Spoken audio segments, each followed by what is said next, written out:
Apples.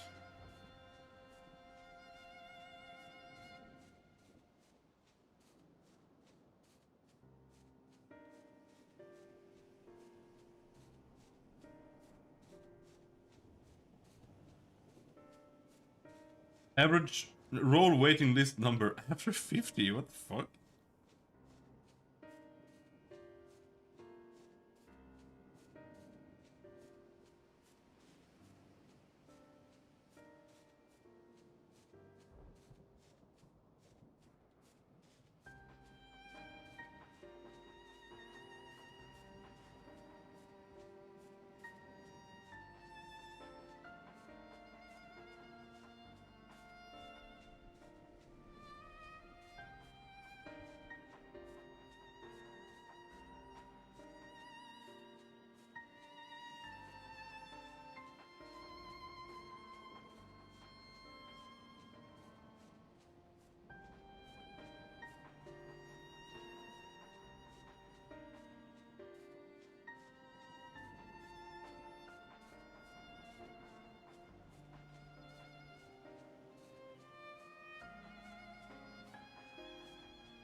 Apple.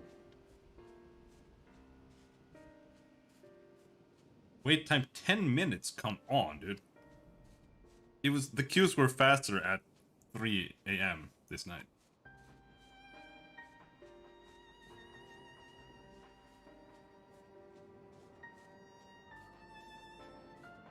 Insane.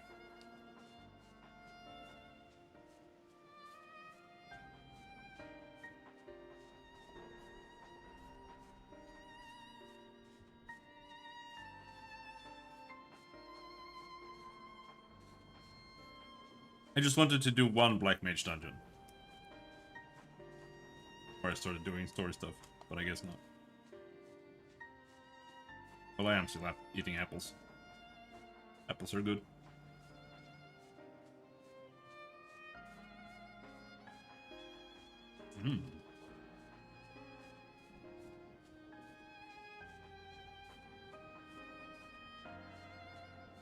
You know what? I think the hunts have reset.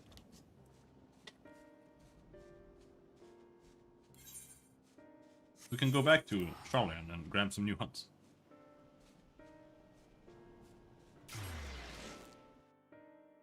I'm eating apples out of a plastic box that I microwaved because I don't have any clean dishes.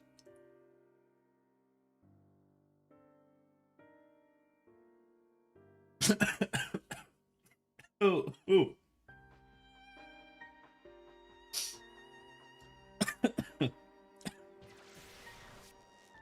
Fucking cinnamon.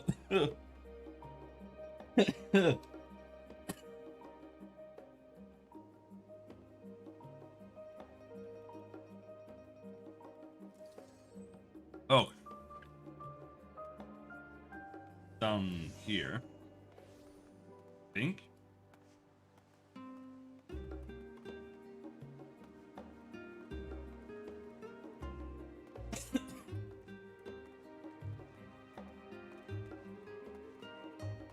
Grindan is nice. I think it's the nicest capital so far. And 90% of it is the acoustic guitars. I saw something in Garlemald, I think.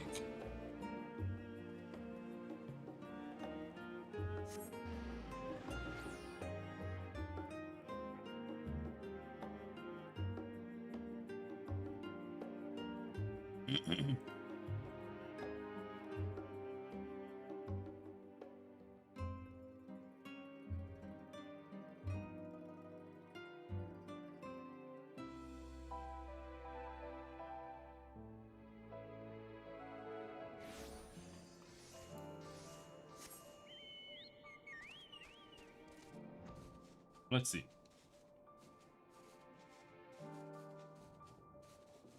There are some automated knight dudes over here. I'm pretty sure those were the ones I saw. List.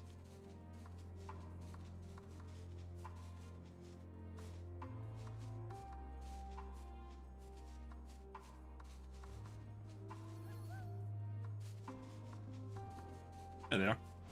And I was right.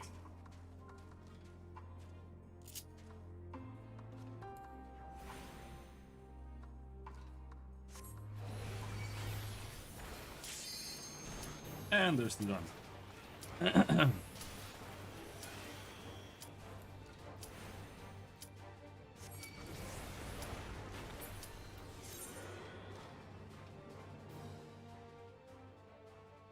I like the Black Mage a lot. It's pretty nice.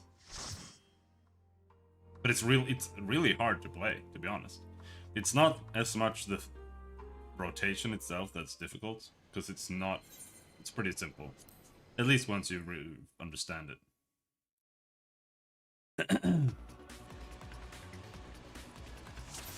It's the fact that you have like big ass cast times for everything that you want to do.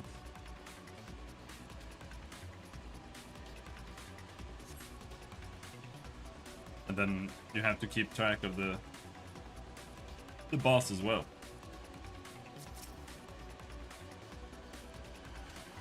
Guys, you don't have a tank.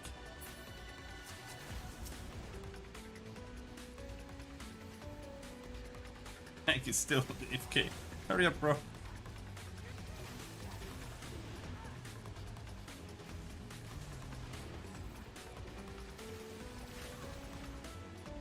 No. You can't understand it because it's a fucking clusterfuck.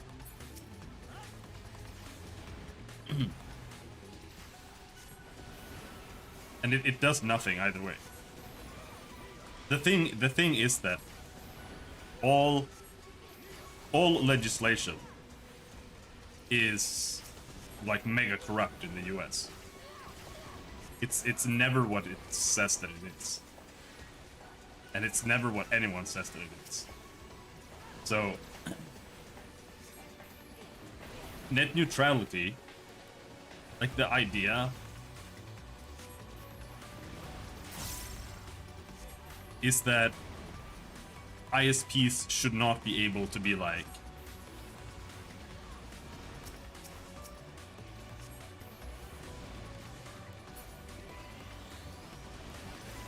it shouldn't. Let's see if I can figure out how to explain it while I'm doing this.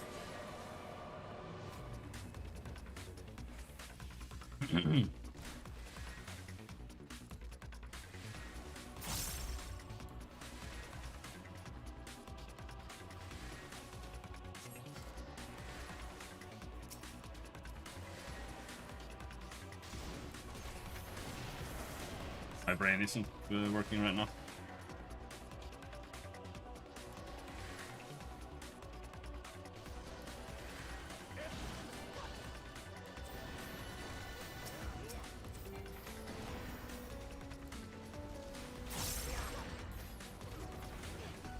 But it's about traffic. It's about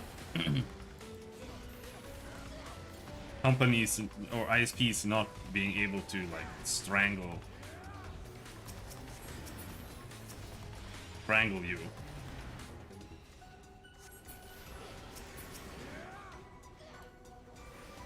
by like, man, I don't know.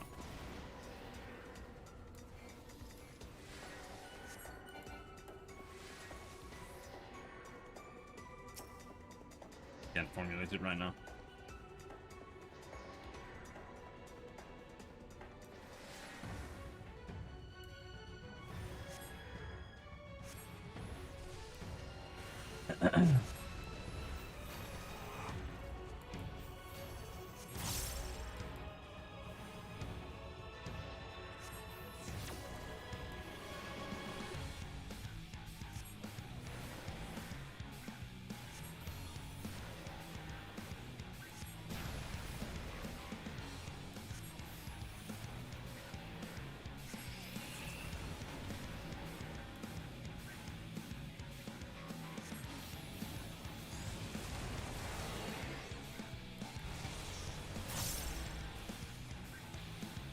Hurry, hurry, hurry, cast faster. Okay,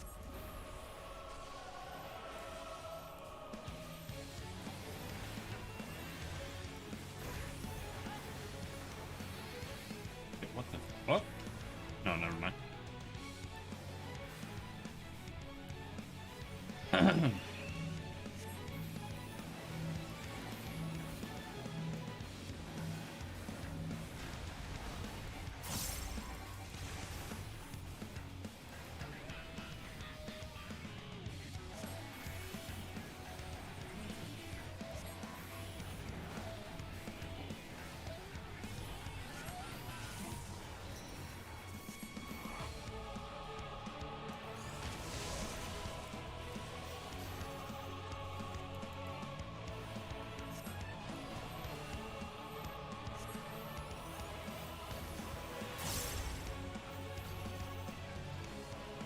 That's something I need to learn.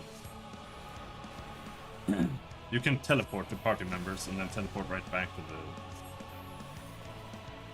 thing that I need to stand in.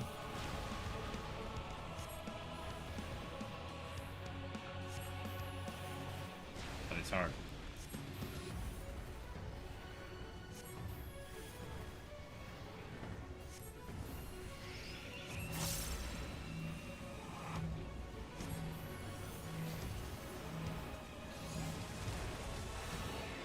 Whoop! That was wrong.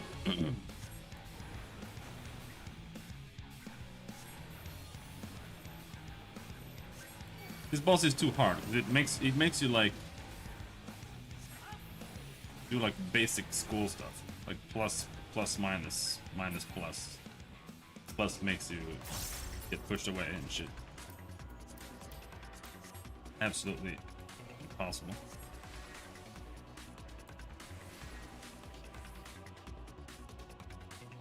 Let's talk about net neutrality after this.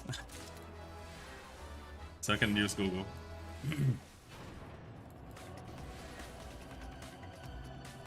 But it's total bullshit. And not for the reasons you might think.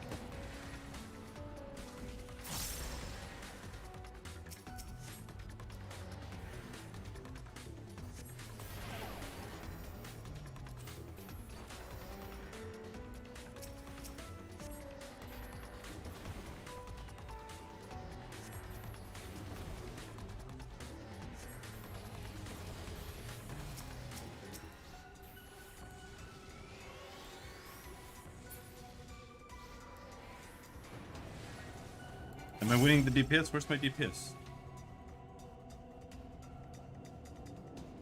I am winning. Nice.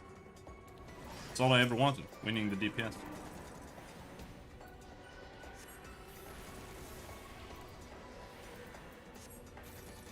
Yeah, that guy is insane. He just does not give a shit.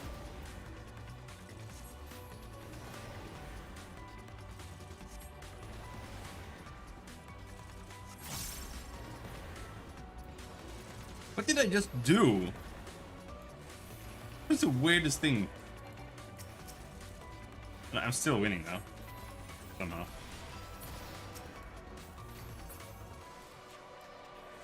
That's what's important.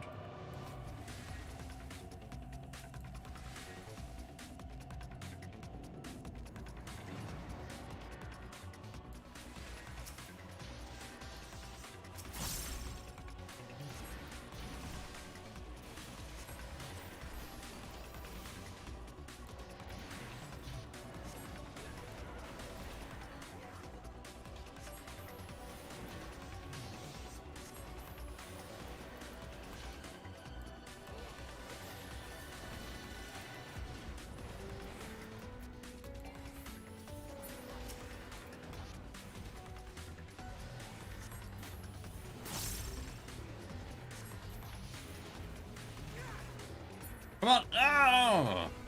Didn't finish my cast. That's the thing with Black Mage.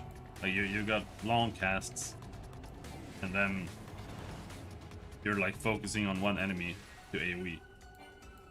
And then that enemy dies, and then you just get nothing out of it.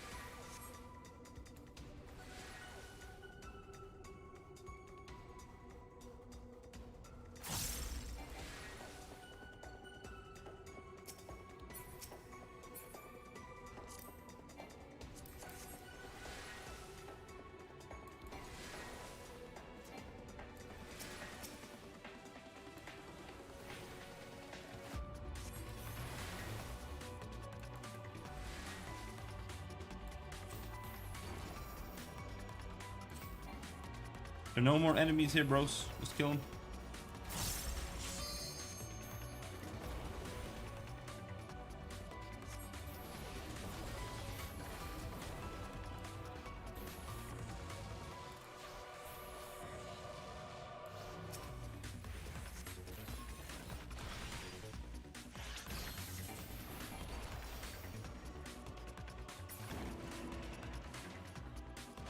Oh shit, I'm winning. I mean, what are they gonna do? Stop him?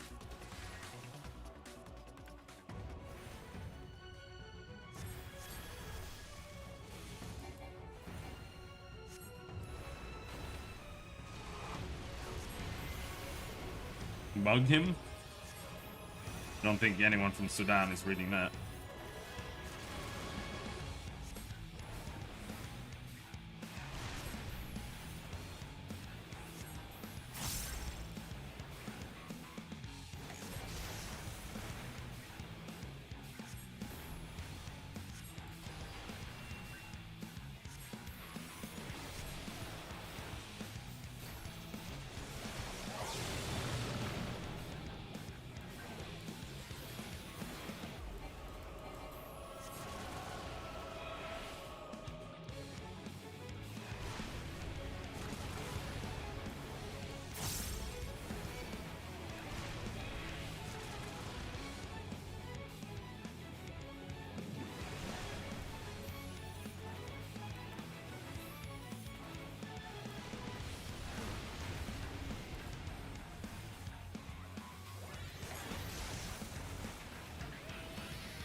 Why do I have aggro?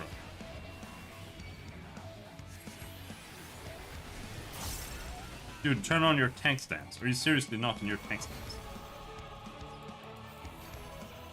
Did you die? And I didn't notice?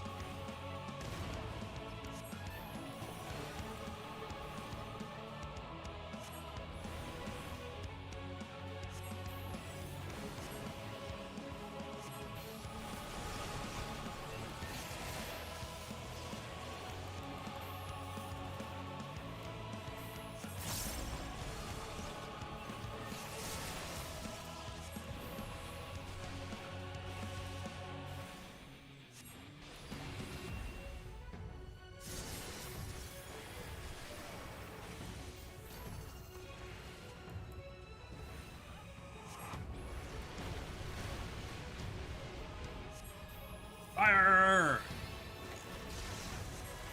Bam!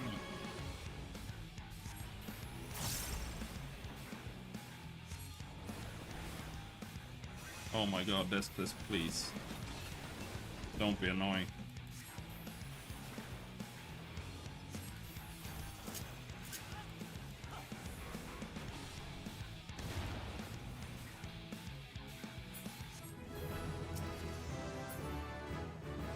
No, everything is not good with me.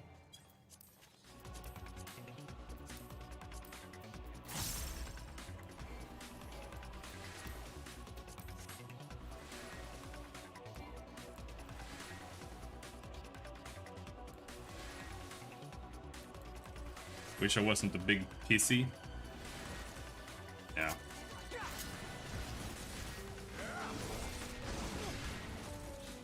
Because I slept like shit because I hate my life.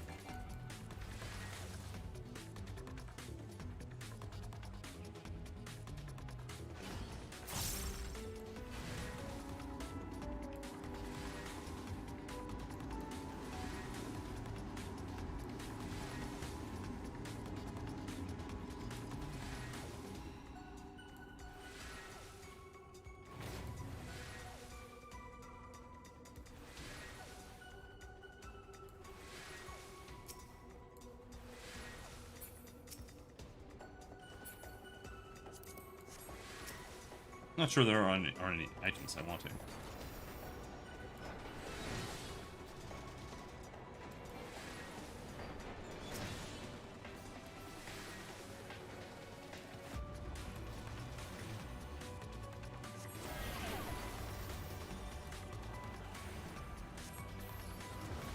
Alright, quadruple flare.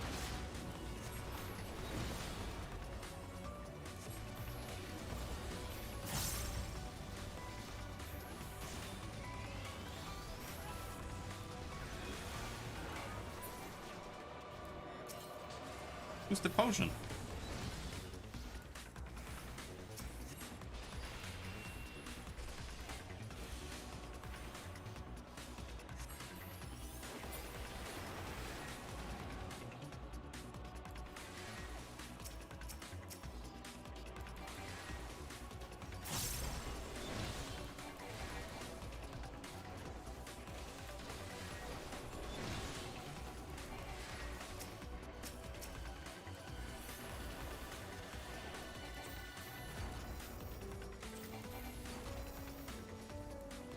Is this guy seriously not in tank stance? No, he is. He is. Weird.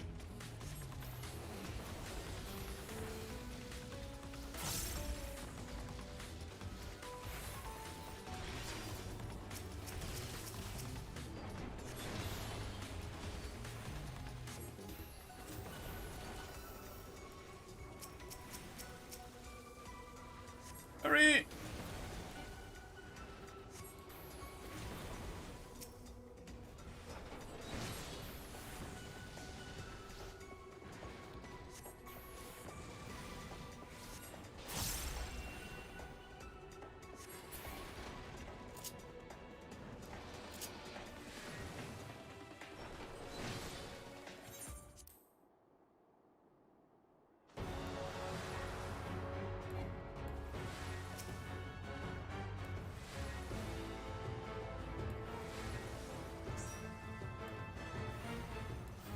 Use that first. Use that. And then use another one of those.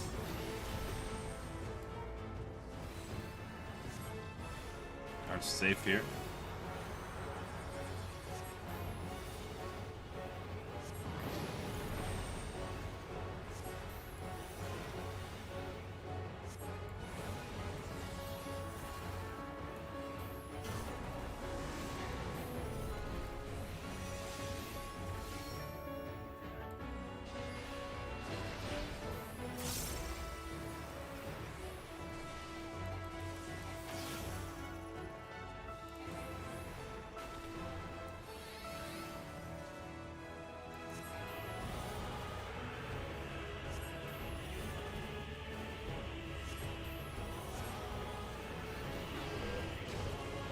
Oh!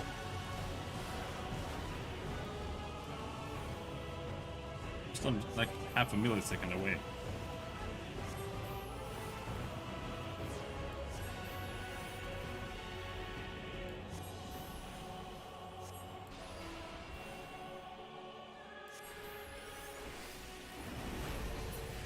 Whew. Let's see if we can keep Enochian. I don't know how long this transition takes. Very long. Nope, it's too long. You can't keep it. Let's see if we wipe. This is a wipe. Right. I'm probably gonna be the one who wipes it.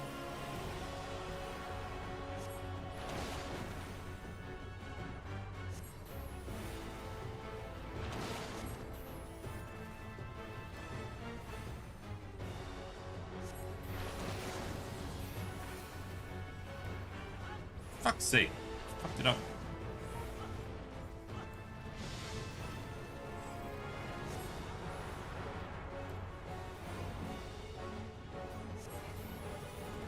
They're gonna die. They're gonna die. You gonna make it? Nope, they're gonna die. He's dead. Ow! At least the healer survived.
Let me break him!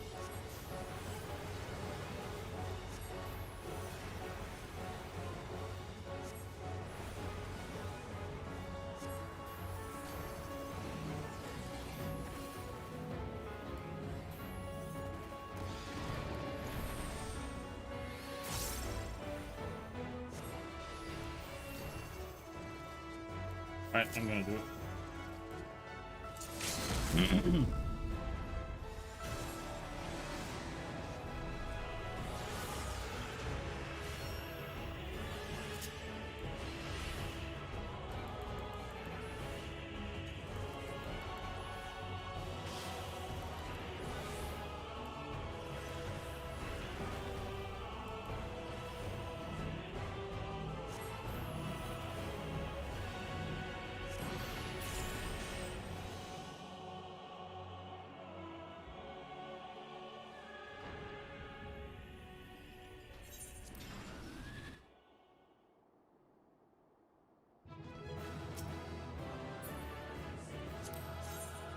Hand gun.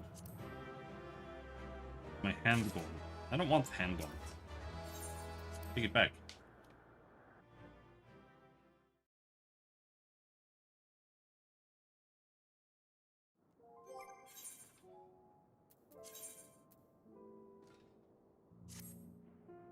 But a Russian hat of casting, right? A Russian hat of casting. Let's finish killing these dudes.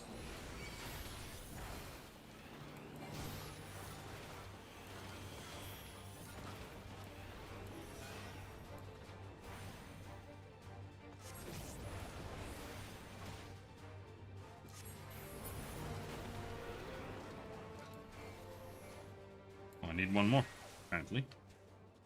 Or do we have another automated light robot? There.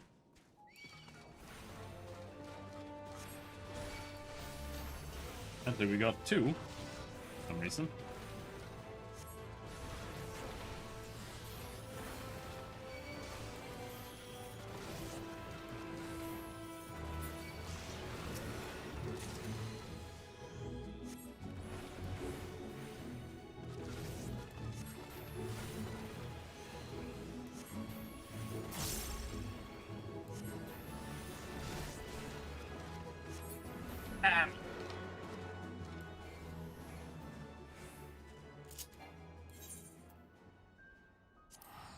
There. Did we get a level from that? I think so. Or maybe not. Maybe we already had that one. Let's see.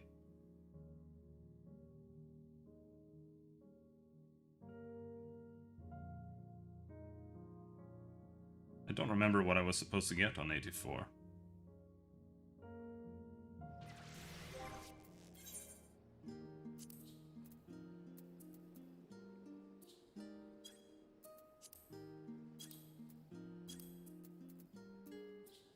Enhanced mana font. Reduces mana font recast time to 120 seconds. Alright. That means I can throw a third flare every 2 minutes instead of every 3 minutes.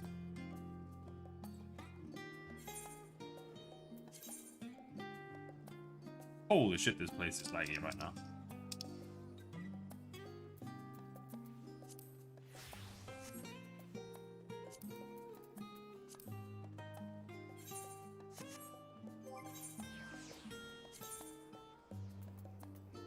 And wait.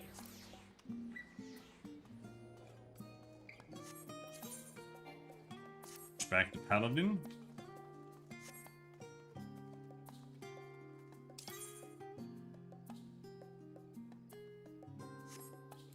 I think, let's finish this side quest story. Or the role quest. We only had one quest left. It's gonna be some very, very saddening boss fight.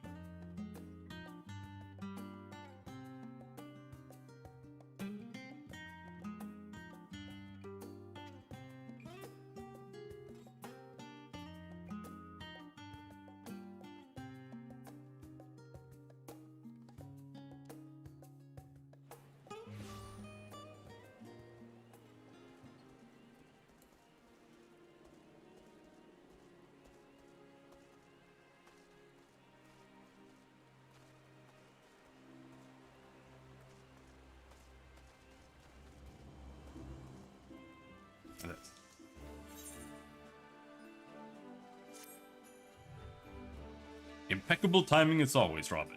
But moments ago, the Elder Seedseer sent word to go and fetch you. She's already on her way and will explain everything herself when she arrives.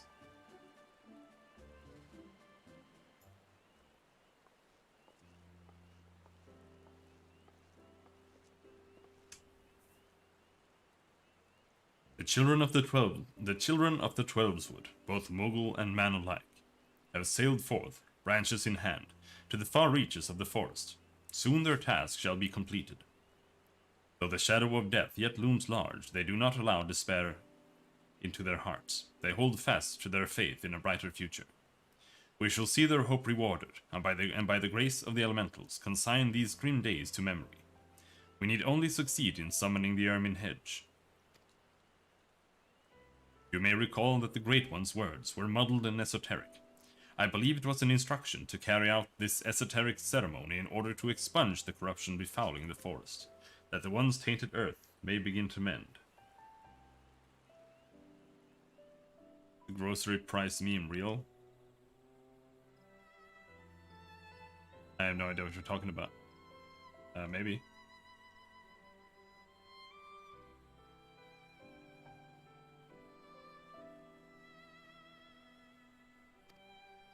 For you see, when the Ermine Hedge last was formed, it was to protect the Twelveswood from threats without. The Great One acted as a guardian, embracing the woods to shield them as a father would his child. On this occasion, however, we will call upon it to nourish and revitalize, as a mother nurses her child to make them strong against sickness. In channeling the power of the elementals in this way, we can stem this spread of Gleipnir's poison, and the scars of its passing will finally heal. I was talking to who? Canadian?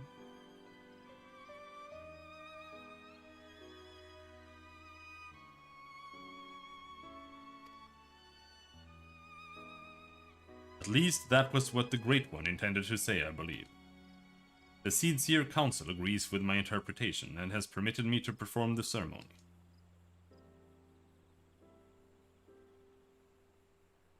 I have in my possession a single branch, the final one to be attached to the eldest tree of the Twelveswood. For all you have done to aid us thus far, I ask you to accept this honor. I have no idea what you're talking about. Who better to set the final stone in this new foundation for everlasting peace? You who have sacrificed so much for the sake of others. If we had even a sliver of your courage, we could move mountains.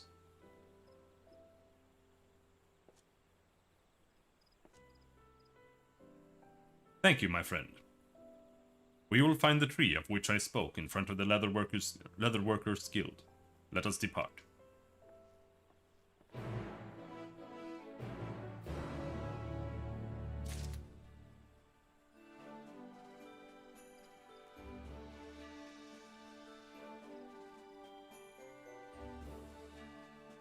But yeah, net neutrality.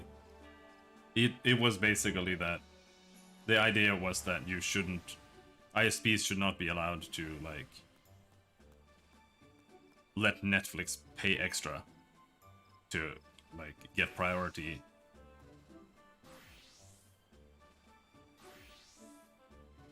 Priority services and, like, get higher bandwidths and whatever at the cost of other people. Which is, like, utterly irrelevant, first of all. And second of all, that was not at all what net neutrality did. Like, the main thing that net neutrality did, and the entire purpose for why they made it, the entire legislation in the first place, was...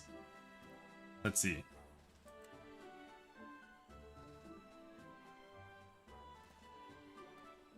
It's hard to remember which one is which one.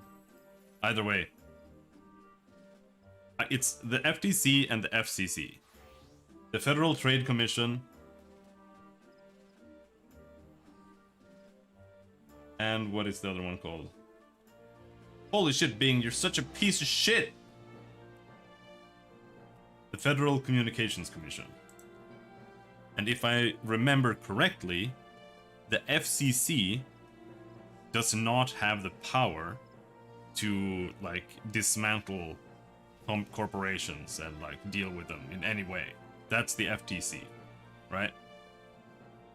So what net neutrality did was it moved the jurisdiction for regulating online companies and ISPs over to the FCC, the Federal Communications Commission.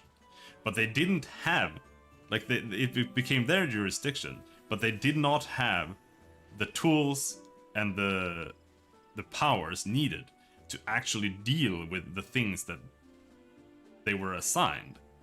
So what it actually did was it made like ISPs completely above the law. And like they could do whatever they wanted because they didn't have like the authority that was meant to regulate them couldn't do that. So when net neutrality was repealed, that got moved back. So that the FTC could step in and actually deal with like monopolies and stuff. That was the main thing. Because the FCC can't like break up monopolies. And in the US, monopolies is the biggest issue when it comes to ISPs. Because many areas literally only have one ISP. And like you don't have a choice.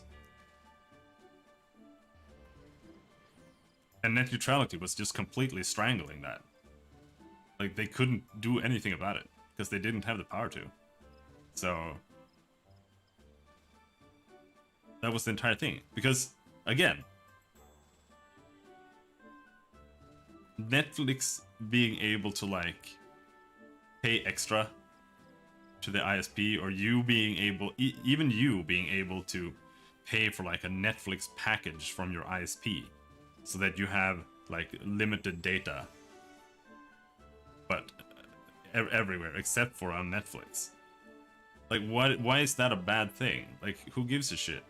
First of all, limited data should be illegal in the first place. That's the issue. So I don't know. But that's how US law works. Like, there's never anything that's literally just like, we're doing this because of this.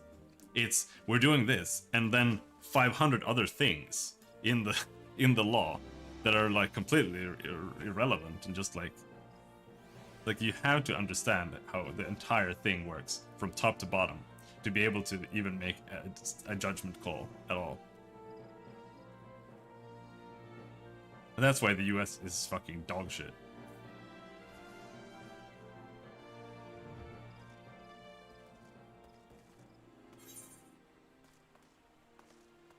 And the world's most corrupt country as well.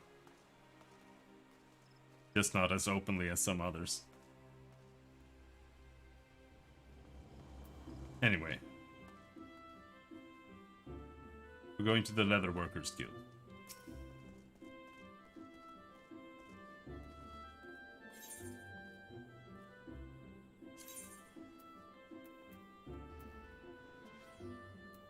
There.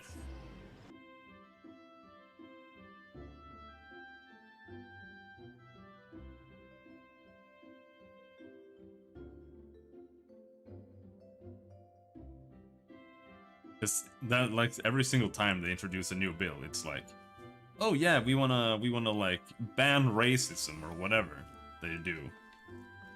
And then inside that bill as well, there's like, oh yeah, we also want to like literally like kill every dog in the entire United States. Like that's how your entire system works. It's absolutely moronic. Look to the boughs above, and you will see a spot where the bark has been discolored by age and the elements. There you must affix the branch.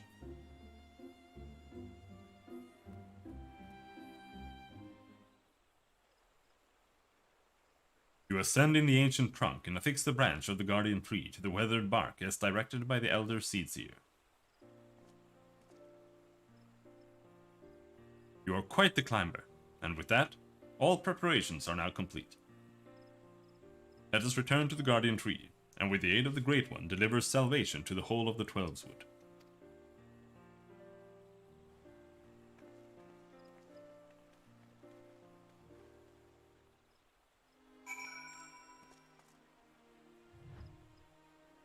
In Evertrade. Where? Oh, it's where the tree is, I think.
If it is truly Eosura's lingering resentment for the elementals that drives the blasphemy, then it will surely come. For the sake of the man he was, I must try to appeal to his reason. But should I fail, then we will have no recourse but to fight. Regardless, this day we shall bid farewell to Gleipnir. I'll kill the shit out of Gleipnir.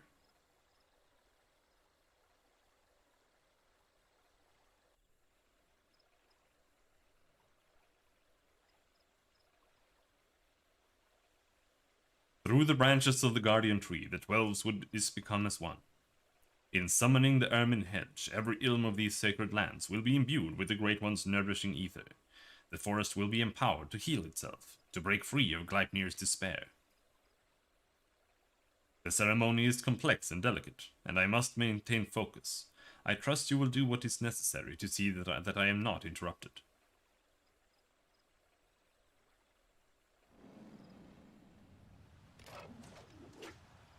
Gleipnir comes! Defend the Elder Seedseer! This guy still doesn't have a name, by the way.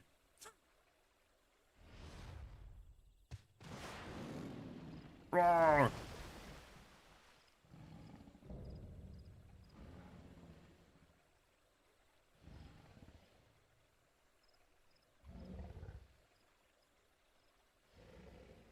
Are the elementals so deserving of your scorn? Do you hate me too for my horns? I know a boy once, a boy who called them gifts, symbols of the blessing he resolved to share with the world. Yet the beast before me now brings naught but misery and death, marks its victims with chains to bind and condemn, to share in its suffering. I was not there for you then, but I am here for you now, to unmake what you have become. I shall begin the ceremony. Stand fast and remember what we fight for.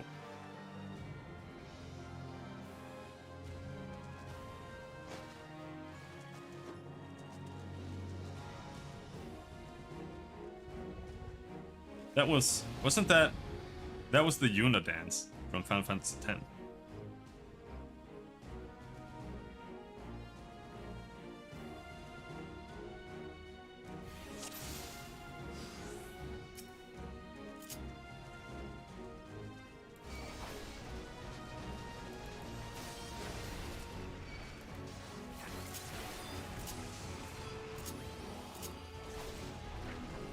Elder Seedseer must not be disturbed. Protect her.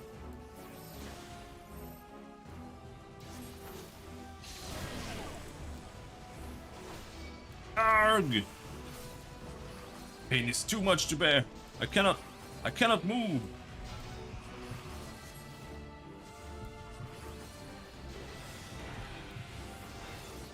The poison is too strong. We're all just dying. Poison racks your body. Ah!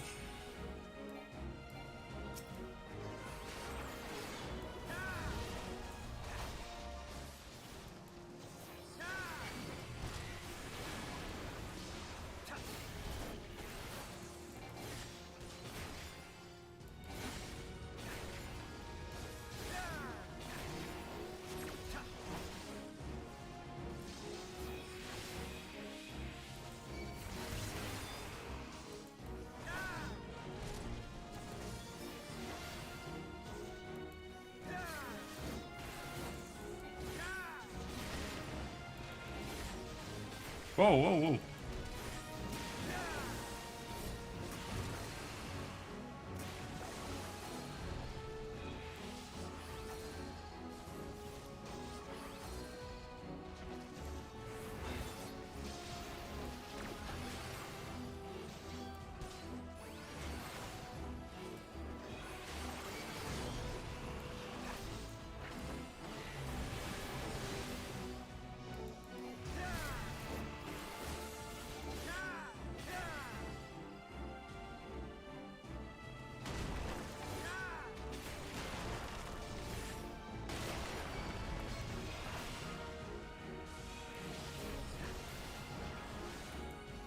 Ceremony is almost complete. Keep Gleipnir at bay.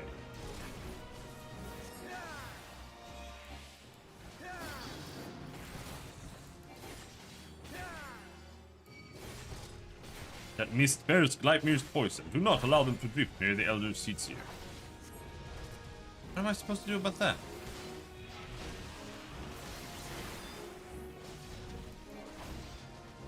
Ugh! I can scarcely raise my spear.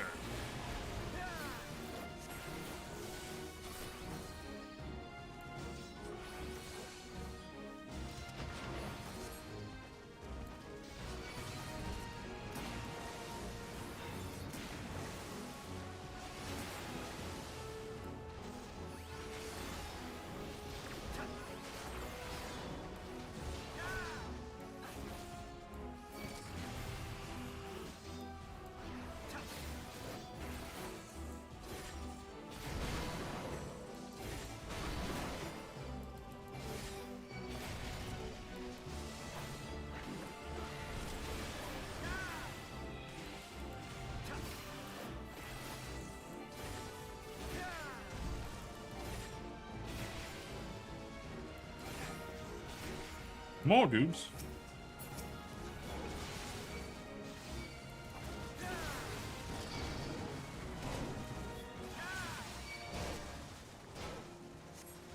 He's gonna let it break them. Fuck him up.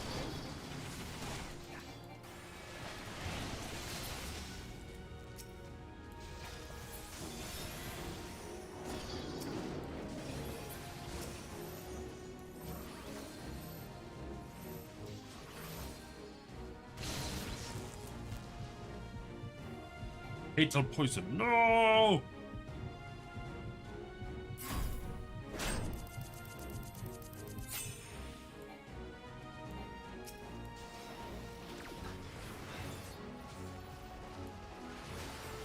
No, I shall not fall before this beast.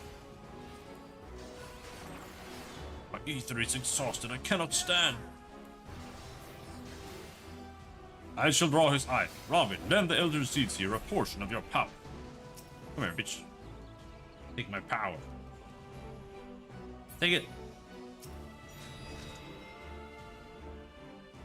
Come, you pitiful beast. Let us see the contents of your innards. Come on. No, he's gonna die.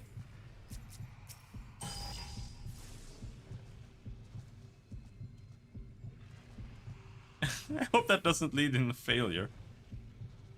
By the grace of the elementals. Oh, I got him. I healed him. Oh, that was close.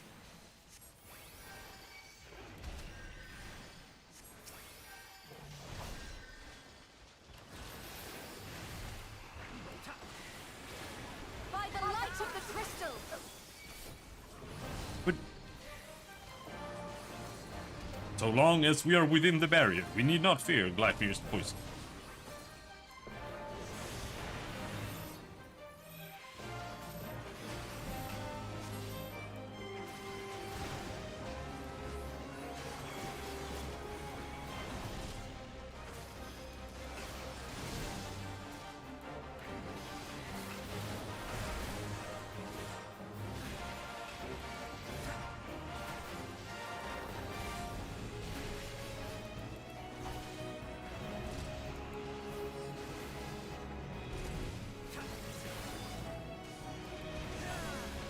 You have ants all over your... What are you saying?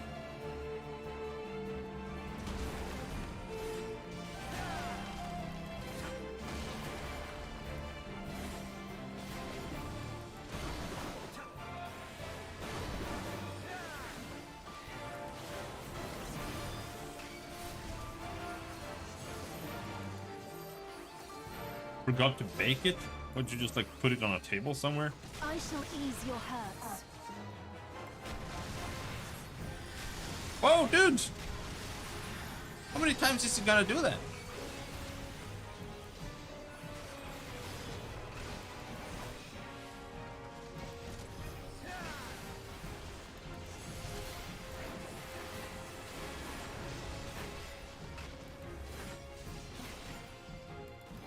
Robin, to me! We must group together!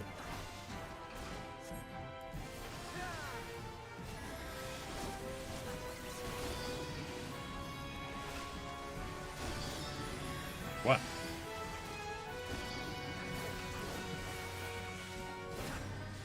Even Gleipnir lashes out in the face of death, bringing an end to its misery while the barrier still stands. Asura, I now fathom the depth of your suffering. For all you held dear, I shall see to it that you are given peace. What will be done?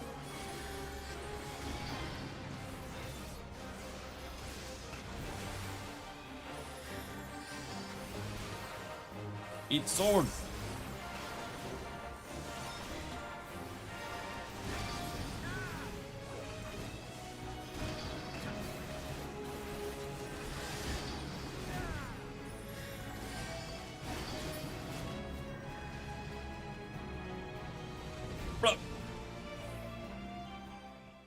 Just let it run on a stand mixer while I took a 20-minute stroll.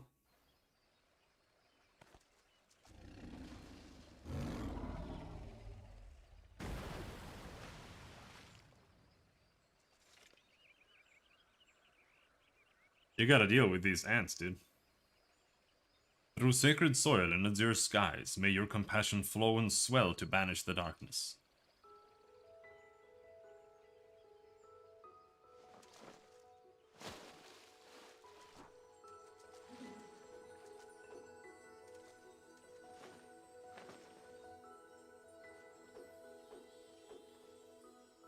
Stop doing the Juna dance. Hate Juna. So annoying.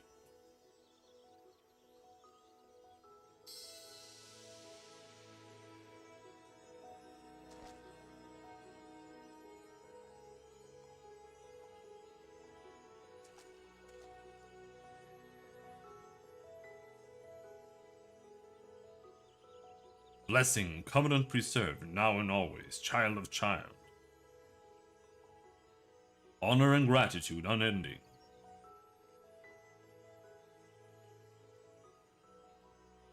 For we as well, honor and gratitude unending. We could not have overcome the blasphemy without your aid.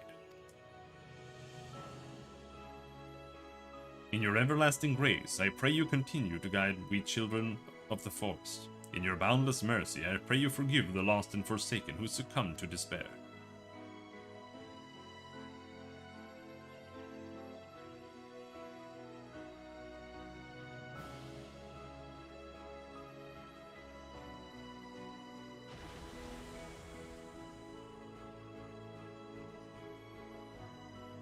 To you, my dear Easur, I promise I shall never forget your words of wisdom. Ours is indeed a gift and a blessing, and a duty to our people I will uphold. Until my final breath, this I swear.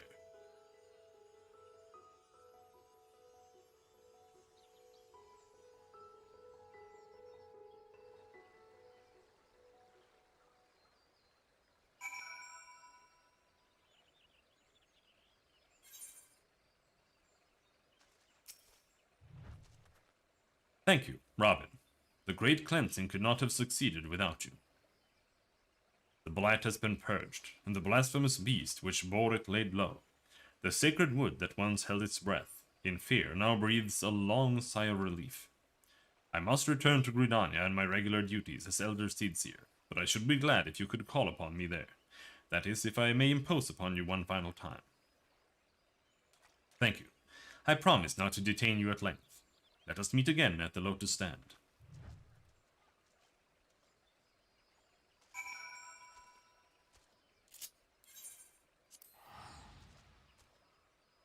So weird a blue checkmark followed me?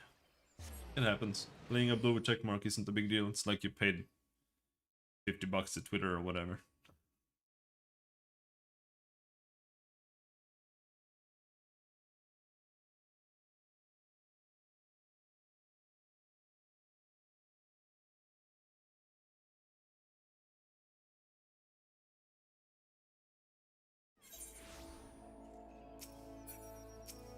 In the Lotus Stand, that means Conjurer's Guild.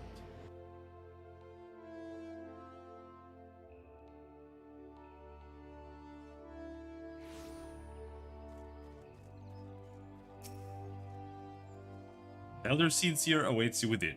Shall I escort you to her? Please do.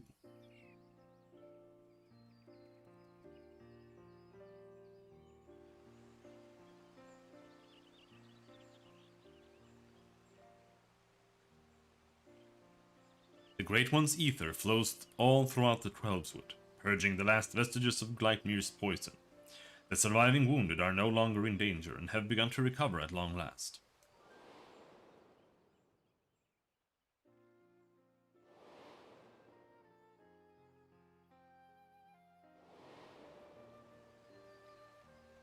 We have much cause to rejoice, in no small part because of you, my friend. On behalf of Gridania and myself, allow me to thank you yet again for your tireless efforts in bringing Gleipnir to heal. You went above and beyond the call of duty for the sake of our people and their homeland. You were inspiring to behold, and not for the first time, I must say.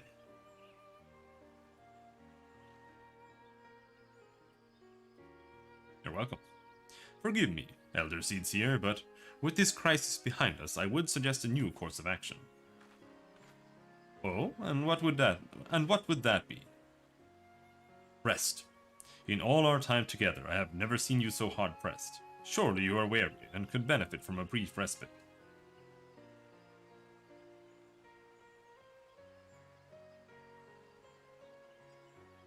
I appreciate your concern, my friend, but I cannot. Will not. One day perhaps, but not this day. But Elder Seedseer. Recent events have given me cause to reflect upon my past, upon lessons that I once thought I had taken to heart.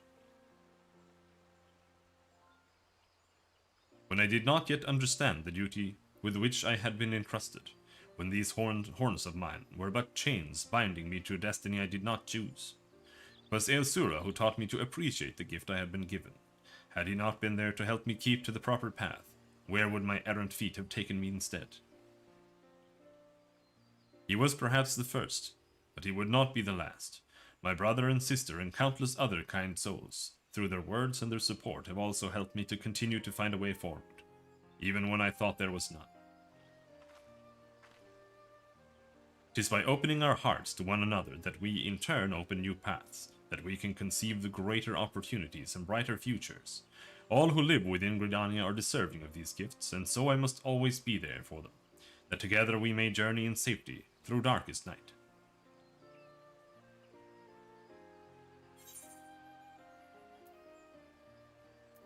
Not tempted to live wild and free like an adventurer?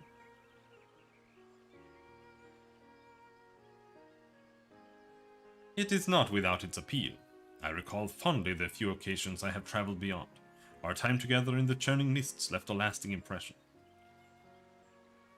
If ever there was a time when I need no longer serve as Elder Seedseer, I should very much like to accompany you on another adventure.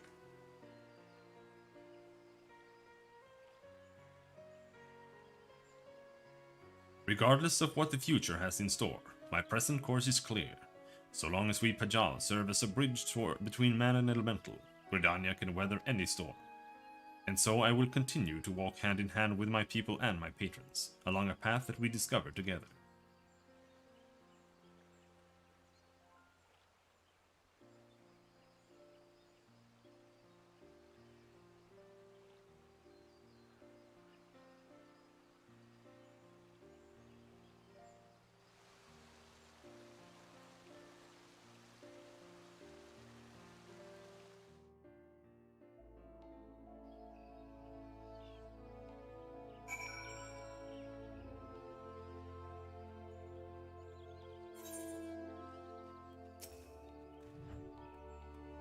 Though the blasphemy is no more, there are still administrative matters to resolve. If it's not too much to ask, could you bring word of these recent events to our delegate in Ratzat-Han? It has been an honor and a pleasure, my friend. May the elementals watch over and keep you. Ratzat-Han.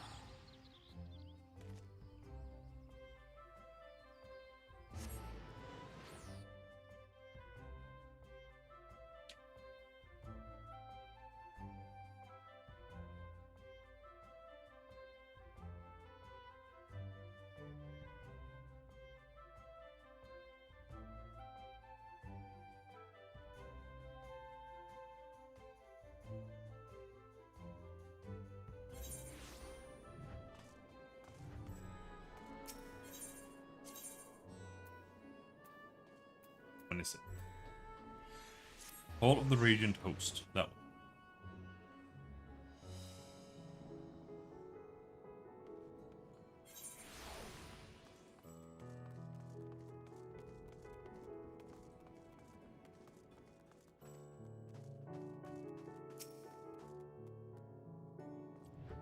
Welcome back. I pray you have brought glad tidings. Gleipnir is slain! You brought joy to me on an otherwise uneventful day. Of course, I had complete faith in your success, but had begun to worry ever so slightly when you did not return as quickly as I anticipated.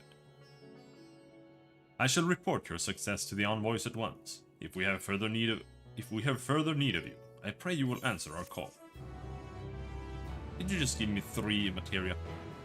You can now dye level 90 gear for tank rolls. Level 90 job-specific gear will become available upon completing the main scenario quest Endwalker. Okay, cool. On completing it? That's kind of weird. Usually they let you get it before that, so you can be geared for the last fight. But I guess not.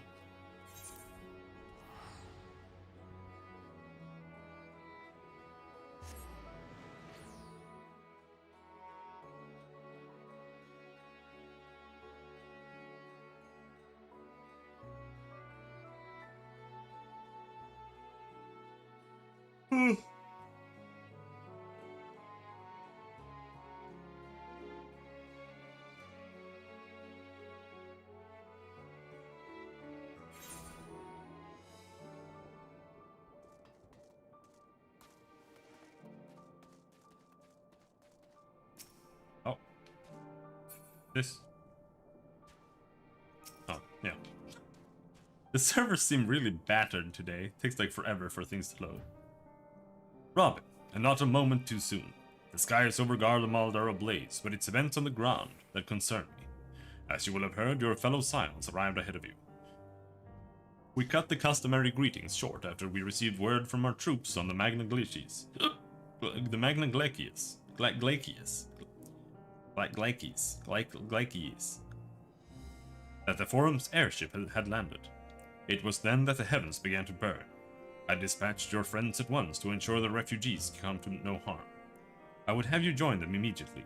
Additional support is en route, but we will discuss them later. I trust you're ready to depart? Yes.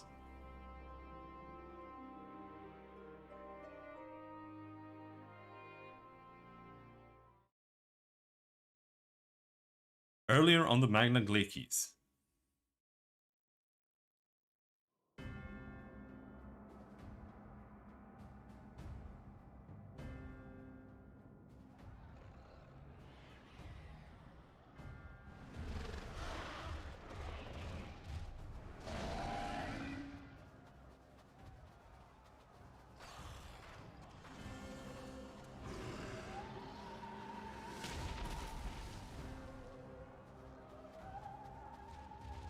No.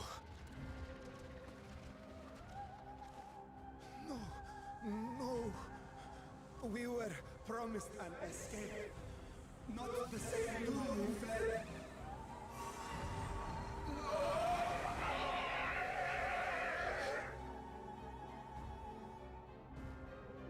I shall not meet my final days here in this blasted waste. Calm yourselves. Your panic is our greatest enemy. They're giant monsters, dude. Come, we must build a line of defense.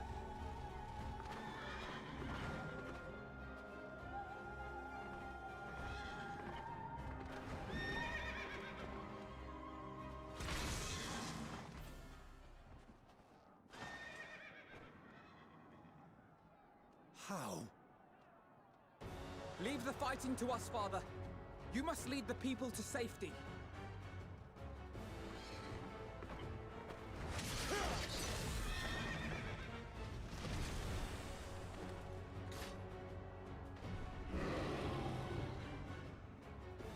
The big boy. Two big boys.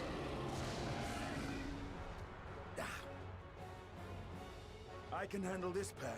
You shall tend to the refugees. Let us be about it.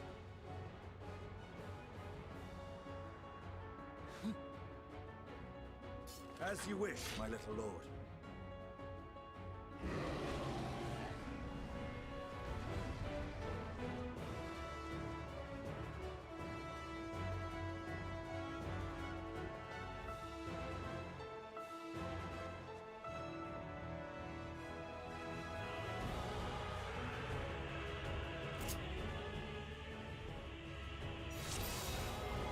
Oh no, I have to pay this. You can't just start the fight. Deals unexpected damage. Target on all enemies. Help is at Dot. hand. Single target. Single target. AoE. Cure.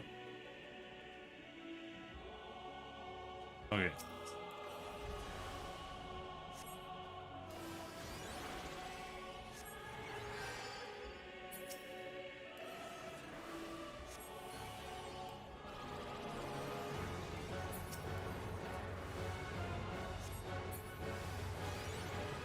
This is the shield.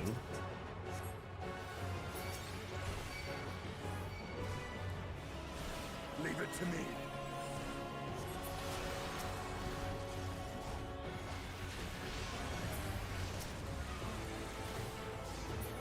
It wasn't that funny. It was okay. It was like an internal... Ah.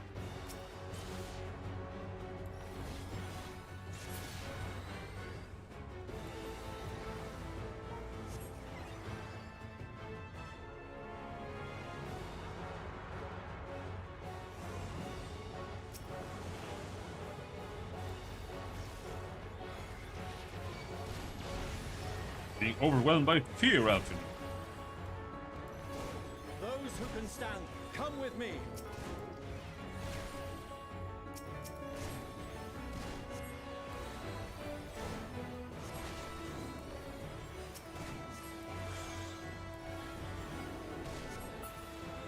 Calm down, guys. It's gonna be fine.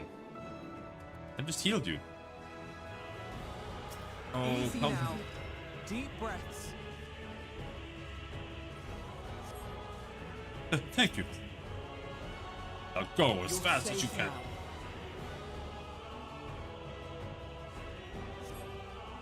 No, I owe you my life. Our allies will see to your safety. Worry not for the refugees, but for yourself, boy. Take the refugees.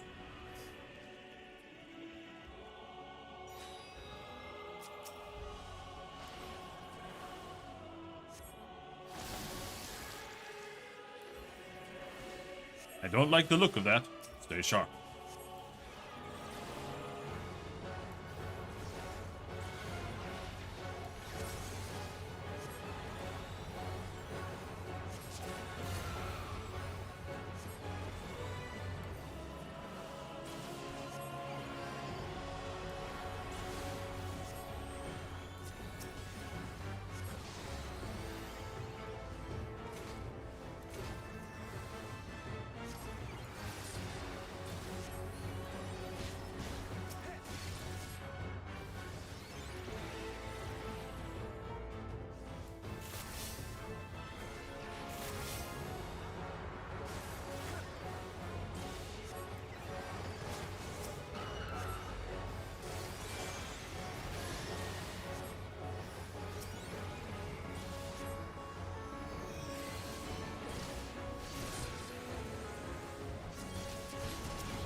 5,000 and single target does 5,000. Okay, the AoE isn't worth pressing.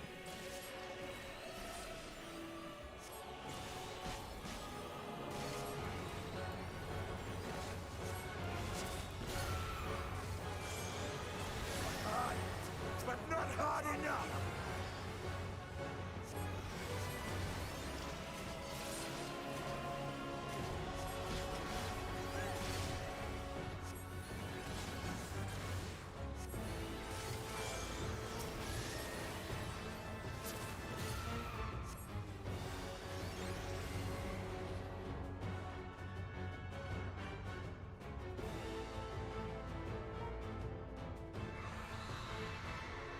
Rawr!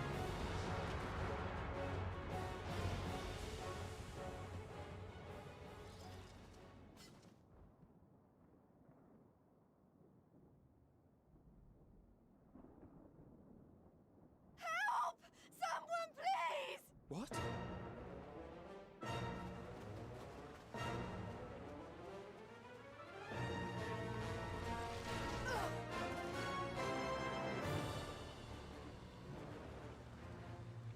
Can't outrun a gigantic eye with no feet. Don't. I don't want to die. Forward! Let not a single fiend escape! Oh, our friends. The Guardians. Wait, that's... Euless and the army. So, you've recovered then? In time enough to be of aid, for once.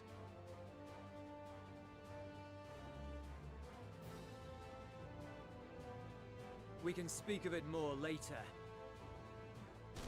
For now, we must fight! To repay your salvation in kind, or with better! For Garlemald has her pride!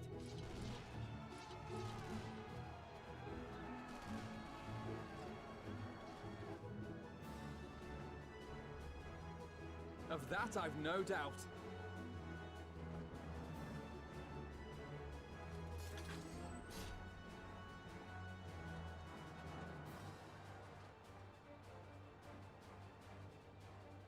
Good gods.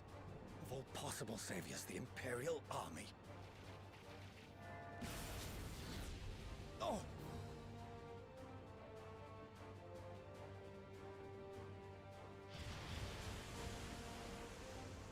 I had hoped to take all of them down at once.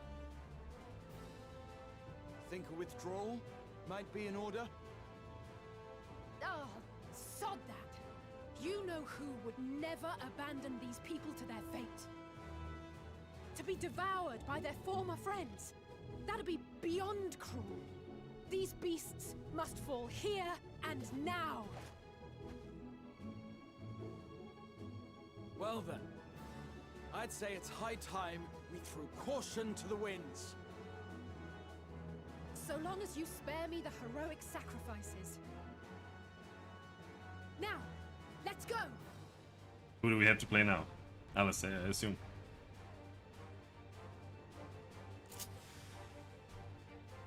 Same abilities?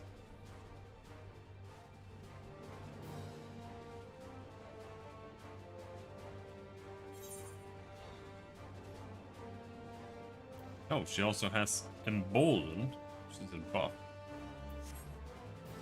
Otherwise seems the same.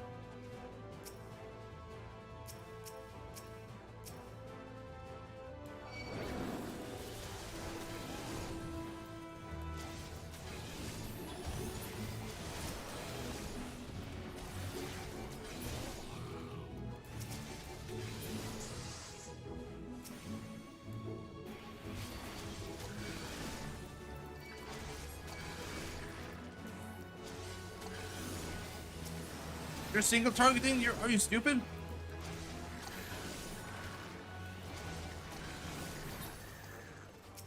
Forget I asked, clearly.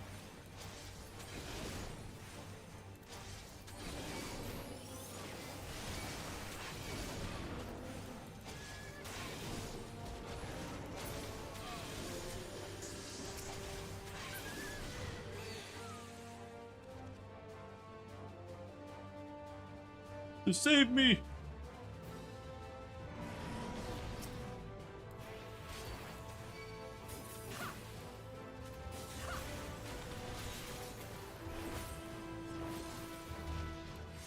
I'm fine. Oh, this time you don't have the backdash there? Weird.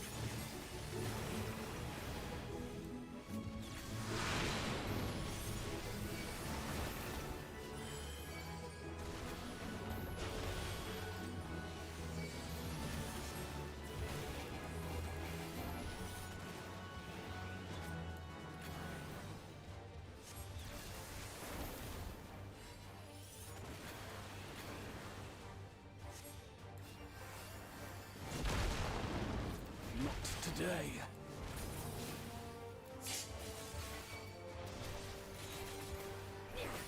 Game's lagging pretty badly right now.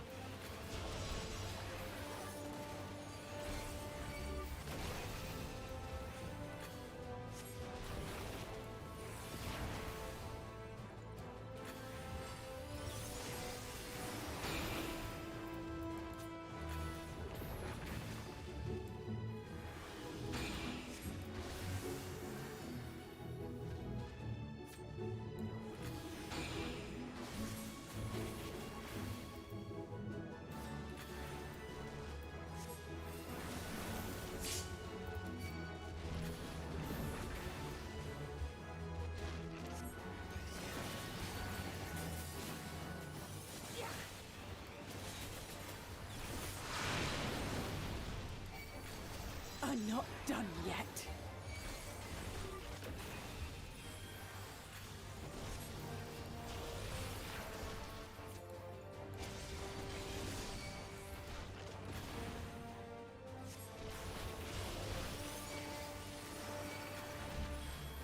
None to worry about.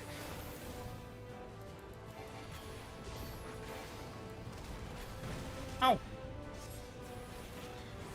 Why are there rocks? Crackles with energy. Find cover. Oh.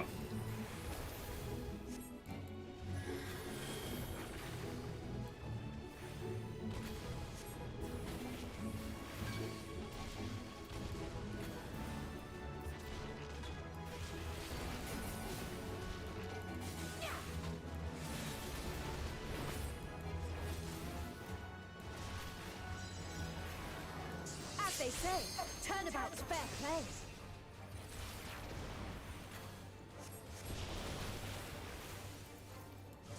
Limit break! On guard.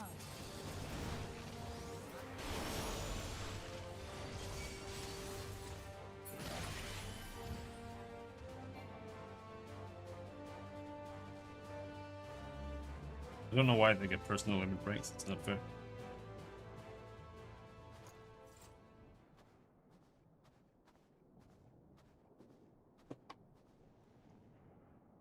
There's not the barest trace of ether. Maybe there really is no way to bring them back. No, we're divorced from her. Because she stole Graha's cookie. Thank you for saving our lives once again. I remember you from Purusha. You helped us there too, didn't you? Ah, you're from Palaka's stand. I'm glad you're still in one piece.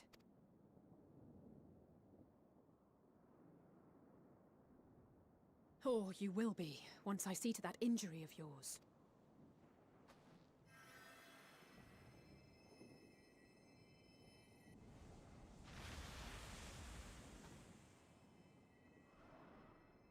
Look out!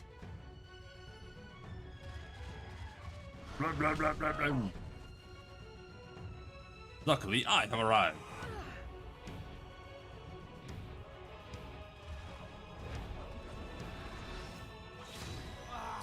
Whoa, shit! It's just like the intro. Except Get out of here! Quickly! it was me there, not Graha. I won't lose them. Not a one. This will be a brighter future. I won't let a madman's apocalypse ruin everything we've fought to achieve.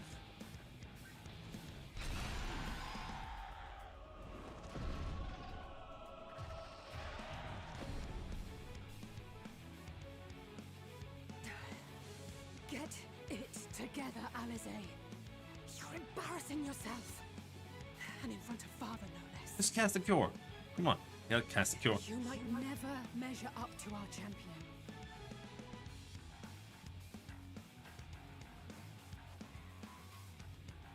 But we ask too much of him as it is. You mustn't let Eorzea's hero fight alone. You rang? I'm just like slowly walking over there. No wonder I'm late. Oh.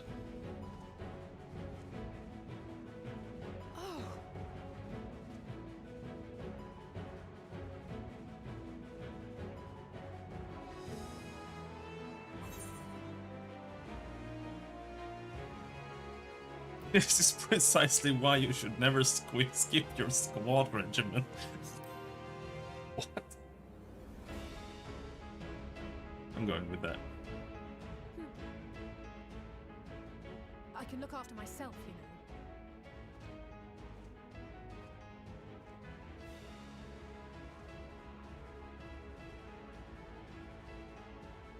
Everything's in order, I trust?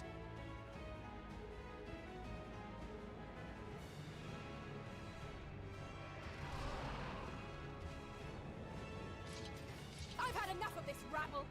Come on! Alright, let's show them how to DPS.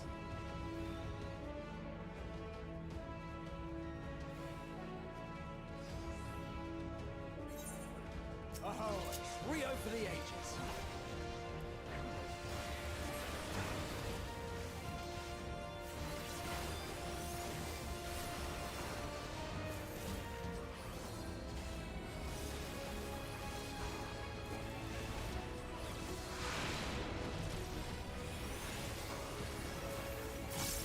No, I'm not level 90. Fuck.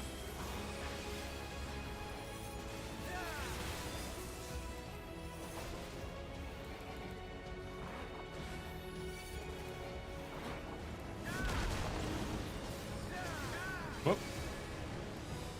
Just the beginning.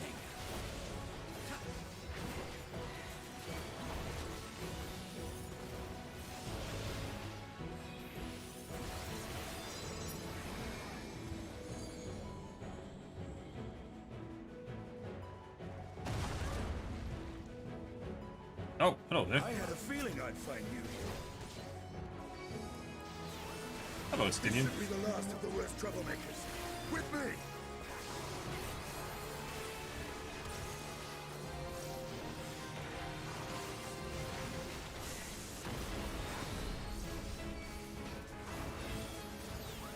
Eulus will see the refugees to safety. We must keep the beasts at bay.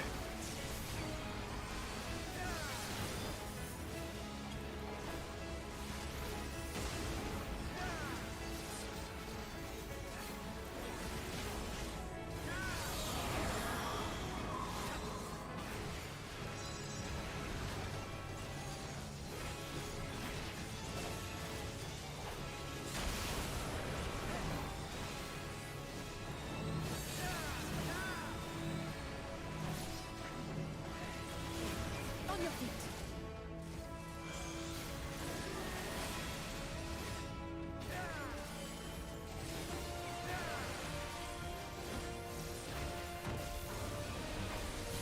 Alizé has a bunch of abilities that we don't have when we're playing.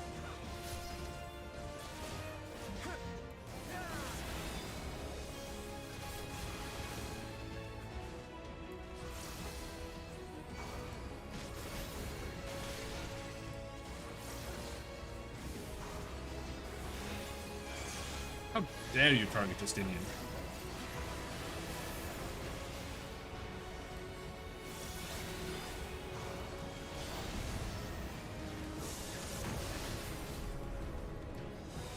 Leave the healing to me.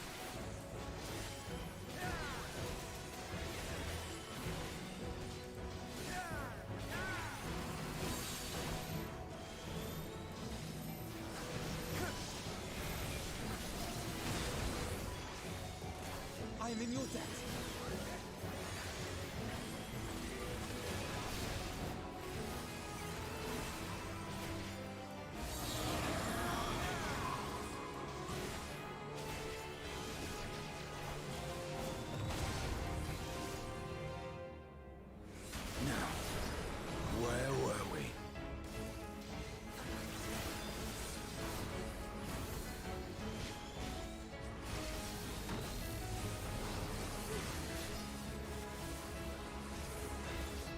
Oh, kill him! Just kill him! Just finish killing him, dude! There we go.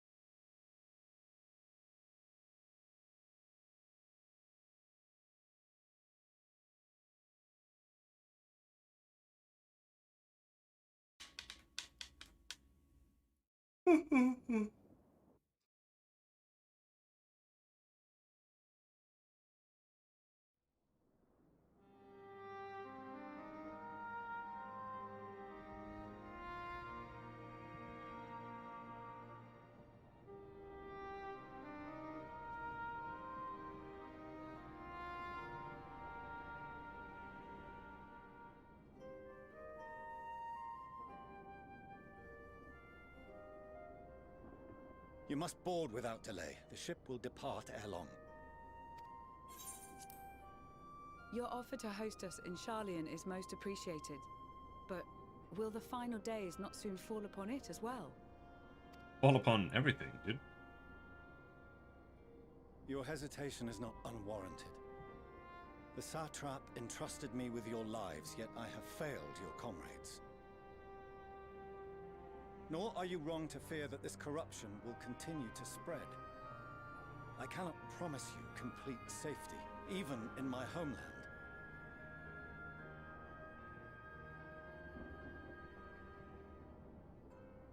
What I can promise is that I will do all in my power to protect you.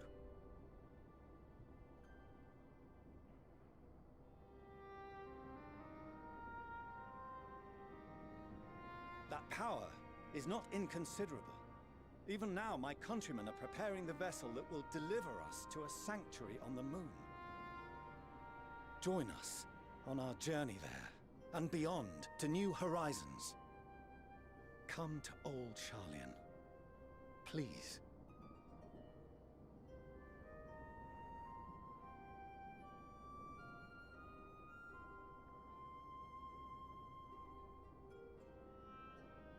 We would be fools to refuse such a generous offer made in earnest.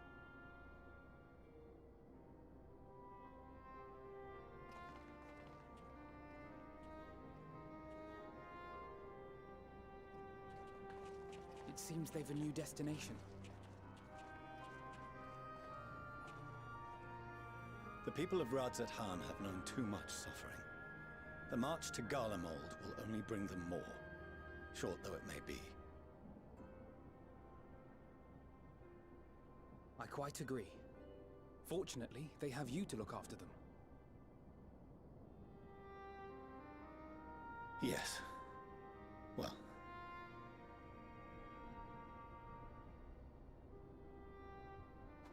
Behind you! Just there!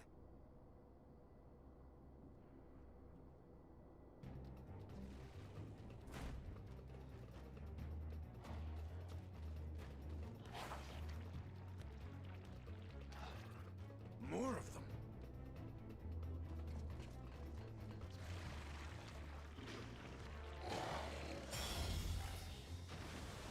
Bonk.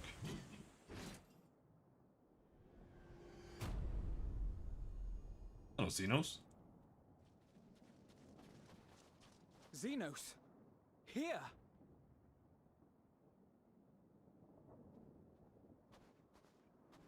You'll be all right. Hurry to the airship.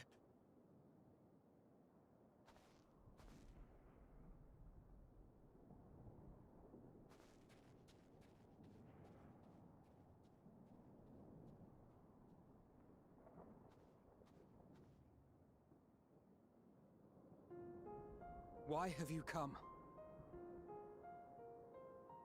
A heretofore unseen beast. 'Twas ripe for the slaying. Poor sport, alas. Unfit to temper my blade. Oh, for the love of... You cannot still be on about a rematch. That is, and has ever been, my sole concern.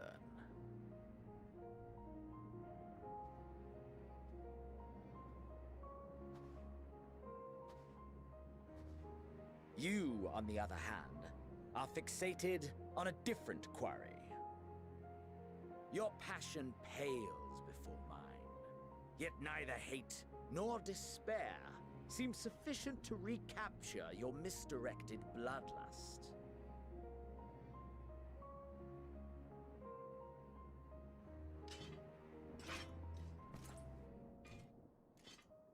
So, I hone my blade, and I wait.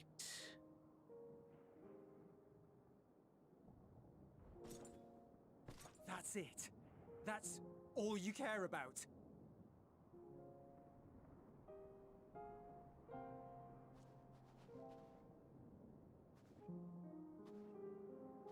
Garlemald is in ruins. Our homeland, the nation you rule, is as good as gone. Along with so many of its people. Not just soldiers like us. Not only those who fought and killed for power and duty. Innocent civilians.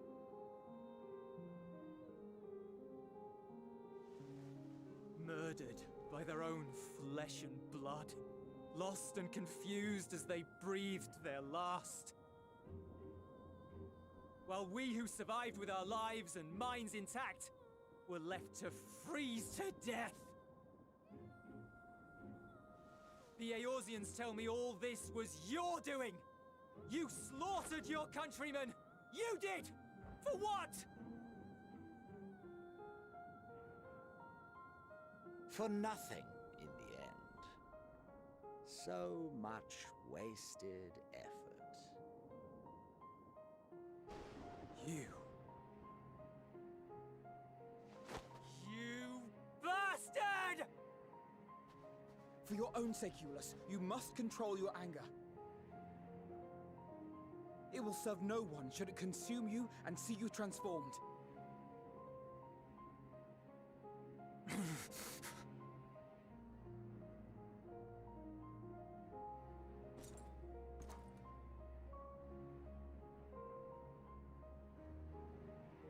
Would you be happier had I a good reason?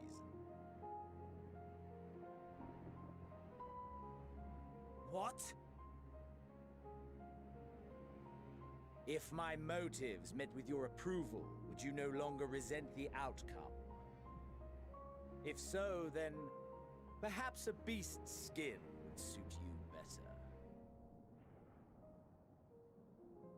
Duty, honor, morality. All constructs of convenience when put to proof. Surely the war taught you how easily power becomes the tool of the self-righteous. How the people's justice was merely a means to their ends?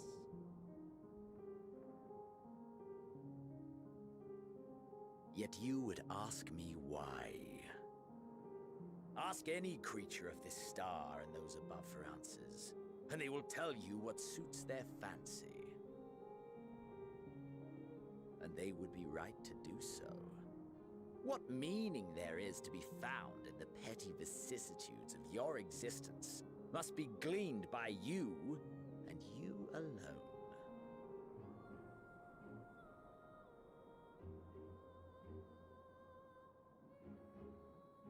Should you seek it in battle in the fruitless pursuit of my demise, then come. Assume your rightful place as a notch on my blade.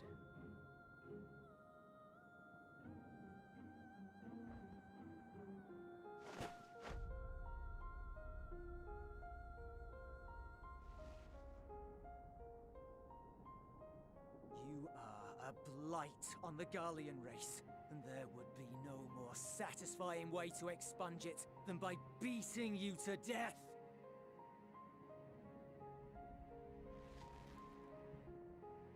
But I will not be party to another tragedy.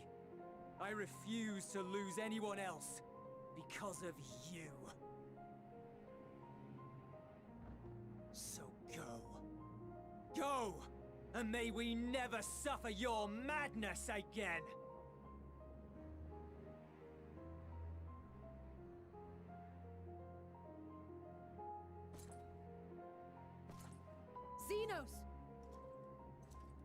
Stop bothering him. He just wants to leave.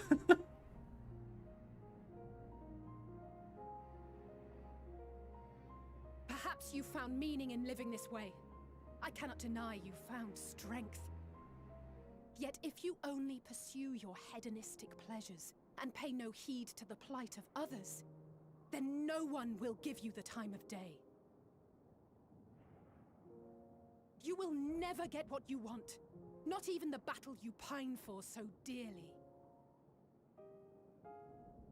You'll be alone for an eternity, and you'll deserve every agonizing second of it.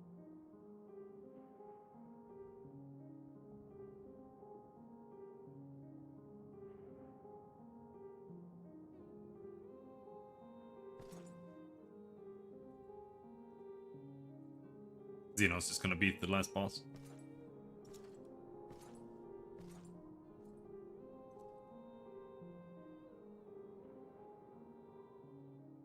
Story any good in this? In Endwalker? It's been roughly on the level of Shadowbringers. Pretty good. We're ready to depart. The refugee ships will be leaving shortly, but I've asked mine to remain for the time being. There's room enough for you to join me on it, if you wish.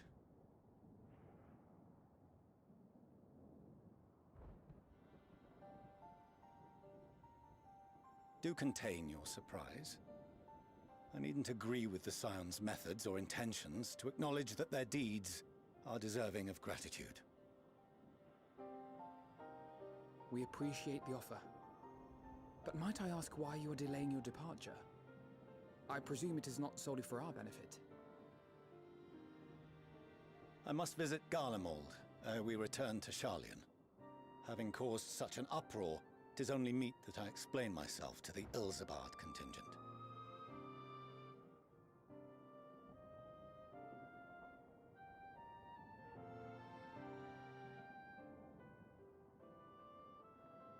Allow us to accompany you then.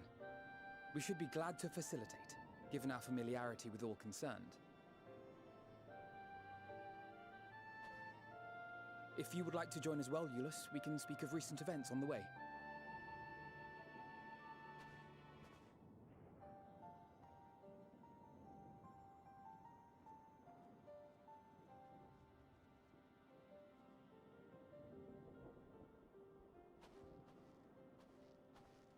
He'll be after your seat on the forum next.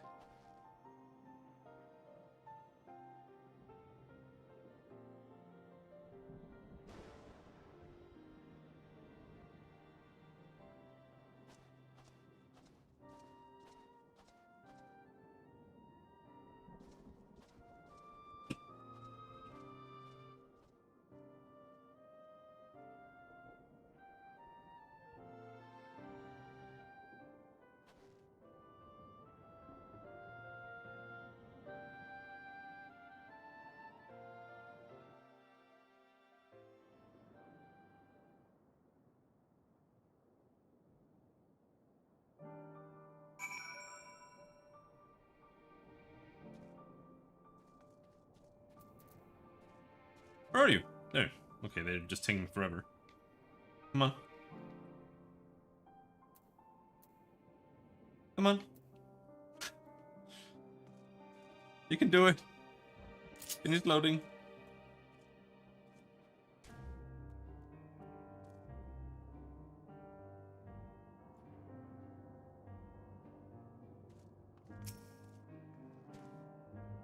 To see Xenos standing there so uncaring and unrepentant.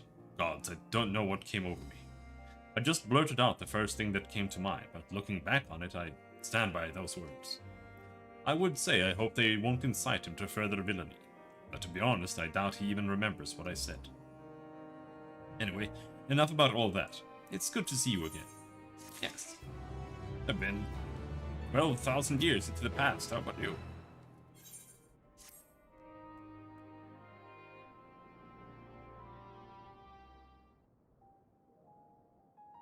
No major injuries then. Good. I briefed the recovered soldiers and sent them on their way as quickly as I could, but nevertheless feared they would not make it in time.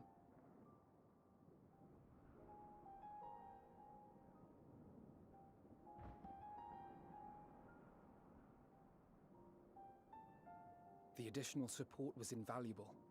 Your men saved more than a few lives.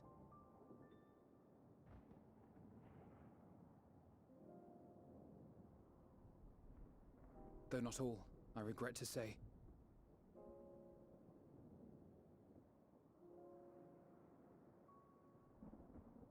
I take it that I'm addressing Lucia Junius. I'm the Forum's envoy, Fortuneau Leveilleur. And you are owed an explanation for these most dire developments.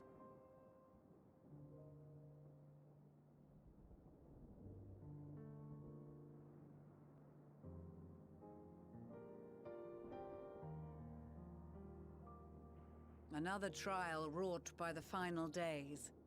I was beginning to suspect as much. You doubtless feel some consternation having been forced to abandon your original plan. But trust me when I say you were right to send the refugees elsewhere. Beasts have been sighted within the capital. Perhaps it was a stroke of grim fortune that the population was decimated beforehand, as they've yet to appear in any great number, but in time. In any case, Maxima leads the remainder of the contingent in an effort to cull the creatures and evacuate the populace as we speak. Once the airships are taken to the skies, I pray your men can be persuaded to join him. You'll permit us to retain our weapons? I wouldn't have sent you after the Scions were I expecting you to stab them in the back. And I, for one, would not consider past transgressions more relevant than future contributions. Regardless of the circumstances that saw us at odds before, we need men of courage now, more than ever.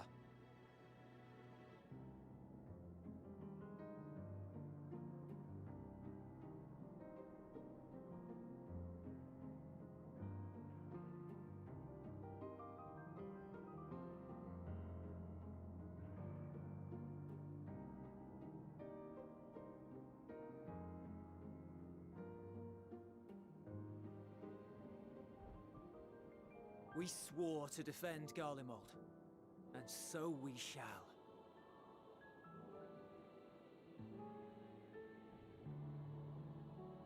It seems you have everything under control.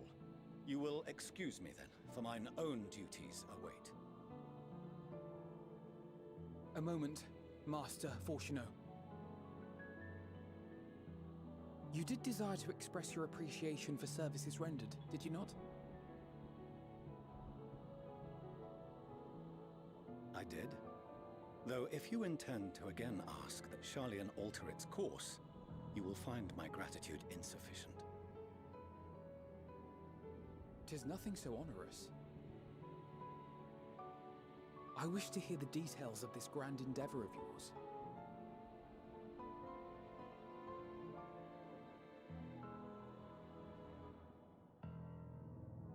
Do you swear to listen and to learn, and not to embark upon some scheme to impede us?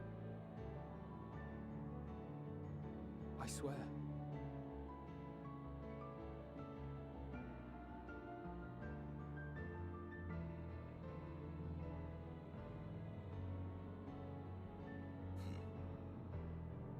Any other, I would doubt.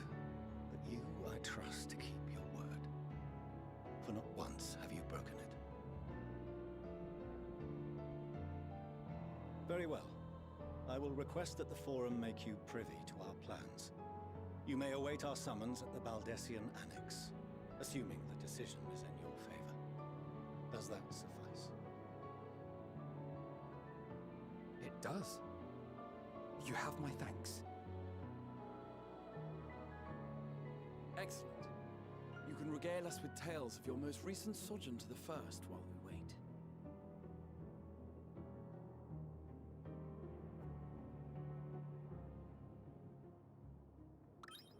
Oh, what? Did you hear something just now?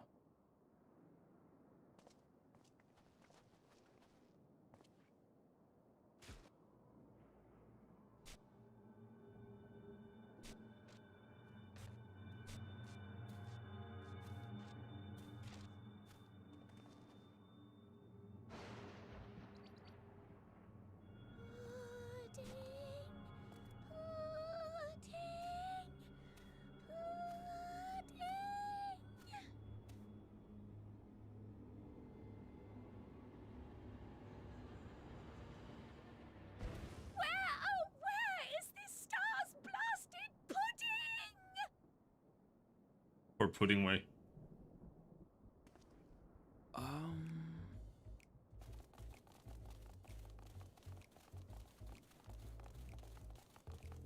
are you guys doing down here?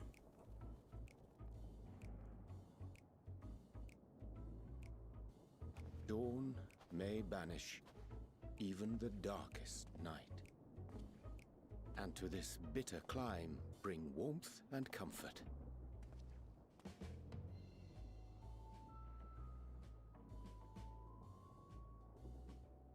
'Tis heartening to see such an assembly upon my return. I thought often of you whilst I looked down upon our star's brilliance from the moon above. Yes, but what are you doing here? And dressed like that? Aren't you cold? Verily, I fear for my health should I proceed to expound upon our purpose ere I procure more suitable garments. Then allow me to summarize. We're here because none of you lot are up there. Nor has anyone deigned to send word about any changes in the plans. It's rude, is what it is. At least that's what I thought at first, but then folks got to wondering if you weren't in a spot of bother, so we decided to take matters into our own hands. Come down here and help, if our help be needed. So she says, but it's also something of a convenient excuse to visit Aetheris. Urianger made it sound absolutely marvelous. More so before the impending doom, but still. And it's not like there will ever be a better time. What with the aforementioned doom? Marvelous, they say, yet not an ounce of pudding to be found. I must suffer Urianger's inferior works no more. Hey! Maybe consider the plight of present company before you go blathering on about pudding and doom? Ahem. As I was saying, should you require any assistance with whatever, we are at your disposal. We were born from Hydaelyn's love for the lives of this star, so naturally we would much prefer to see them continue. Twiddling our thumbs up on the moon is hardly conducive to that, though, is it? Aye, not when you've all got such precious thoughts and feelings and hopes for the future deserving of more active preservation. Speaking to Urianger made us realize that while we've carried out our duties to the letter, we've failed to fulfill them in spirit. From there, it was just a hop, skip, and a jump towards resolving to do better. So please, show us how. Help us help you.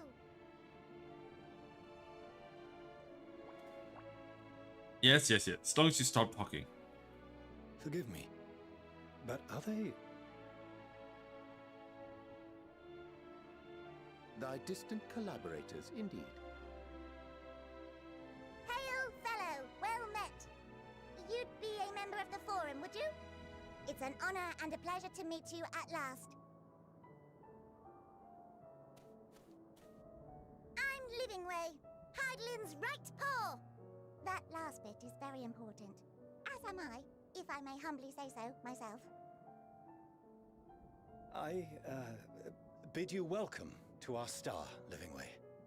On behalf of the Forum, I thank you for traveling such a distance to meet us. As you have surmised, preparations for the Exodus have not proceeded as smoothly as we had hoped. I should be happy to personally escort you to our headquarters in Charlian, where you may advise us as you deem fit.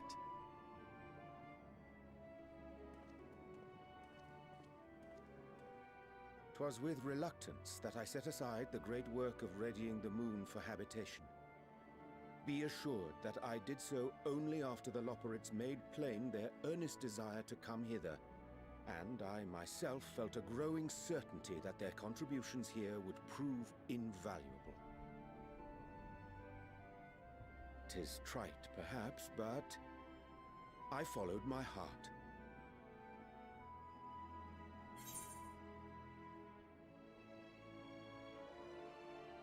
Good to have a few back.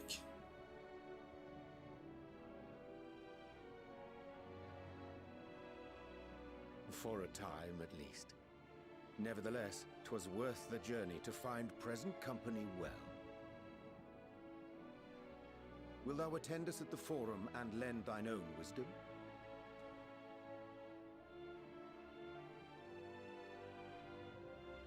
If that's all quite settled, can we start moving before Urianger catches his death? Even I'm freezing out here. Oh, I dare say you'll warm up quickly once you're aboard the airship. Sat shoulder to shoulder with our fur-covered friends.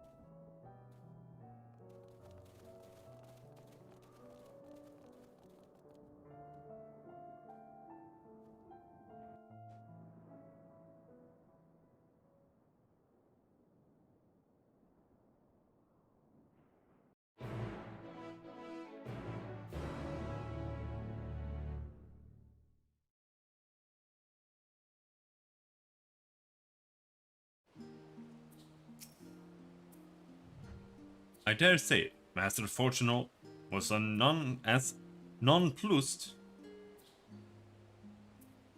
He was what?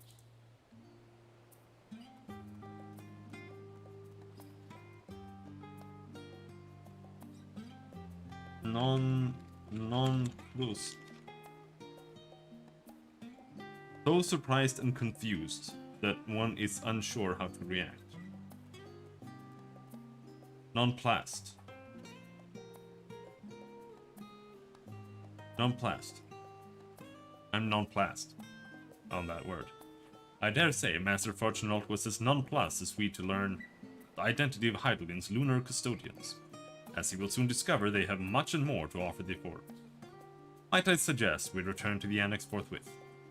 We may yet have time to discuss thy recent adventures ere we are summoned to the Rostra. Yeah. I know literally what's happening. You guys should probably be told very, very, very, very soon. Why am I all the way down here?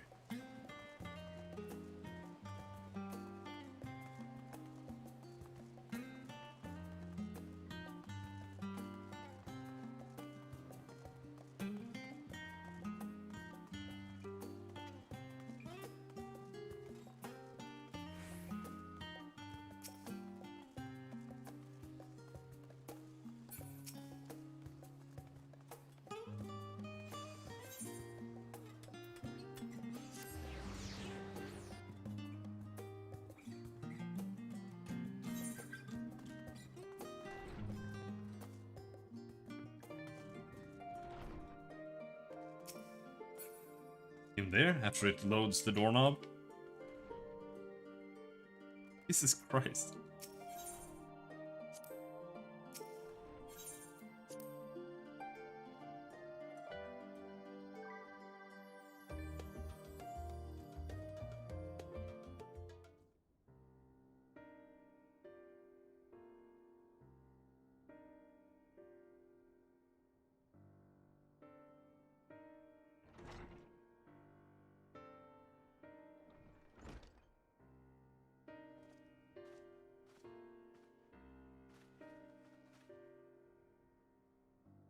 Not that I'm complaining, Urianger, but I wasn't expecting to see you quite so soon.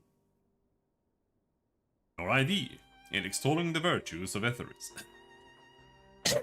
In Etheris. I did inadvertently awaken in the Loporrits a desire to avert our beloved star's demise. Trial tells us you have obtained new knowledge that might aid in our ongoing efforts. I have news to share regarding our study of the ethereal sea, but your findings are certain to be of greater interest, so I would rather hear them first. To what revelations did Heidelin's Elpis flower lead? Oh yeah, you see, I traveled back 12,000 years into the past, and I met Emerselk, and I met Hethelveils, and I met Heidelin, and I also met Ben Daniel, and then he had this bird girl, and she literally turned into a demon devil. Then this dynamis is what drives the final days. If it and Akasha are one and the same, this all but proves Nidhana's theory. Were an entity, through sheer force of emotion, to channel this vast dormant reservoir into a raging river, its power might surpass even that of ether. But if our star is so replete with ether, said entity would need to be outside its influence to effectively manipulate the dynamis of the great expanse. Meteor. Or rather, the sorrow and suffering of fallen civilizations that she has been hoarding for millennia. Untold anguish and fear and hatred, drawn from every corner of the universe, all for a single purpose, the destruction of Aetheris. Then our foe is no longer some unknowable calamity. We have but one aim, to defeat Meteor. You make it sound so simple, but you're not wrong. Vanquish Meteon and we deliver the world from the final days, but to even attempt it, there are two conditions. First, we must determine her location. Before Meteon escaped, an enchantment was placed upon her by Venat, the woman who would become Heidelin. The implications of temporal magics are not entirely understood, and so we cannot assume that our Heidelin and the Venat you met in Elpis are one and the same. Nevertheless, due to her intrinsic qualities as an all-powerful being, I'd wager that Heidelin possesses the knowledge we seek. Whether she would dare share that knowledge with us, however, remains to be seen. After all, she intends for us to flee Aetheris, not to stay. Do you suppose she has abandoned her pursuit of Meteor? The Vena I know would never give up.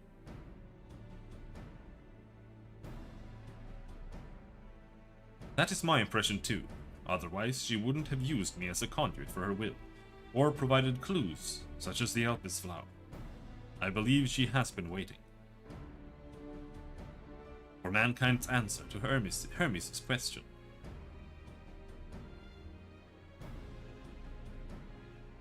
So what's the second condition? We must find a means to reach Meteon. Naturally, our chosen method will depend entirely upon wheresoever she has made her nest.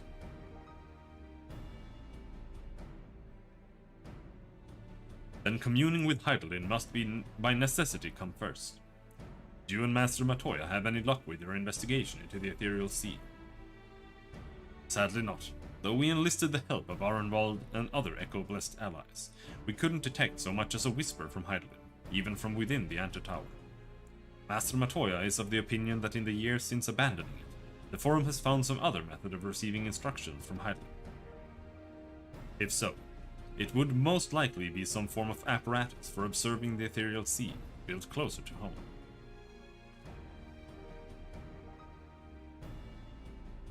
Sorry to interrupt. We just received word from the Forum. Your presence is required in the Rostra, where they intend to discuss the Great Exodus.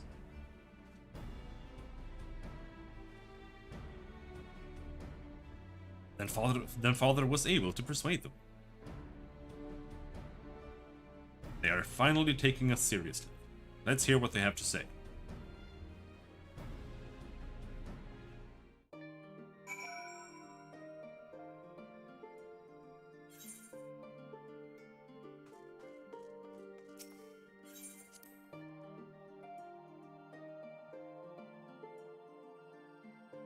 I should delete all of my material.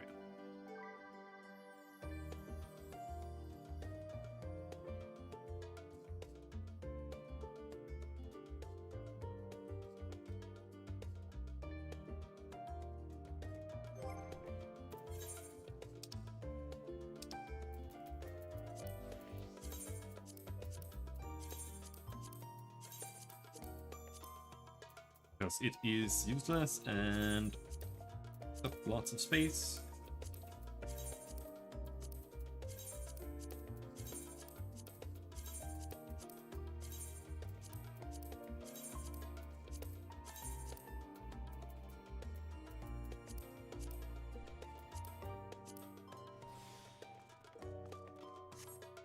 Okay.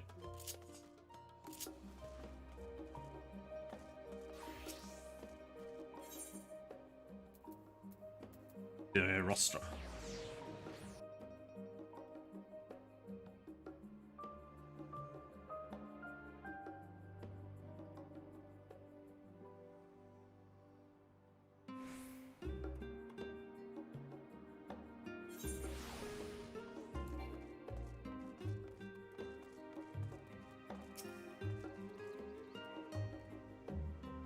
The forum is in session, and as such, the roster is closed to visitors. A scion of the seventh dawn. Very well, you may wait in the corridor.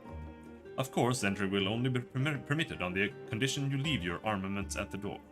Lest you forget, this sacred institution holds rational discourse in the highest. The implements of war are expressly forbidden. Then I just bring them in anyway. I'll hide them. There.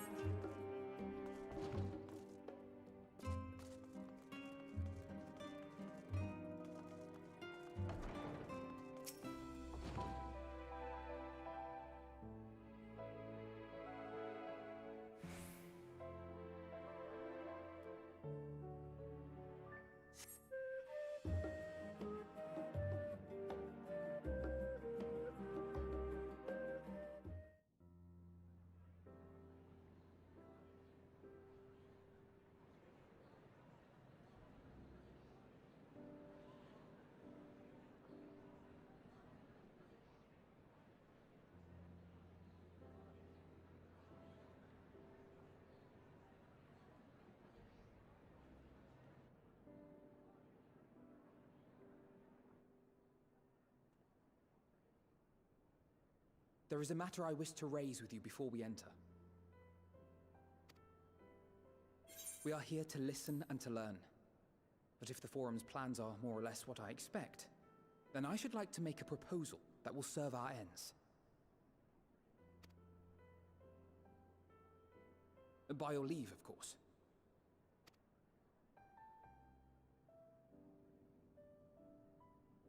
I don't see why not. Your words and wits have gotten us this far. Agreed. I will present our queries so that you may consider the most advantageous way to advance your proposal without distraction.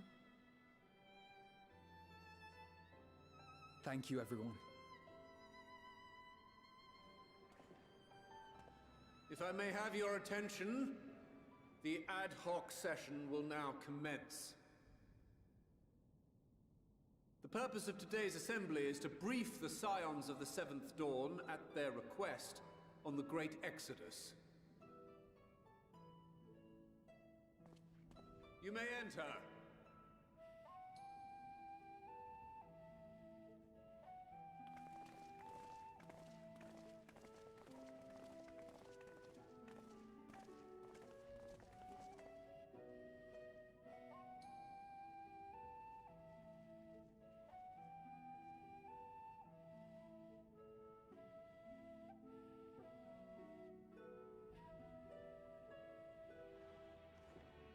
On behalf of the Forum, I commend your heroic actions on the Magna Glaciers. We shall not soon forget your service to us and the people of Radzat-Han. The Satrap, whom we have informed of the refugees' new arrangements, sings your praises as well. As an expression of our gratitude, we will endeavor to answer your questions as fully and openly as we are able. Then let us begin. First, it is the Forum's objective to ferry the life and knowledge of this star to the moon. Am I correct? You are. It is for this purpose Sharlayan has labored these many long years. We have collected biological samples and scientific records from across the star. When the time comes, they will be moved from their places in Labyrinthos and Numenon and conveyed to safety. Once that critical task has been accomplished, we will begin transporting the Sharlayan citizenry, which has been categorized into groups.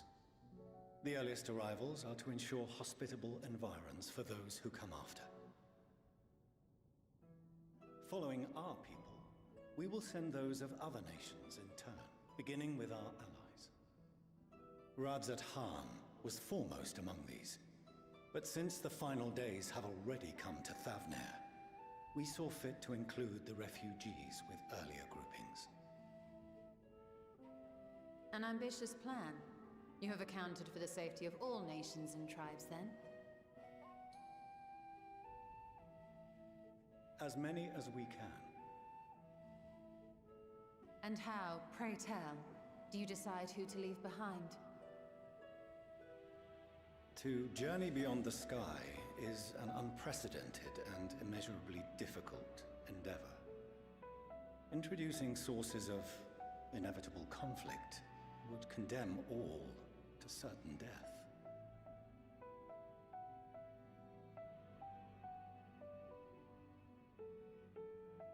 Questions as to the validity of that approach aside,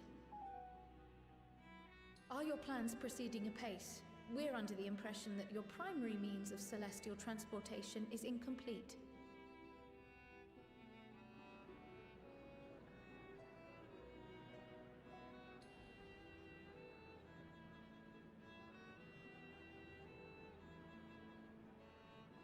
If only in that it does not meet our optimal parameters, that is correct. This Ark, as some have taken to calling it, is fully operational and could be launched even today. However, the final days have progressed more quickly than we anticipated. At present, the ship is incapable of attaining speeds sufficient to meet our evacuation targets. Should we put the vessel into service, as it is now, we will be unable to travel to the moon and back quickly enough to complete the necessary number of trips. Precious lives and knowledge will be lost. Seven hells. Is there anything to be done? The ether burner, the primary means of propulsion once the craft is in the space between stars, is undergoing testing to determine whether it can be made more efficient. Though cargo is being loaded for the initial phase of the Exodus, we are prepared to continue our experimentation up to the day before launch, should it prove necessary.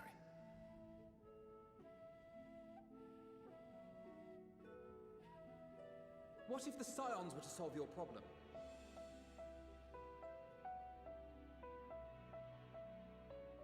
We shall help devise a means to improve the ether burner's efficiency, on two conditions. If we succeed, you must allow us to meet with Hydaelyn.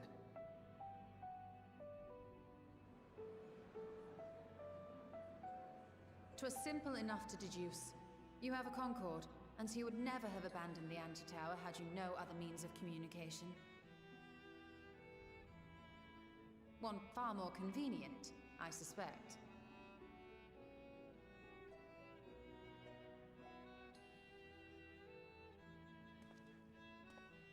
The second condition, also to be met upon our success, is that we be permitted to propose another use for your Ark.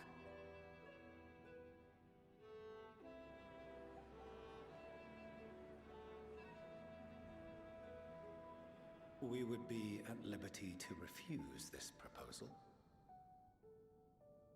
Of course.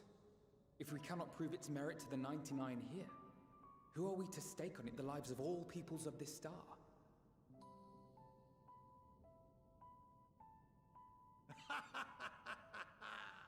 Delightful as always, Master Alfino.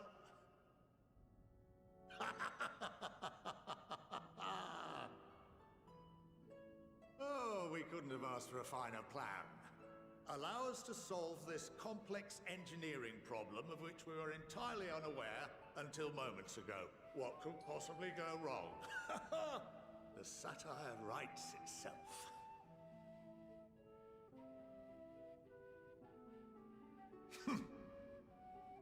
Yet, what field has not benefited from a change in perspective?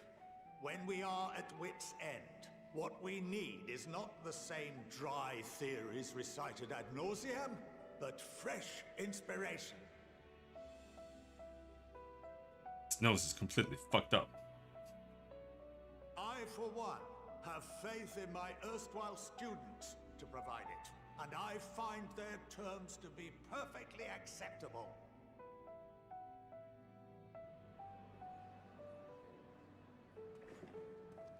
Order! Order! We have no time to waste on debate. I call a vote.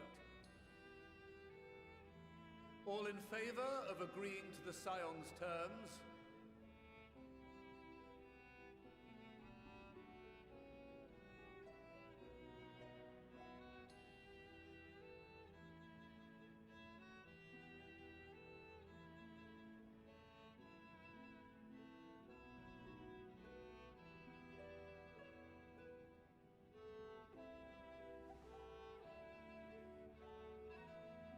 "71 in favor, 28 against. The ayes have it. Fortuneau, as the architect of this project, you are the best candidate to show them its current state. And bear in mind that regardless of your personal misgivings, this is the will of the Forum.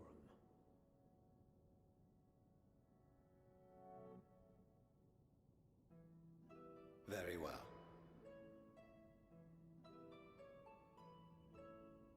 I call this session to a close. Return to your tasks with urgency. The final days wait for none.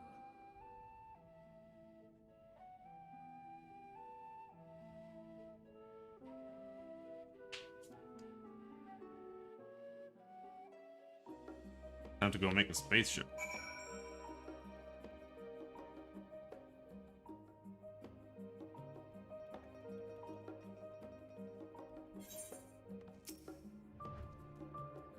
Sorry about not letting the rest of you in on my plan. I was admittedly thinking on my feet for the most part. But since we require both a means of communicating with Hydaelyn and reaching Meteon, in the spur of the moment I saw involving ourselves with the completion of the Ark as a way to work towards both objectives simultaneously. However, we must first keep our end of the bargain by solving the problem of the ether burner. I'd like to think it's not a challenge beyond our combined expertise, or at least the expertise of our extended circle of associates. It might behoove us to learn how an ether burner actually works before we attempt to improve it, though. Where's Sid? Did someone call Sid? As instructed, I shall take you to see the ether burner. Meet me outside the Archaeon. I trust you can make your own way there. So the Ark is being built in Labyrinthos. Hardly surprising, where else could they conceal such a massive undertaking?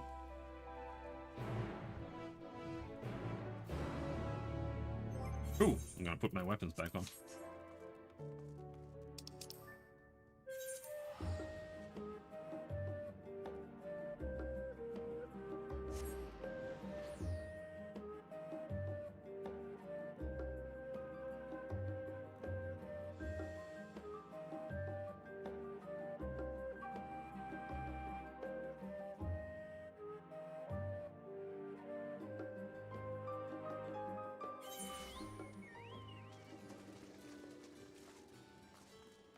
Why have you filled the aetheryte teleportation site with water? What's wrong with you?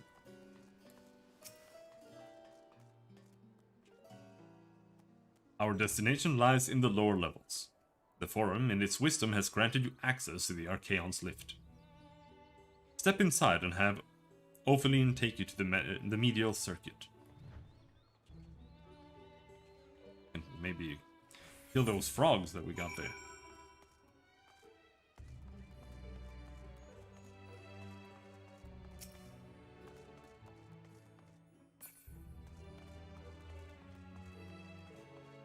Hello, Ophiline. You wish to use the lift, yes? Yes.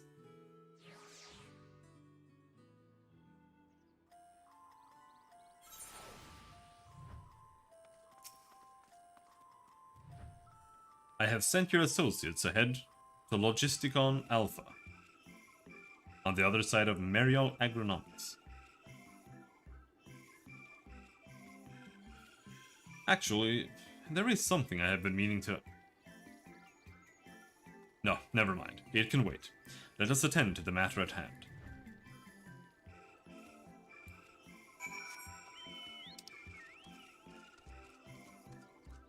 This song, dude. Absolutely aneurysmic.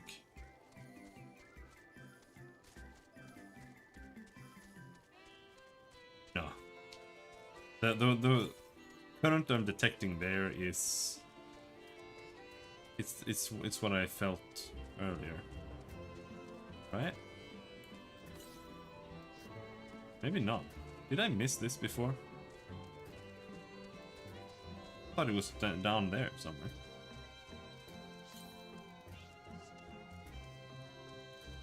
Maybe it's up there.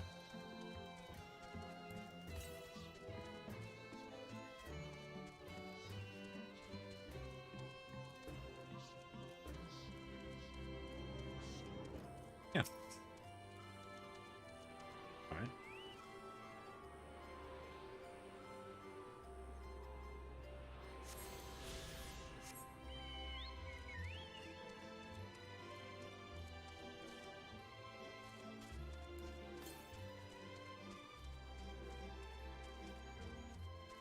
Oh, I was also right. There's another one to the west, but that one is definitely on the lower level there.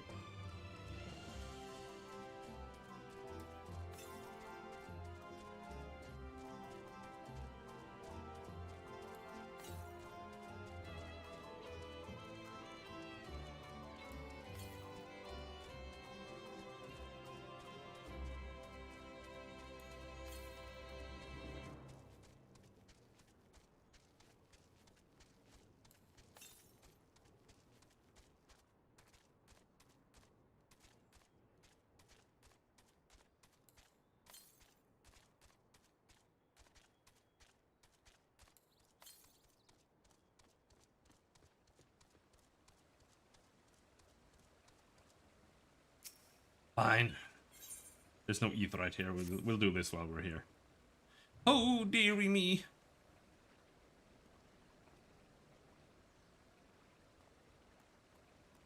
My sweetest shaggles. One of the Archaon's precious samples has fled. You have no idea what I'm talking about, do you? My apologies. I'm Noeli Tia, an archivist. The Archaon is home to various samples collected from all across the star, and one such specimen has just escaped. A young troll, to be specific. Oh, I hope he hasn't been set upon by the local predators. Listen, I promise to compensate you, so could you please help me to retrieve the specimen? My thanks. I will continue my search of this area. I'd like you to check the 33rd facet.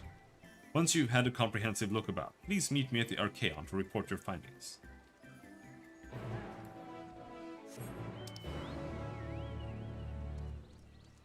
You want me to go in there? Alright.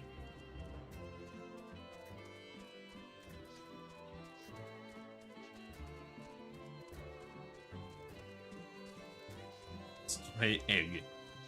Why are you guys making walking eggs?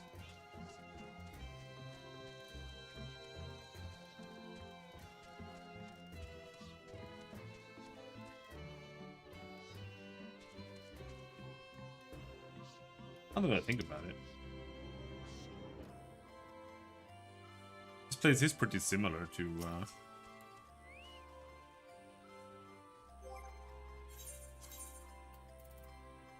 where we were. Gonna switch to Black Mage so I can blow these guys up and get XP for it.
You see no trolls, great or small, perhaps a bit further in.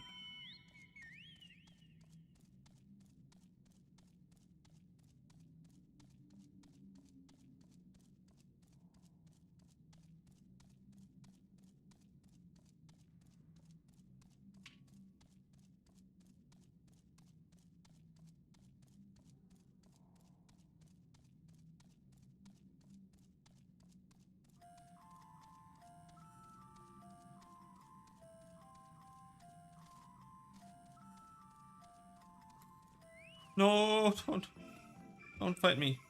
Well, I'm level 90, he doesn't give a shit.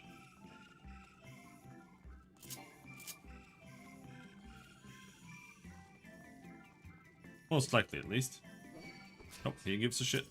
Fucker.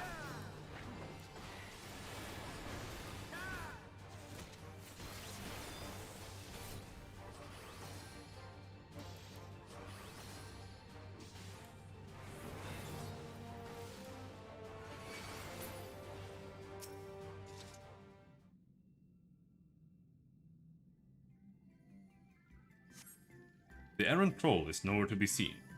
Noelitia may have had better luck.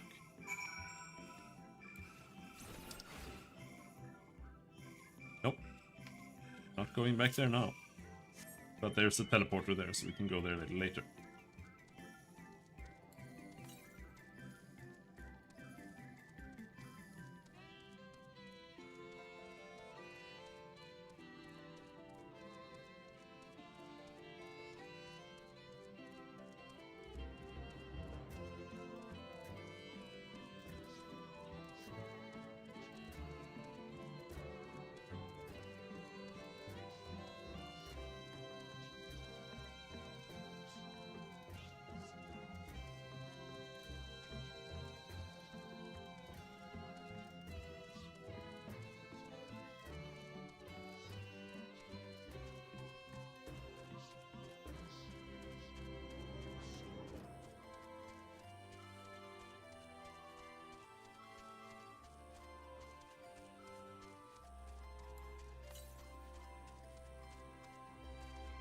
On 98 quests now, I think.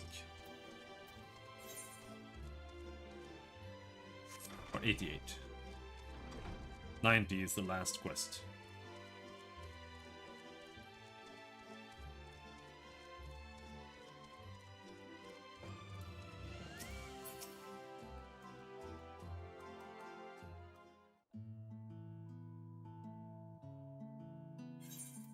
We are to wait here while our father arranges for us to use the next lift.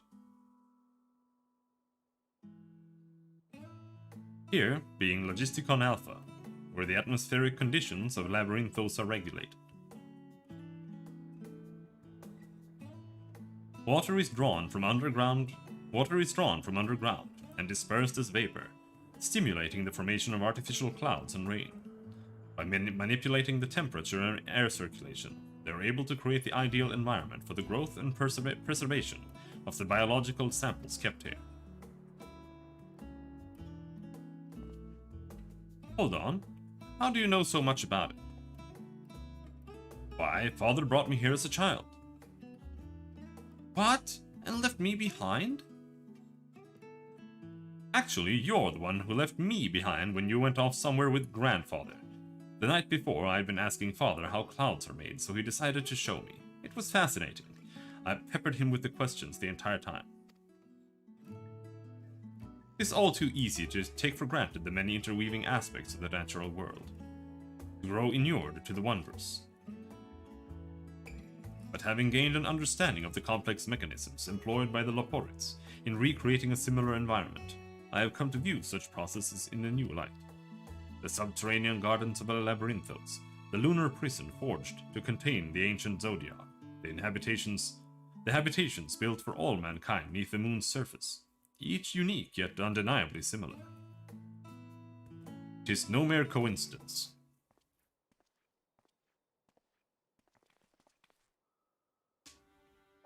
Ever since Hydaelyn unfolded to us the grim fate that awaits Aetheris, every essential resource we could spare has been delivered to Labyrinthos, in preparation for the Great Exodus. But that is not all. It is also a testing ground for the technologies that allow us to settle on distant stars. Though the Loporites have endeavored to make the moon inhabitable, that is not our final destination. Mankind must learn to propagate life where there is none, to thrive where all is barren. Alas, time is not on our side. I have arranged for you all to enter the central circuit. It is there that most of our preparations for the great exodus are carried out, the construction of the Ark among them. Though our plans have been made public, access remains highly restricted.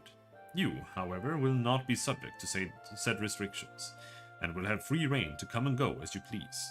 Such was the will of the Forum, after all. We will prove ourselves worthy of their trust, your trust.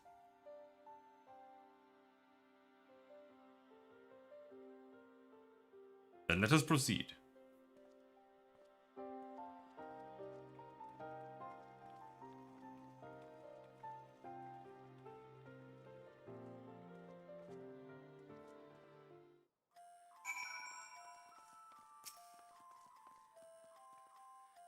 By decree of the Forum, the Scions of the Seventh Dawn are permitted to enter the Central Circuit. Hell yeah, dude.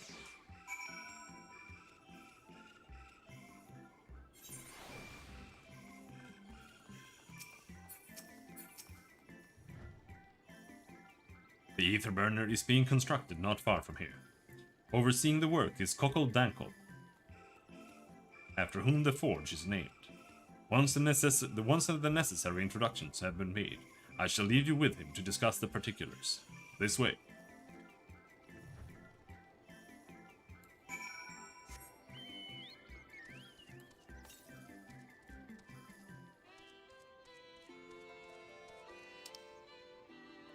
Down there? Right, sure, whatever.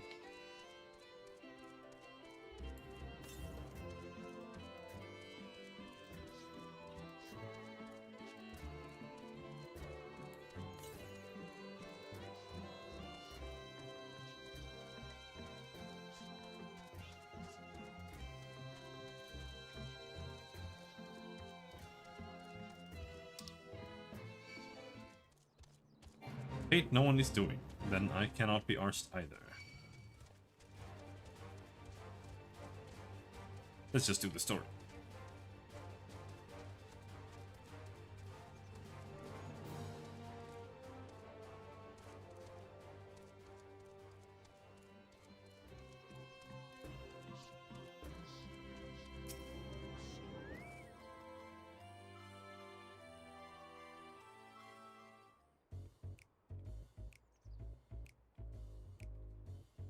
Could swap them out.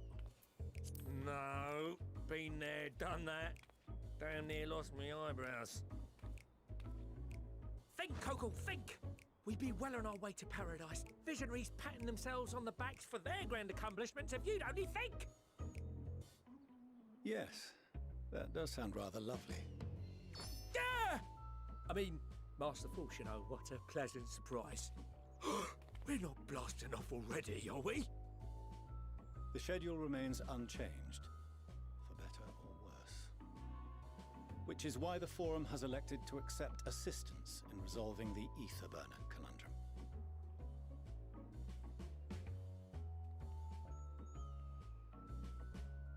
Huh. Not seen you lot down here before. There are Archons among their number, but engineering is not their expertise. Nevertheless, the Forum concedes the slim possibility that they may have insights to offer.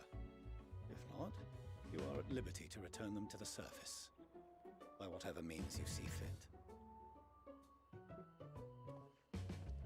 I assure you that won't be necessary. Now, about your troubles with the Aetherburner.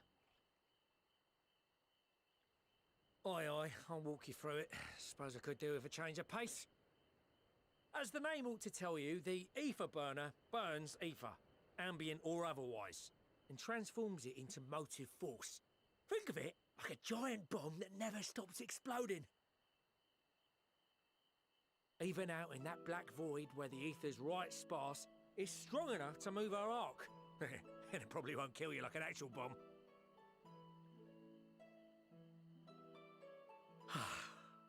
but it ain't perfect. According to my calculations, to travel to the moon and back fast enough for the forum's liking, the conversion rate needs to be 6% more efficient. A measly 6%, you say? But if I could have squeezed even another 0.6 out of it, don't you think I'd have built it that way in the first place? Hast thou consulted with the Loperites? Yes, they too are conducting their own research, for lack of a ready answer.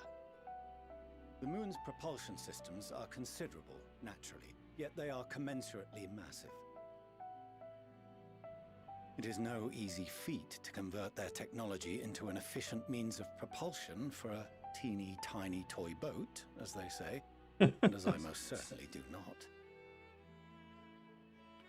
Yes, exactly! Damn it all, I asked for refined adamantite and they send me uppity rabbits with inscrutable, ancient, incompatible technology! You're trying to drive me mad! Do you speak of Allegan refined adamantite, perchance? You know of it? Only in the most general terms, I'm afraid. 'Twas an alloy of Allegan make, but the secrets of its production were closely guarded. As I recall, the record stated it was vital to Dalamud's construction and launch.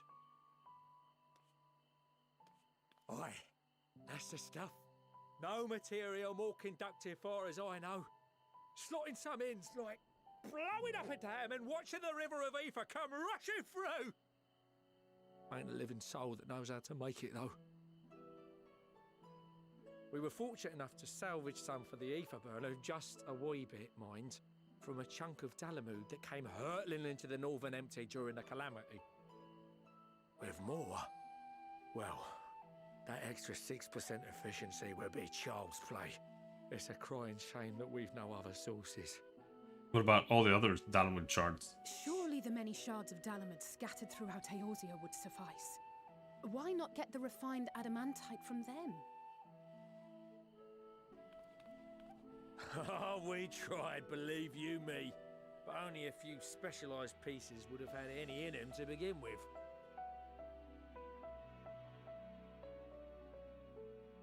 Drive calls from Ragnarok-class internment hulks. Those are the prize bits we really need. According to the Gleaners, getting to them means delving deep into the shards. And the defences are still very operational and very eager to blow them up.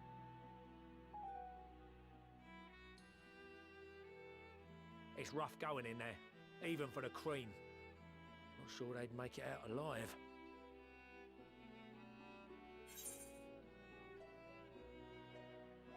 You want me to go and fetch the Watsits?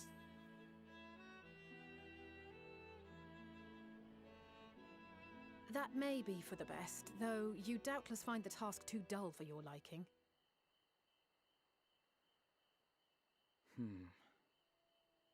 There are multiple internment hulks in Eorzea alone, so handling this ourselves may not be the most efficient option. Rather, if we could salvage adamantite from the shards simultaneously... Thancred, is the link shell we established before you went to Garlemald still active? Of course. The floor is yours.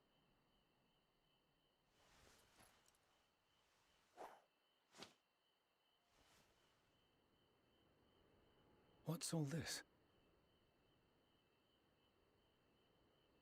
Gathering firewood, so to speak. We alone can accomplish little, but joined by others, we may yet build a bonfire to carry us heavensward. This is Alphino. The Scions have need of you.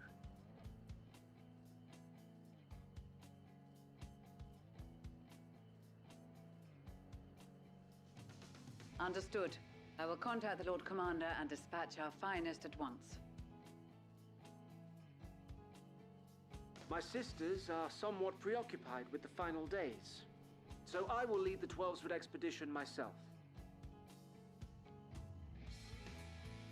Are you aware of any other sources of refined adamantite?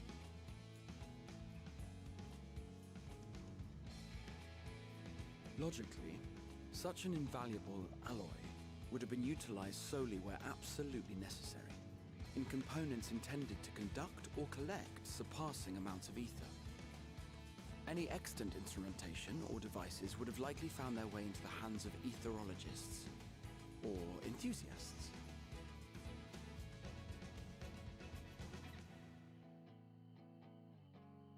Magical artifacts of Allagan design? The Eastern Alliance will send word to one and all. Are there other ways we may offer aid? No shards of the Lesser Moon scar our soil, but our stake in this cause is no less for it. Is there anything in Othard that might be of use to you? What did you say? Oh, you got friends in far places, lad. Anyway, if you're offering, I wouldn't say no to one of those Far Eastern sacred relics. Some of them can hold enough ether to summon a whole damn primal. Combine a source like that with the ether burner, and 3, 2, 1, kaboom! Why is your voice so deep? I gather you heard his explosive enthusiasm. Might you secure us a suitable relic? It shall be done. I know little of machines, but I promise we will do our utmost to gather the materials you need to finish your starship. I am glad for the work, in truth. Better to busy oneself than wait and fret over disasters foretold. Then why are we all still standing about yapping? There's plunder for the taking, and I'm a born plunderer. I'll be an old Charlian before you know it. Start mixing the grog. I'm certain that can be arranged. Thank you all, and do be careful. Just like that. Aye, just like that. Our refined adamantite is on its way. Now let us consider our next steps, shall we? There's yet much to be done.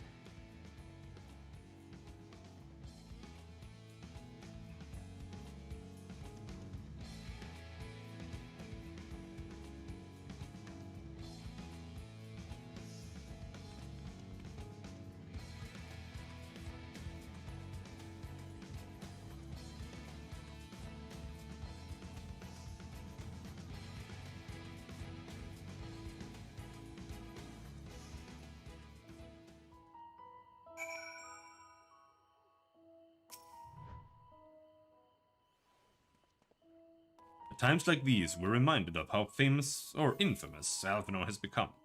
Who would have thought he could achieve so much with a single link pearl conversation? As we're expecting rather a lot of visitors in the near future, I'd best return to the surface and inform the relevant parties.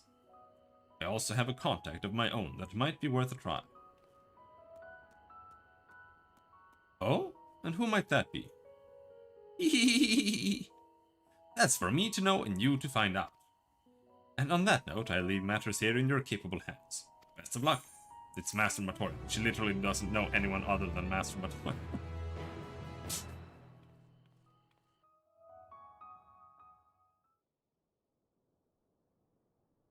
Meanwhile, in Ul'dah.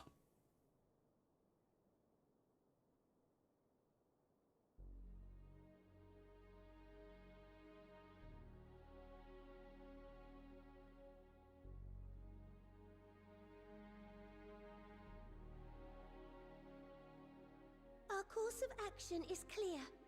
We must harvest refined adamantite from the shards of Dalamud and procure arcane relics of Allagan make. Summon the best and brightest of our immortal flames and form an expeditionary party at once. Call upon the Sultan Sworn and Brass Blades for support as you must. Papashan, send word to the guilds. We will require the expertise of master artisans if we are to have any hope of identifying and recovering these elusive materials. Theurgeist, we have need of your stone torches. They are to assist the immortal flames in scouring the ruins and to help secure the surrounding areas. I trust I can count on your support. As commander of the Stone Torches, my son Zimberk will personally see it done.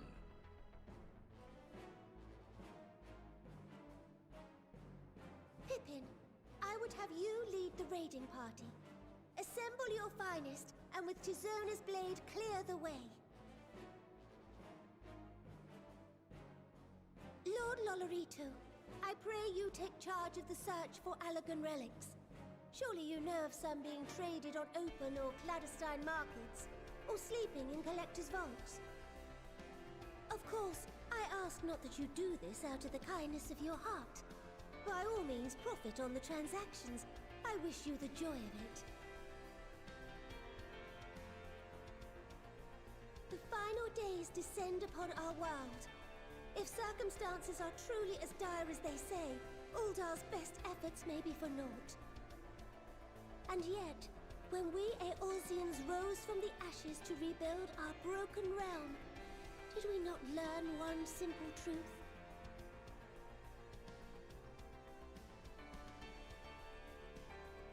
That which seems all but impossible to overcome alone may yet be possible if we stand together.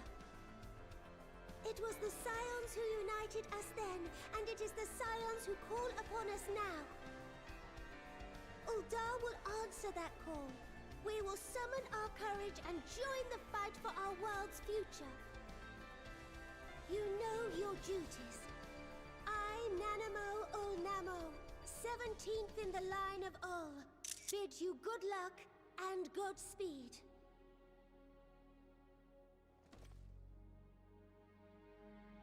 What was she doing there?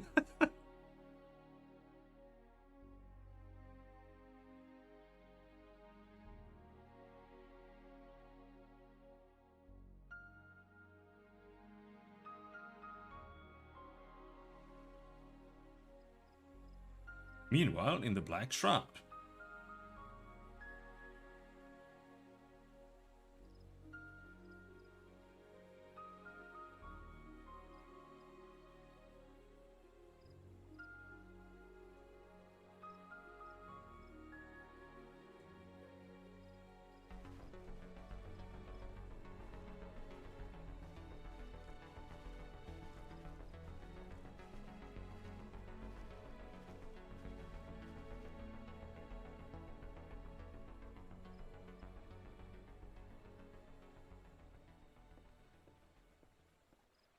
We fielded a goodly number, but our ranks are heavy with healers, and an abundance of restorative magics will be of little help in destroying Dalamud's defenses.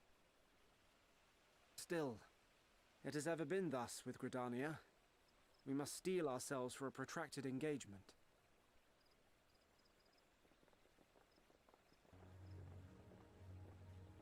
In that case, might I suggest taking us along?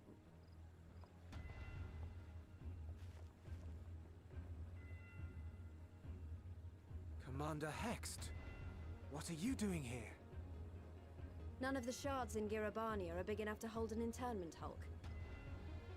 So we said to ourselves, why not lend our neighbors a hand?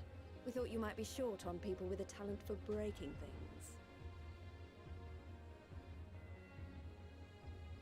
While it pains me to admit it, you are right. Our deficiencies so plain to see.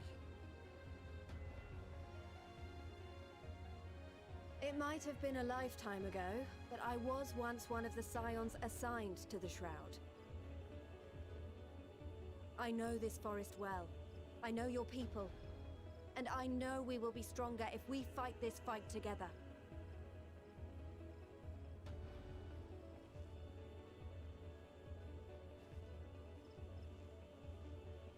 Then I will impose upon you with a clear conscience.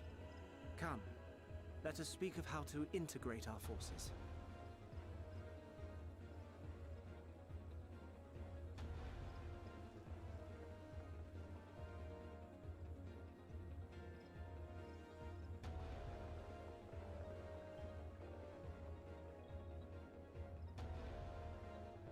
I won't let it all be for nothing. I promise you, Papalimo.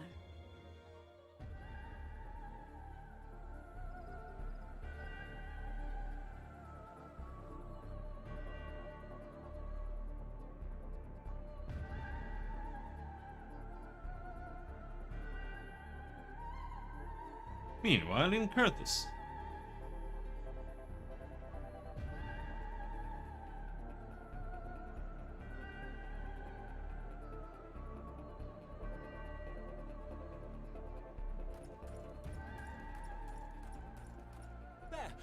There you are. We've no time to waste, brother. Everyone has already... Ah.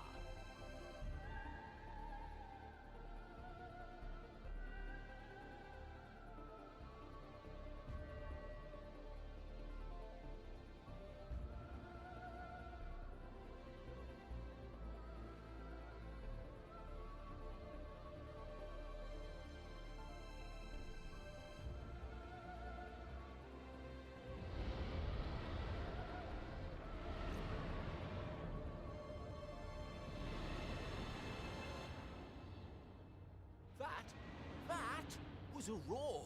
A dragon's roar.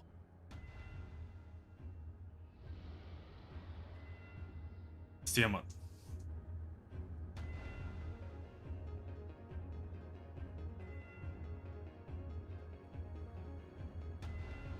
Meanwhile, in the Ruby Sea.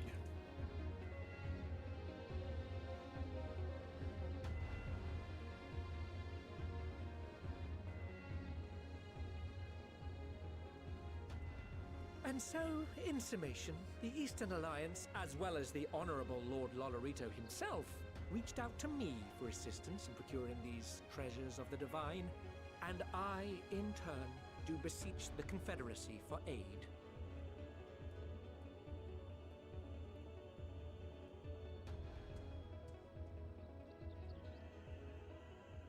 Hmm? Is that... Hancock? What a surprise this is. And a fortuitous one at that. I have a favor to ask, you see.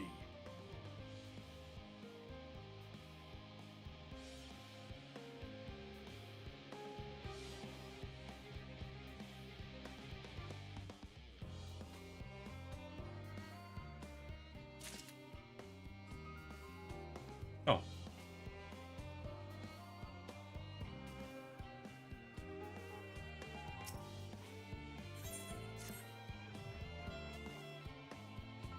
Though our friends are searching for refined adamantite and sacred relics, we will only know if they meet your requirements once they have arrived. In the meantime, is there aught else we might do to be of service? Ah, you've already done more than enough. If I had to say, though, I could use someone who knows a thing or two about elegant technology. You there, the lad with the red eyes and matching hair. You seem to know more than the average scholar.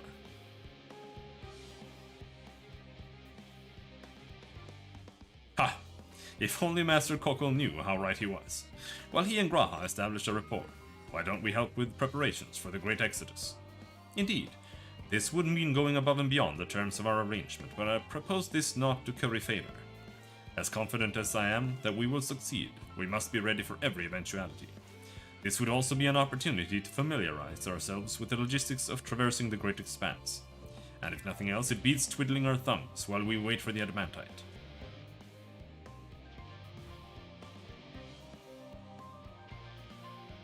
Well, ain't you a bunch of helpful buggers? If you have a mind to lend a hand, I know where you might ought to go. Trolley and Hamlet is lousy with researchers and scholarly types, busying themselves preparing with the Exodus. Pah! The lot need all the help they can get. Well then, off we go. Oh, I thought there were like a shitload of players here, but it was like just me. To the west. No, again, I'm gonna have to jump down to get that. I don't want to go down there.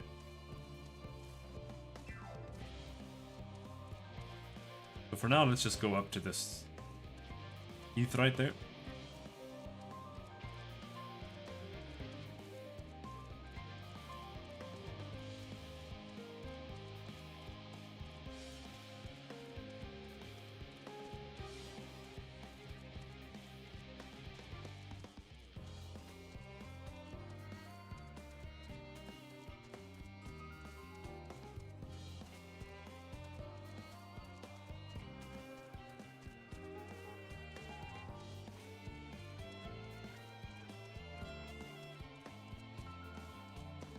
Yeah, they have had very strong soundtracks over the years.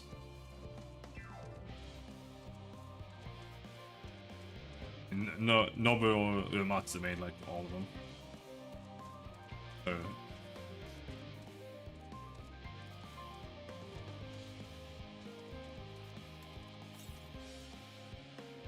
59 yalms to the south. See if we can find that.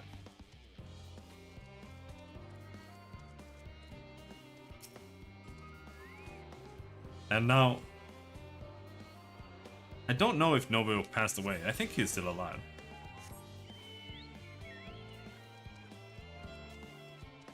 But I don't think he's involved anymore. For this, it's a guy called Masayoshi Solkin, I think. But a lot of the music is remixes of, or arranges rather, of old Final Fantasy songs. From what I can tell, a lot of the people actually live down here. I don't know how much help we can offer, but I dare say they'll benefit from some of that fresh inspiration Scholark Montechain mentioned. Let's start by asking around, ideally without getting in anyone's way. Let's meet by the Aetheryte once our work is done.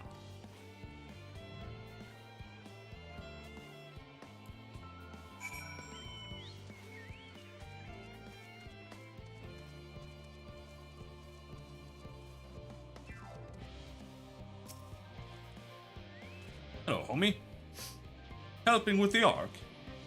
Even with all the power Master Cockles managed to squeeze out of the Aetherburner, is still not enough apparently. And now I hear that final days have arrived. Horrible creatures running rampant all over. If only we'd begun the exodus sooner. People are dying, and there'll be no end to it if we don't fulfill our duties. But we will. We've spent years preparing for this moment. Believe in the plan and all will be well.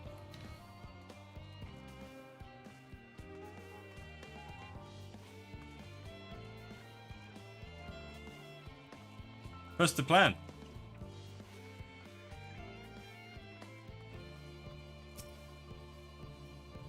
Oh, hello. Are you one of the new helpers? Working on the Aetherburner? Oh dear, I hear things have come to a standstill on that front. Even so, I'd choose that over my current duties. Checking and loading samples day in, day out, it's tiring, thankless work. Still, no one will be cross if I misplace a few legumes or what have you. The forum's got enough on their plate as it is. What with deciding who gets to board the Ark and whatnot.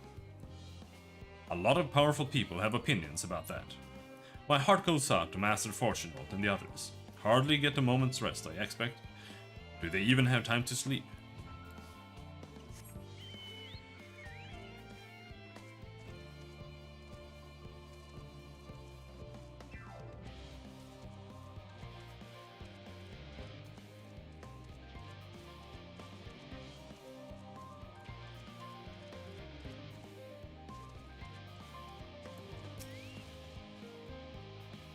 Offering to help?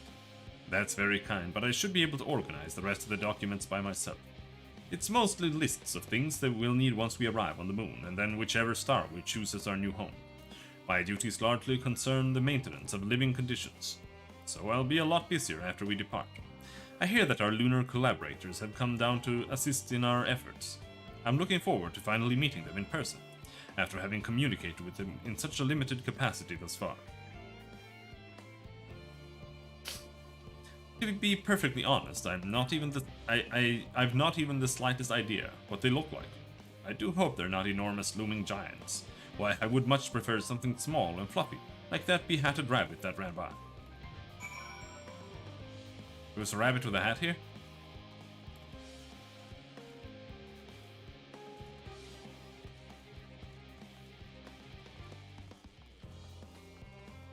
Search for the behatted rabbit. First, I don't think we attune to this thing.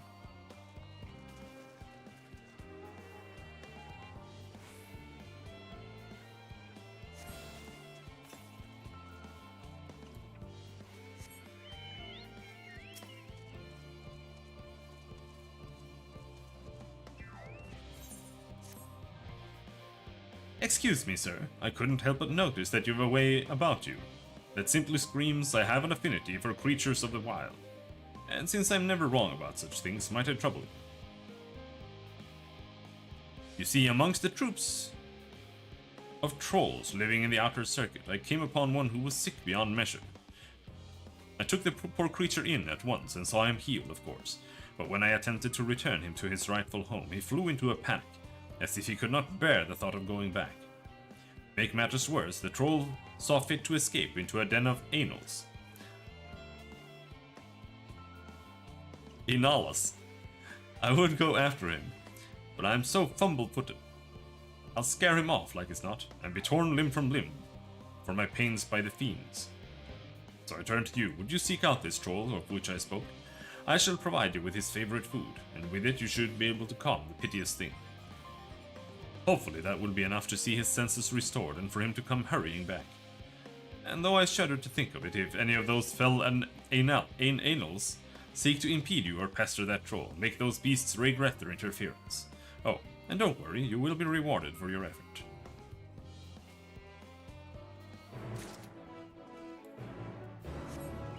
Over there.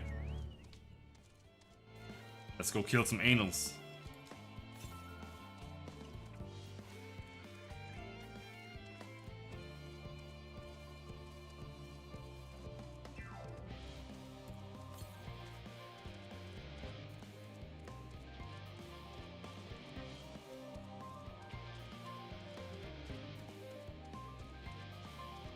Center anal.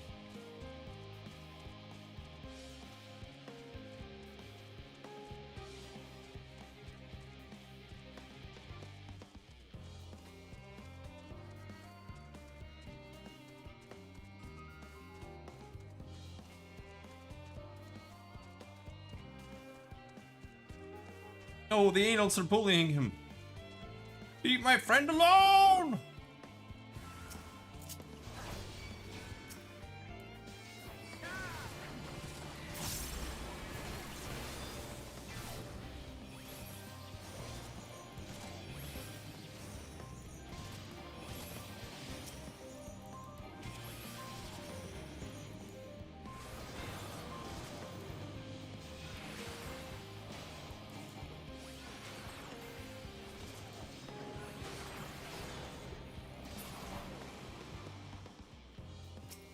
Hello, little guy. You okay?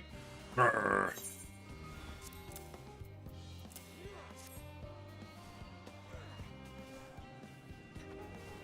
Mwah!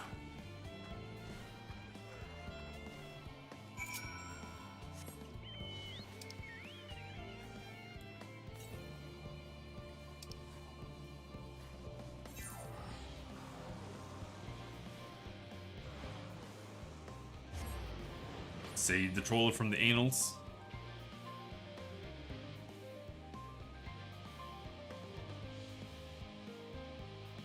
I think next time I microwave an apple, I should probably put some water on it.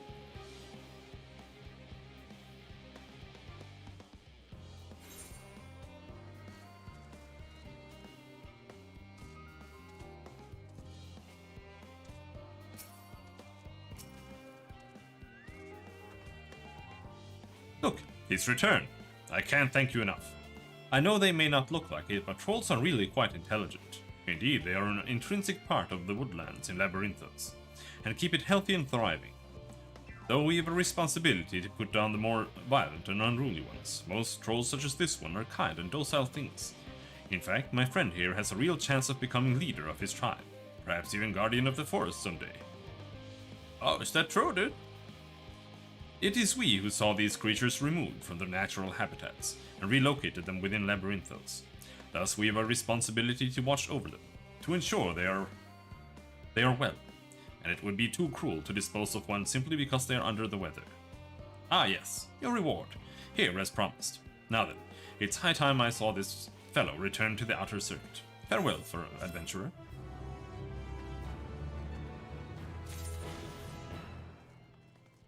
Now where is this rabbit? Cooking way, growing way, singing way, living way. Fancy meeting you here, Robin. Our friends in the forum brought us to see their teeny tiny toy boat, which was quite impressive considering they didn't use any creation magics. What we're really interested in is Etheris herself, though now we find ourselves in a sort of funny underground miniaturized version of it. We were hoping the forum would give us a guided tour, but it appears they're rather preoccupied. Honestly, all that time to prepare and they're still not ready. I suppose we'll just have to show ourselves around. Or at least, that's what we were planning to do until we chanced upon Urion J and your good self. Since you're both dawdling about engaging in idle chit-chat, perhaps you could show us a few points of interest. Won't that be fun?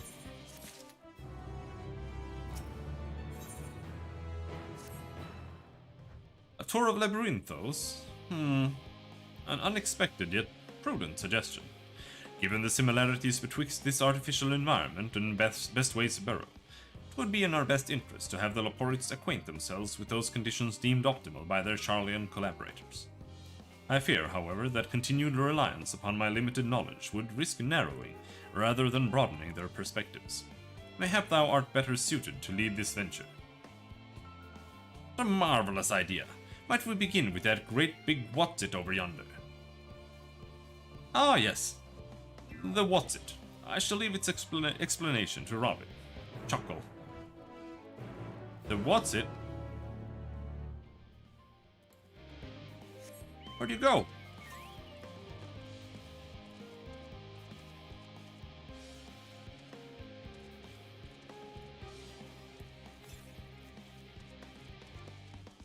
What are these things?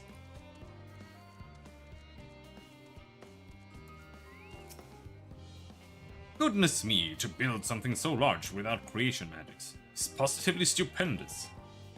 Perhaps you could direct our attention to its most important features. What is it? Search the apparatus for points of potential interest. You may move the camera as well, blah blah blah blah blah blah.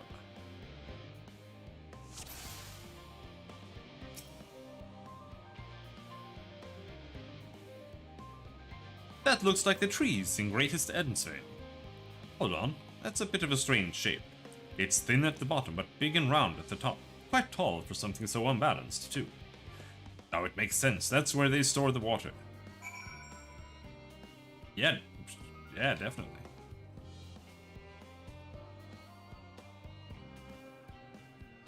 What am I looking for? Oh.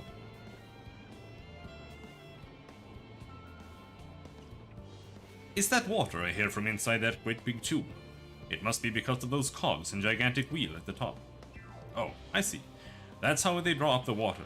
There's probably some sort of spiral-shaped mechanism inside it, too. Maybe.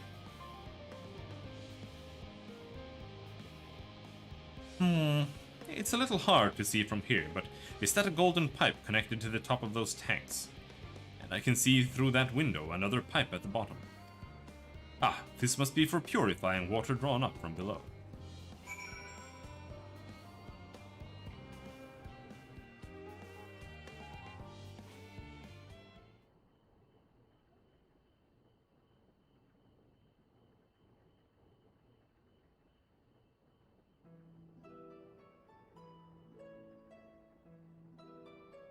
Well, if I were to hazard a guess, water drawn from underground, presumably with some other mechanism, is purified here and stored in that tower before being distributed elsewhere. I'm right, aren't I? I knew it. A design brilliant in its simplicity. I dare say it would take only a moment to install in even the harshest of environments. For us Loporites, that is. Indeed, securing a reliable source of water is of the utmost importance for any fledgling settlement. We have read, however, that peoples of Etheris sometimes make their homes in arid deserts and such. How are they able to survive? I don't know. Many settlements in Thanlan are built near an oasis.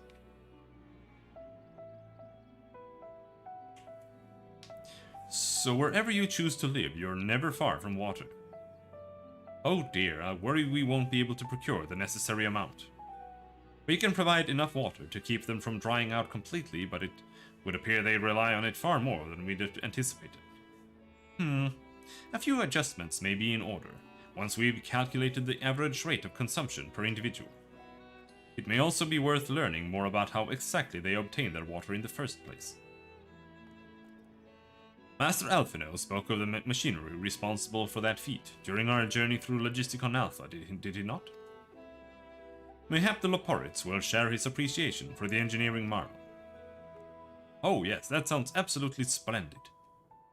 We must journey beyond the sanctuary of Charlian Hamlet. I shall lead the way. Yeah, you mean we'll have to brave the untamed wilderness? A valid concern indeed. We could not help but notice the many dangerous-looking creatures with big nasty teeth lurking beyond the safe confines of the settlement. Were we not escorted here by burly custodians, I dread to think what would have become of us. Regrettably, to many a hungry predator with the aforementioned big nasty teeth, Loporites may appear to be a potential and rather appetizing source of sustenance. Might I impose upon thee to assist in securing safe passage to Logisticon Alpha? For my part, I shall act as an escort to Living Way and Cooking Way. I entrust Singing Way and Growing Way to thy care.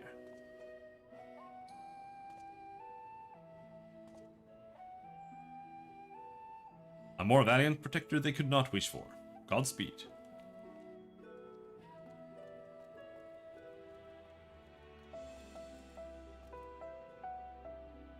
If it's all the same to you, I'd rather not be eaten by some horrid beastie.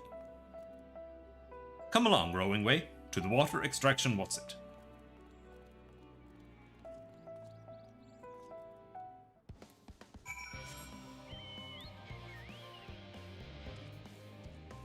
That's the wrong way.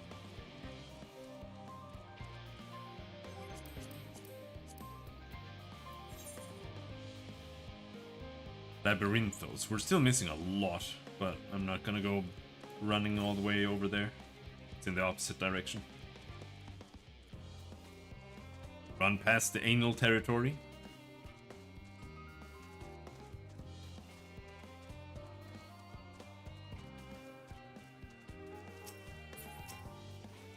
Guys, watch out, there's a burning anal here.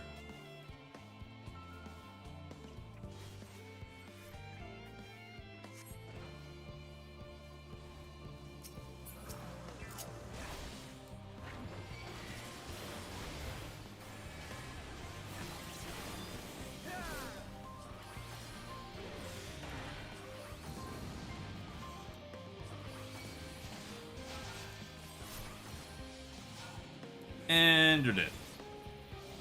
You're dead. You're dead. You're dead. Nope. Alright. Now you're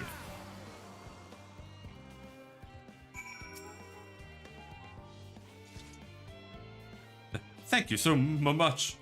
I really hope this water extraction is worth these harrowing experiences. All part of the fun, some might say, but I'd rather not be burnt to a crisp if it's all the same to you.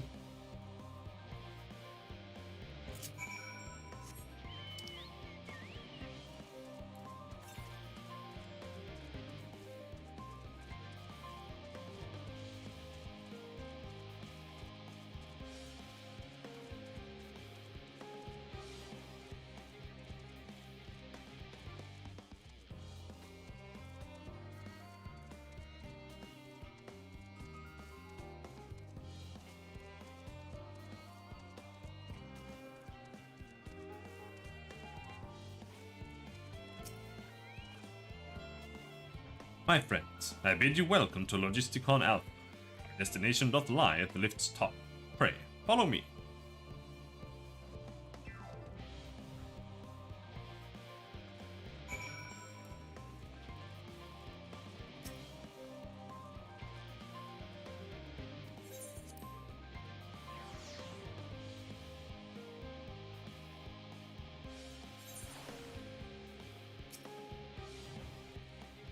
Marvelous. Simply marvelous. So this is where the magic, or science rather, takes place. The perfect environment to sustain life, artificially created. The knowledge we'll gain here will be essential when we start looking for new stars for your kind to inhabit. Apparently, most of them don't even have air for you to breathe. You're all very lucky that Aetheris just so happens to provide everything you need to thrive. Or did mankind turn out the way they are because of the available resources, I wonder? Either way, it's nothing short of miraculous, and I cannot wait to see more of it.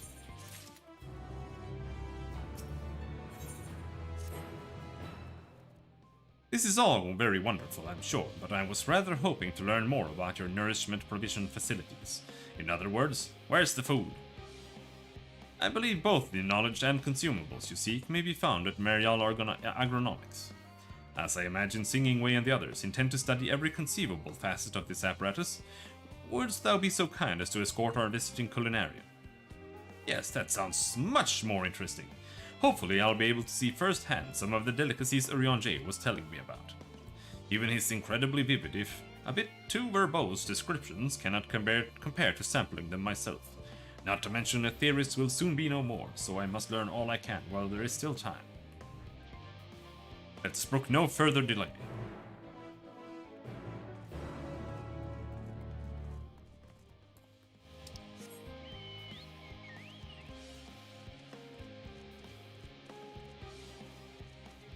Balbalang.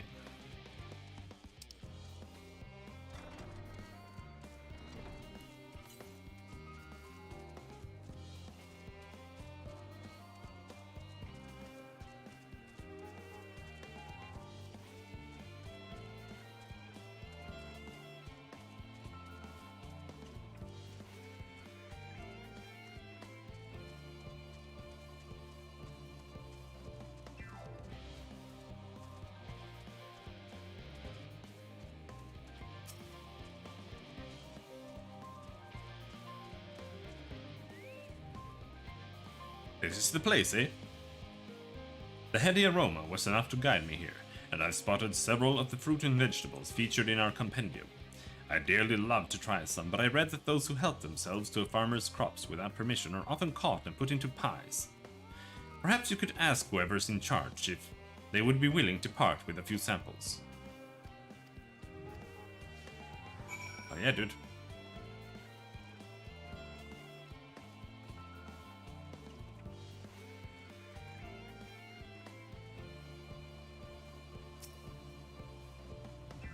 What a fine mess this is. Hey, you wanna let my rabbit eat some food? Ah, it's you, the one who climbed down the mineshaft. I'd show you around if I could, but I'm rushed off my feet preparing for the exodus, and I'm not the only one. We've all got to find ways to do what we do, down here, up there. First on the moon, then on whichever star the Forum decides will become our new home. It's all so sudden, so unreal. Don't you want to go to the moon? Well, it's better than waiting for the final days to claim us, but no matter how careful it's all planned, we'll never be able to take every variety of flora and fauna with us. Even the ones we can take may not survive in their new environment. So many species doomed to extinction. Sorry, that's not what you came to talk about, is it? Nothing quite so dire, I assure you. We merely wish to sample a little of your produce, if we may. By all means, help yourselves. Much appreciated, my good fellow. So, where do we begin? Where are the potatoes? They don't have potatoes, they only have popotos. If I understand correctly. Oh, I know what these are. Grapes, yes? Let's see if they are as delicious as they look. So sweet. So sour. The taste is much like a ripe philosopher's carrot, and yet the texture is entirely different. The contrast between the outer skin and the fruit within is most peculiar, though far from unpleasant. Yes, I think I'll try another.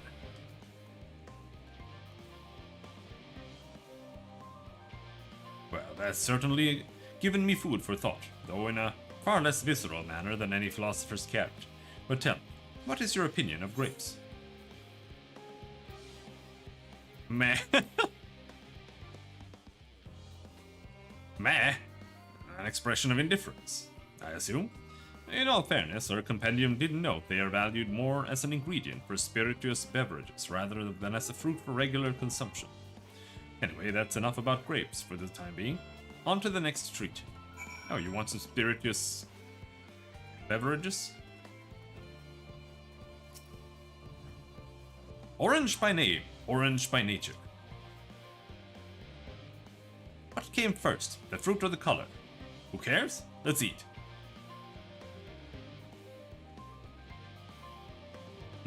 Yes, that's equal parts sweet and sour, as with the grapes, yet nothing alike. I may have to consult Urianger about expanding my vocabulary.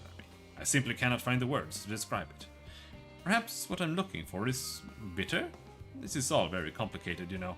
So many flavors, so many choices, and each individual with their own personal preferences. Now I see why you all turn your noses up at the idea of eating nothing but carrots. Marvelous though they still are in my estimation. Let no one say I said otherwise. But speaking of carrots, I've yet to sample any of the vegetables. Let's see what's in that field over there.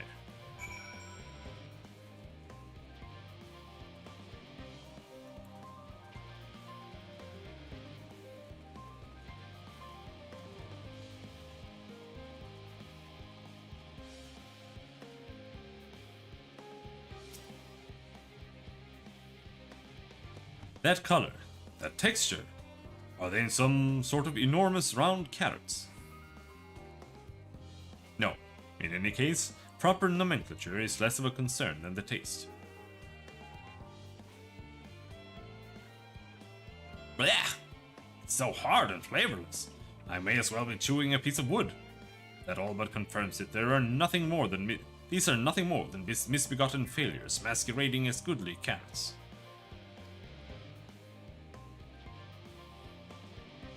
Oh, he's eating a turnip. No. Stop, stop, stop! Can't you see? These are pumpkins.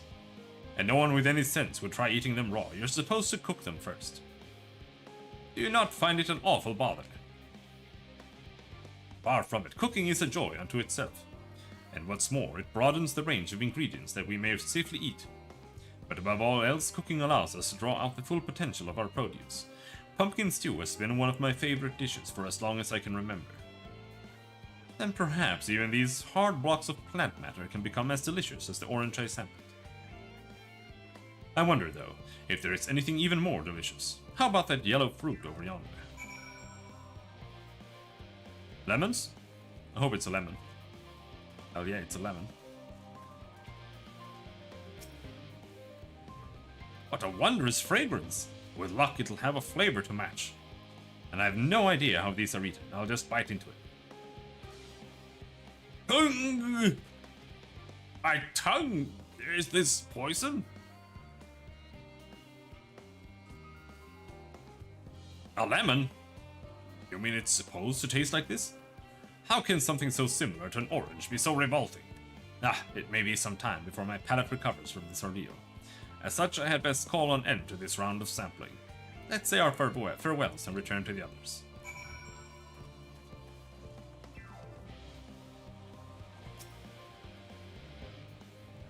Finished, have you?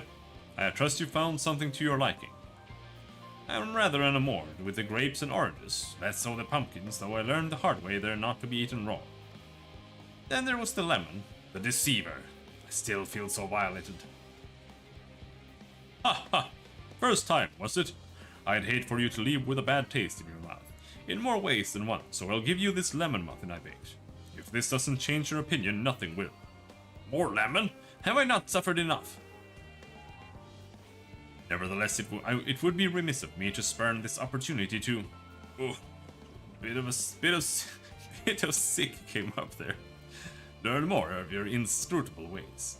Very well, Lemon Muffin, do your worst. ...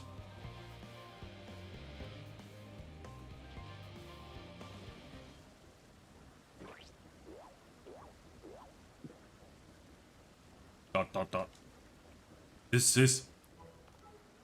Oichi! Although I still detect a hint of lemon, it complements the sweetness of the dough to create a perfect harmony. I never would have guessed its vile bitterness could be utilized so elegantly. My good chap, this is simply breathtaking. See? We rarely use lemon in its natural state, but it has a starring role in all sorts of recipes, and the same is true for many other ingredients. I bought a lemon muffin along with some other ones some months back. Yeah? It comes down to making the most of the resources at our disposal, and sometimes that can even be the difference between life and death. At least the store ones are the worst ones ever. I've never had a bad lemon muffin.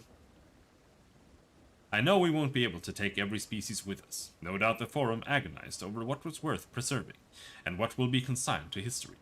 Hard choices, but make them we must if we're to survive. Such strength of will. Now I know what Hydaelyn sees in your kind.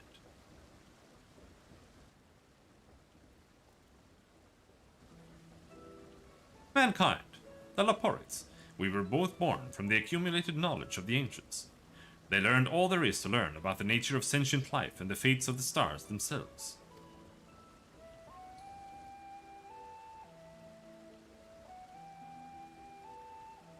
Eco's lemon muffins? There's nothing wrong with those. Once a civilization has fulfilled the basic requirements for survival, it will inevitably seek to eliminate all forms of negativity and achieve perfection.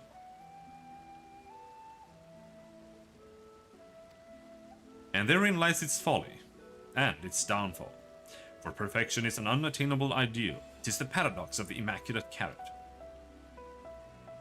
Yet civilizations since time immemorial have deemed the pursuit of perfection as progress.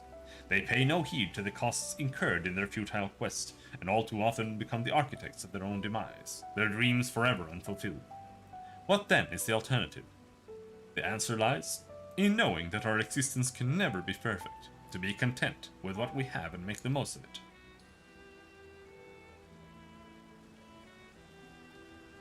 When life gives you lemons, make lemon muffins.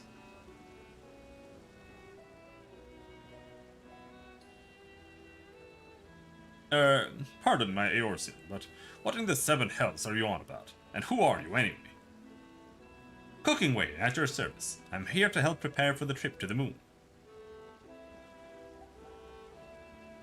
And once you get there, you'll be able to try my carrots. I've been growing all different kinds. But don't worry, there'll be room for your crops too. We'll work together to preserve as many of Aetherius' species as possible, if you're up to the challenge. Yes, of course. I look forward to it. Well, this has all been highly productive. Probably. Let's go and see if Urianger and the others have run out of machinery to inspect, shall we? Bye-bye. Let's go eat some carrots.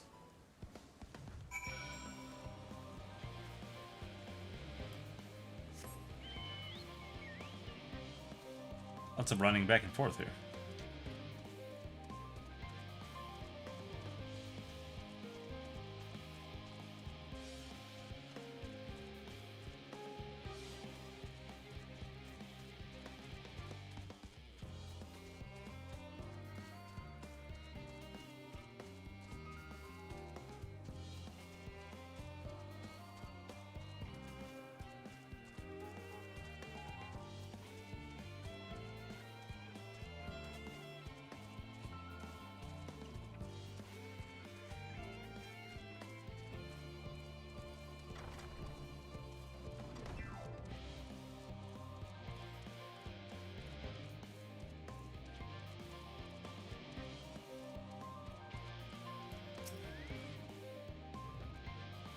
That was most enlightening, especially the part with the lemon muffin.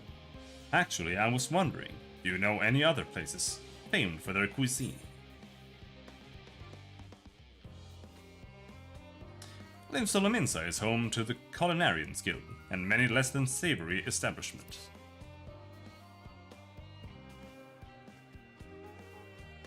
But that I had time to visit. The more I learn of Aetherius, the more I wish we could spare it from the final days. Alas, Hydaelyn's orders are to flee, not to resist.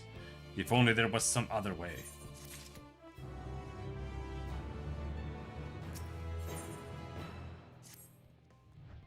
Robin, I trust thy time at Marial Agronomics did bear fruit. Our own efforts, too, were rewarded. We now possess an embarrassment of educational riches. No doubt our guests' relentless pursuit of knowledge could occupy them, and us, for a fortnight. Alas, time is of the essence. Let us return to Charlian Hamlet forthwith. I shall gladly attend to each and every Loporit there, should further questions within my power to answer arise.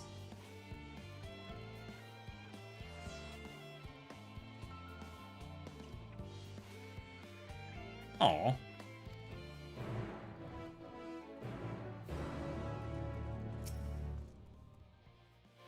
Master Fortunault has appraised me of your situation, blah blah blah blah blah blah blah. Teleport back.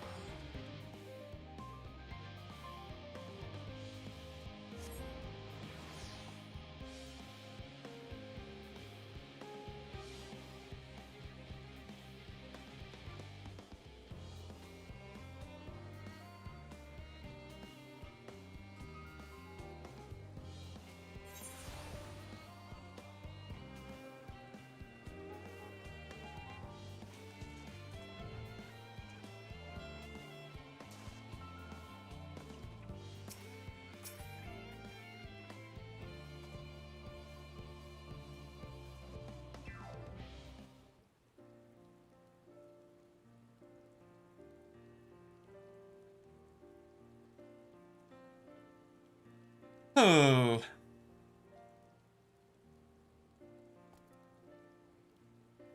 Yes, Robin, that was indeed me verbalizing a sigh to express my emotional state. Do you want to know why? Because I saw the reconstructed environmental data for Etheris at Logisticon Alpha. That's why. A forest so lovely and so leafy. Are all of your forests like that?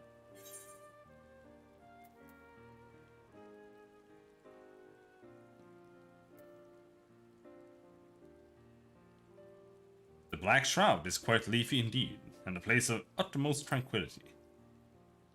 No, it's not. There looks like bandits all over the place and shit. What the hell? Gasp! Gasp, I say! With a star so wonderful, it comes as no surprise that you're reluctant to leave it behind. I was a fool to think otherwise. To assume that the moon was something worth being proud of. How ridiculous we must seem to you. Trying so hard, it achieves so little.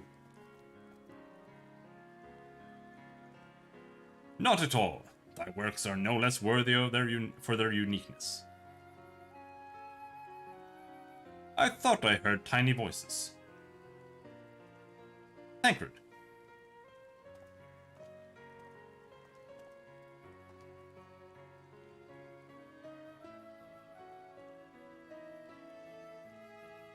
How didst thou fare? Oh, I was able to glean a fair bit from the researchers while helping to move their cargo. Preparations have proceeded without interruption here, despite news of the coming end. We have the forum's leadership to thank for that. That doesn't mean people aren't worried, though. Quite the opposite. Knowing disaster could strike at any moment, they hurry to complete their work, equally aware that a single error could be the difference between life and death, and we can hardly tell them there's no cause for concern. Perhaps not. Though, aided by our goodly growing way, we may yet find other ways to lighten their burden. Me? Be of use to people? I'm honored that you would think me so capable, but I'm not sure I'm up to the challenge. Nevertheless, I believe in thee. If you say so, I suppose it can't hurt to try. I passed someone moping in the Western Plaza that looked to be in need of a helping paw. Perhaps you might start with him.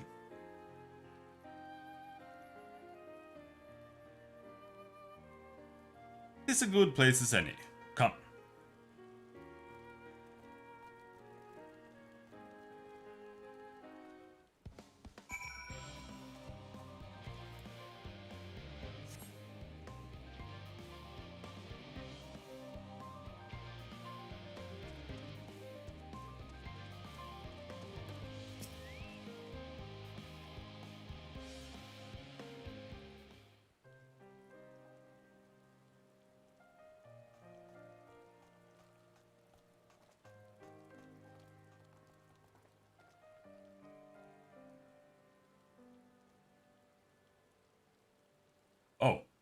can I help you?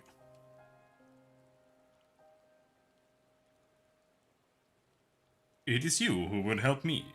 Is my anxiety truly so obvious? A burden shared is a burden eased. Pray, tell us of thy troubles. Those little fellows do look like good listeners.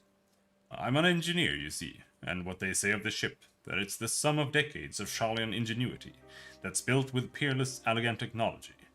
It's all true, but I know that none of that's a guarantee. We've never before launched a starfaring vessel, let alone flown it in the great expanse.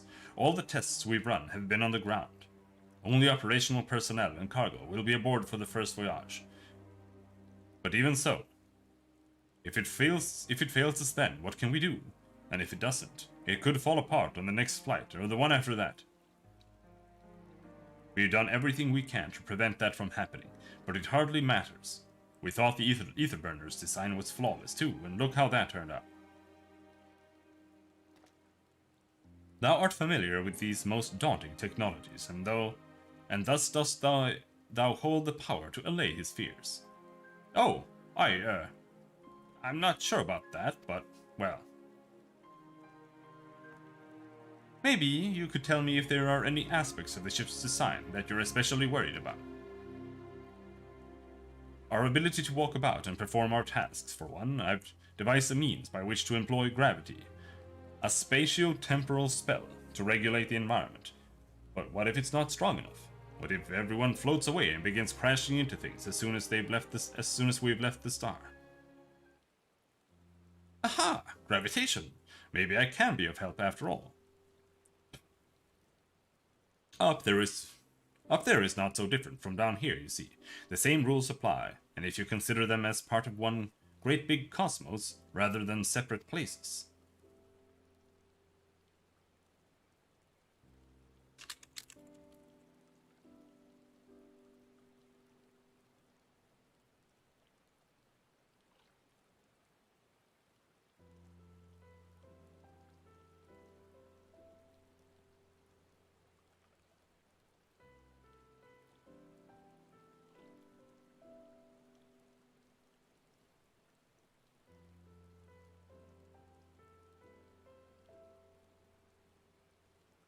I suspect both parties will find comfort in this conversation. Yet, if Thancred's tale be true, still others would benefit from insight born of experience. Might I prevail upon the Loporites to attend them? An excellent idea, if I do say so myself.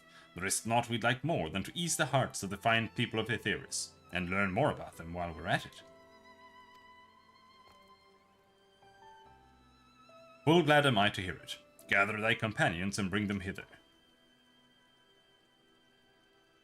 Robin, thou hast a gift for finding souls in need of succor. Pray seek thee out the distressed and the apprehensive, and inform them that help is at hand. I shall await them here, that I might introduce each to a suitable Loporit.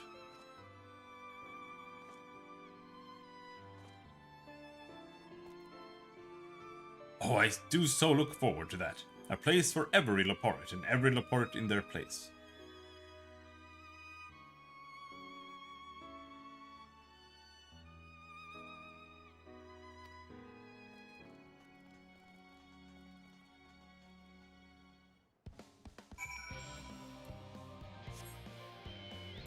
They really wanted to play this song hard.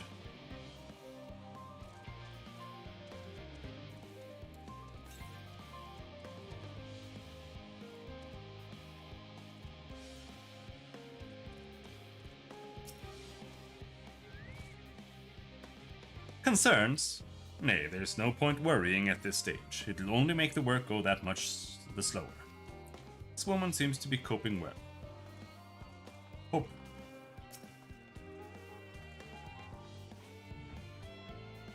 What am I thinking about? The medical facilities on the ship, of course. I designed them with the assistance of our sages and chirurgeons, but to imagine every illness or injury that one might face in that great expanse is beyond any of us. To say nothing of the effects that living out there indefinitely might have on the body.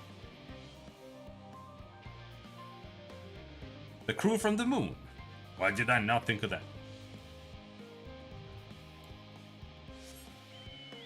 One out of 8? Fuck's sake.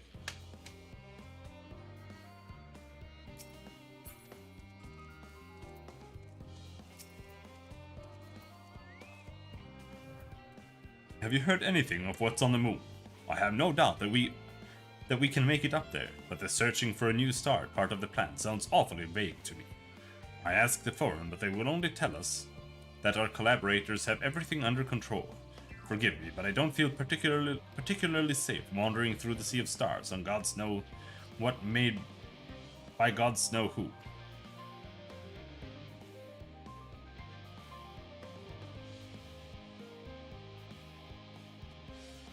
You mean to say that I can speak with them directly?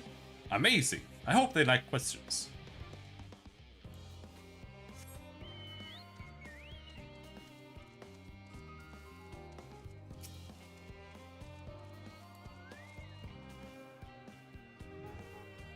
Worries. No, I believe I'm fine, thank you. I've been confiding in my colleagues and it's helped a lot. Can't recommend it enough.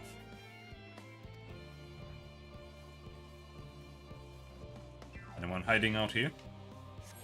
No?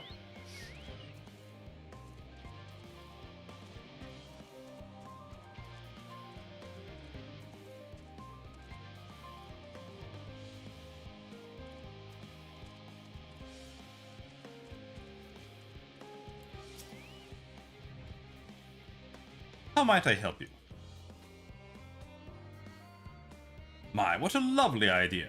I too noticed people becoming rather tense, so I rushed out to pluck some fresh and fragrant tea leaves. Now I need to only track down 100 or so cups. But don't you worry, I can manage. I hope your plan to cheer everyone up goes well. The woman is doing better than you are. Okay.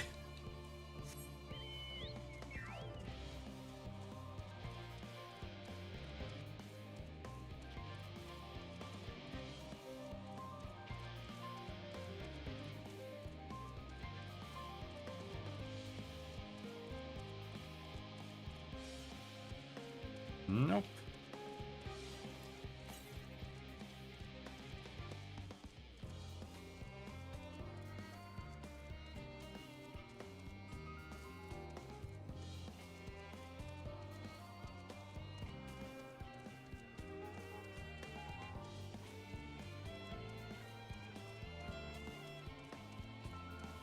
Or combat.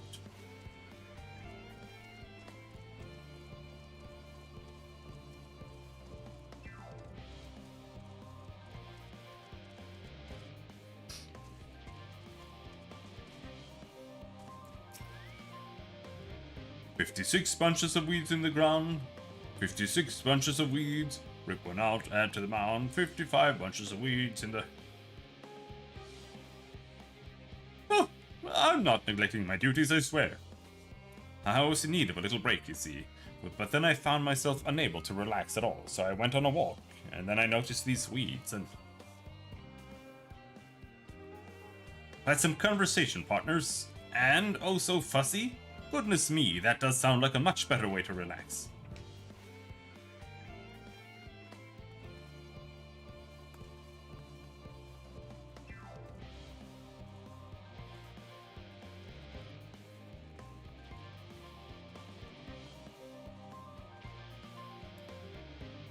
I've only found 3? What's up with this quest, dude?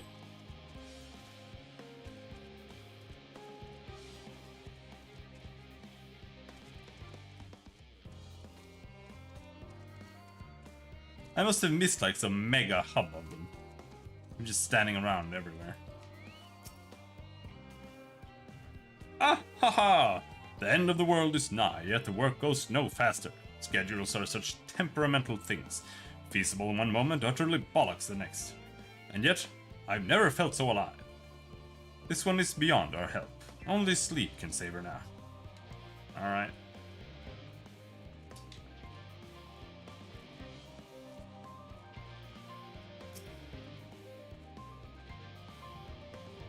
Holy shit! You! Yes, you idiot! Have you seen an envelope lying about?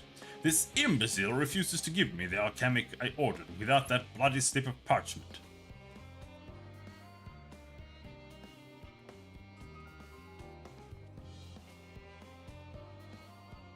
Unless your friends have a spell to make me remember where I dropped my damned envelope.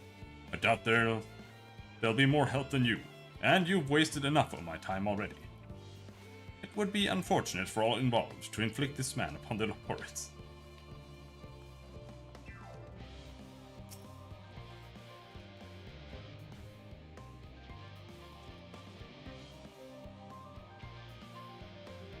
My face? What's wrong with my... Ah, perhaps I am a bit tense. I was tasked with ensuring that the proper fauna, and only the proper fauna, are brought with us to the moon. However, the suitability of a few species is still under debate. And I can hardly make the decision myself when I know so little about the environment up there. Including the Loporits in our discussions is a wonderful idea. I absolutely will. Thank you. Perhaps their biology itself might offer some clue as well.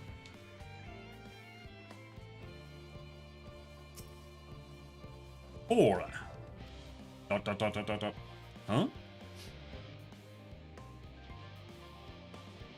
Consult our collaborators. I suppose that would be more effective than sitting here brooding.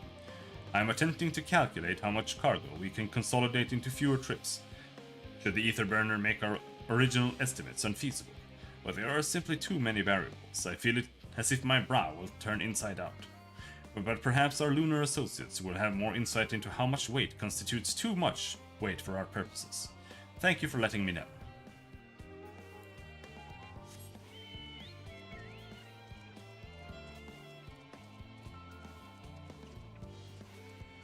Well, we've been here.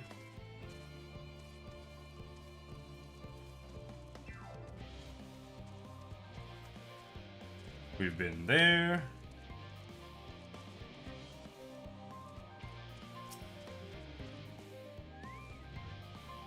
Just leave me to my misery. The forum can appoint someone else. Ugh. I apologize. I simply don't know what to do. How am I supposed to pilot the Ark if I'm already falling apart under the pressure? You know a starship pilot that I might speak with? Truly. Well then, there's no time to waste. They can help me prepare for this monumental task. Two more. Where are the last two?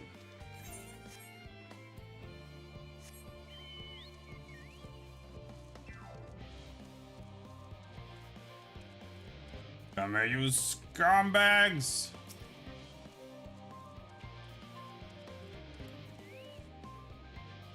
Apologies, but I am awaiting a delivery. Whatever it is will have to wait. Seems this cleaner is too busy to chat for his benefit or otherwise.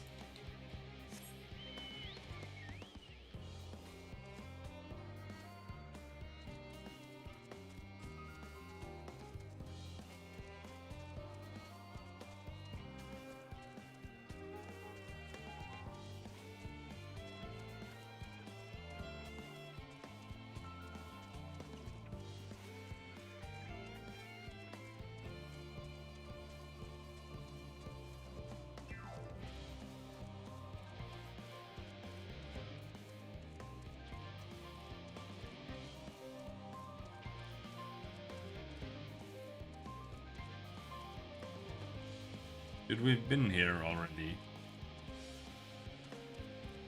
Why is the circle so big? When there's no one on either side out there.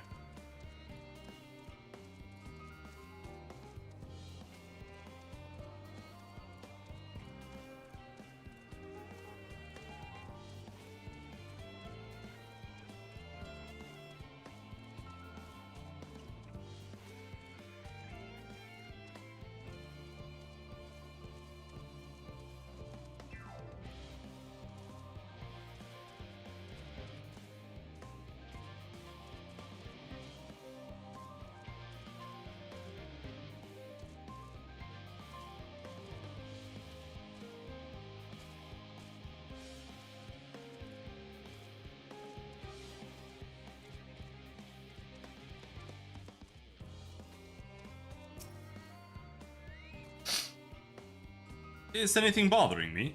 Well, I've been loading cargo for bells now, so my back feels like a void since played it as a piano. My feet and knees are as drums and cymbals too. This cleaner seems fine if you need a break. God damn it! Just let me find the fucking last fucking person. This quest is dog shit. There's one.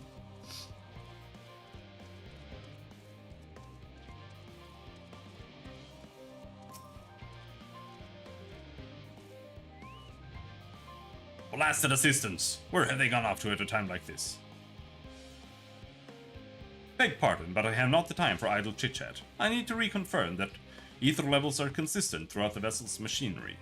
And it seems I still have to do so single-handedly. I swear when I find those assistants of mine. The Laporites are willing to help. Why didn't you say so? At least they won't moan about how they checked 24 times already and haven't slept in weeks, lazy sods.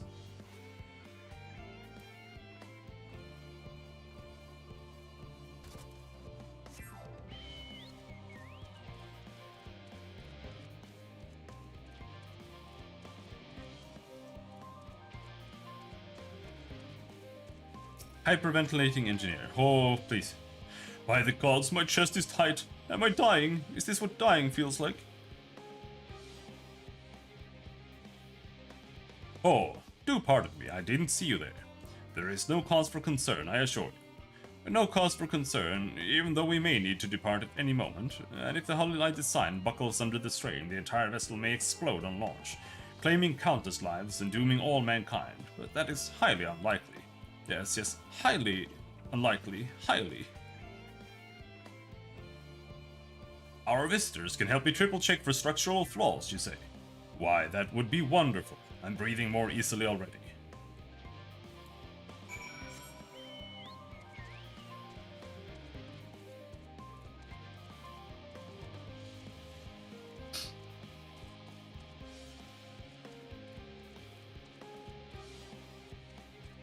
Oh my god. Behold, Robin. Through thine efforts, word hath spread throughout the labyrinthos.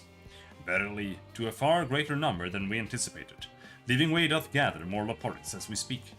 I shall assign each in accordance with their skills, that new bonds of friendship might be forged. Should greater matters require not thine attentions, watch over them, I prithee. Oh my god.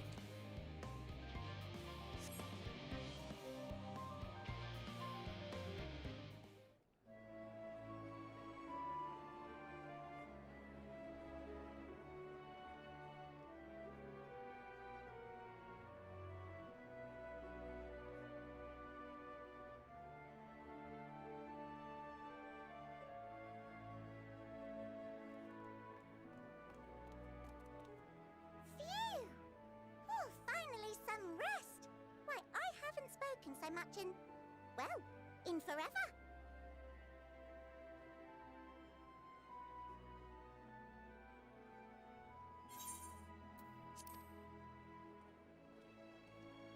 Lively, isn't it? The town is abuzz. Everyone eager to meet with our friends from the moon.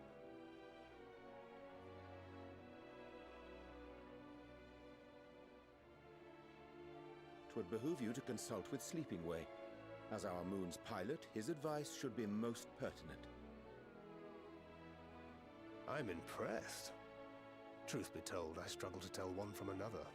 No offense intended, of course. None taken. After you and your friends left Mare Elementorum, we spent no small amount of time with your Urianger. Oh, the conversations we had. He told us all about Atheris, answered our every question, no matter how trifling or trivial. Look! Every page filled to the margins with knowledge. When I first arrived, I was struck by how little I knew. It was daunting. But then I realized that, were it not for Urianger and his teachings, we'd still be stuck on the moon, gazing at your world and wondering what we've been missing.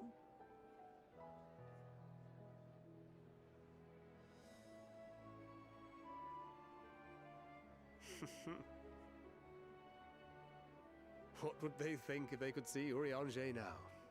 I dare say they'd be more than a bit surprised. And impressed, no doubt.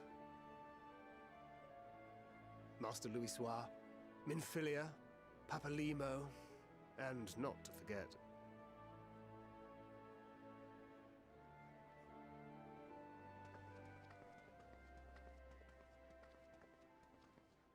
Oh there.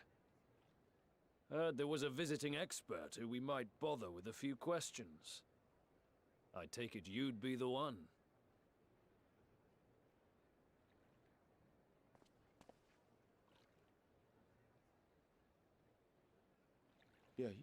Yes, I am.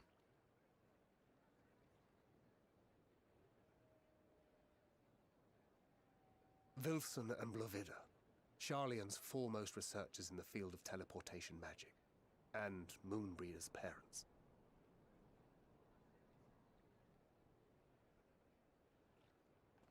It hath been some time. Tis good to see you in good health.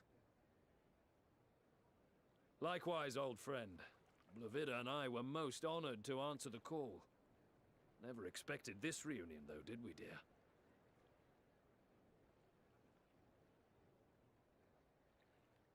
I'll say, the nerve. Sending that letter, then running off to the gods know where.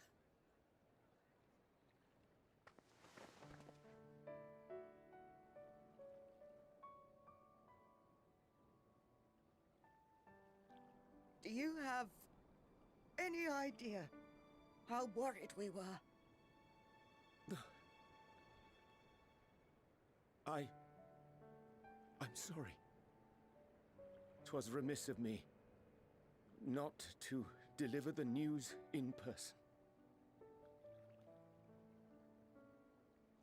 No, more than that. 'Twas I who... Our daughter was disillusioned after Master Louisoix left her behind. The day the Scions called upon her was the happiest I'd seen her in years. She made her every choice of her own free will. No one could have ever forced her to do otherwise. Don't blame yourself for her death. Celebrate her life.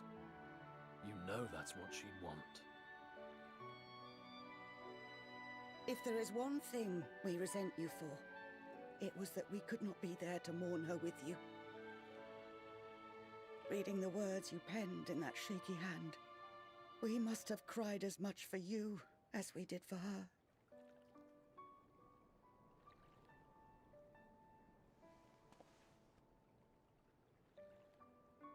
I'm sorry.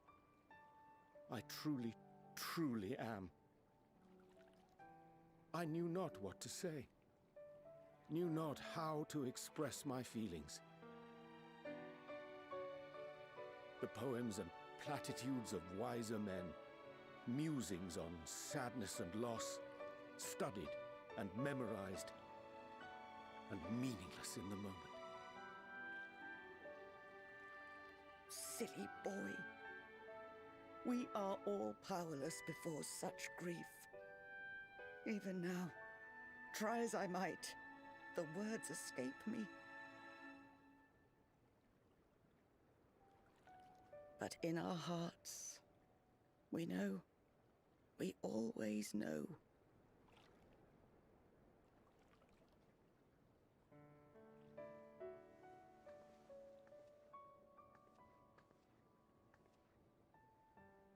I remember when you were young, how the lads teased you for choosing the company of books over others.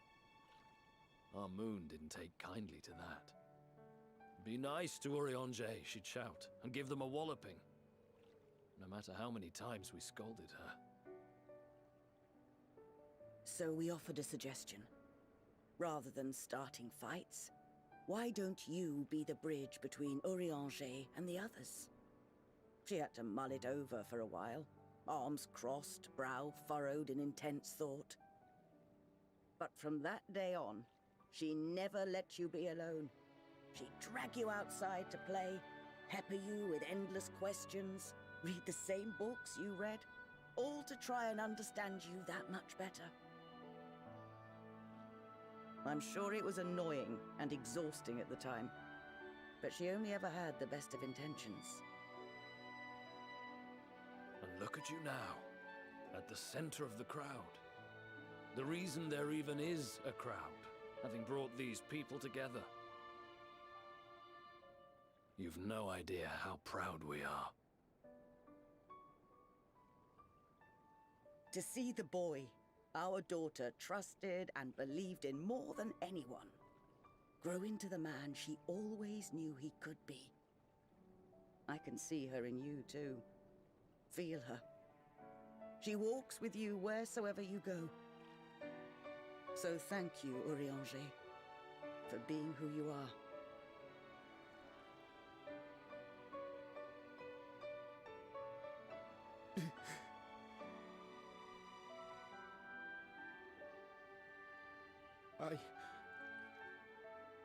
I think I can feel her too.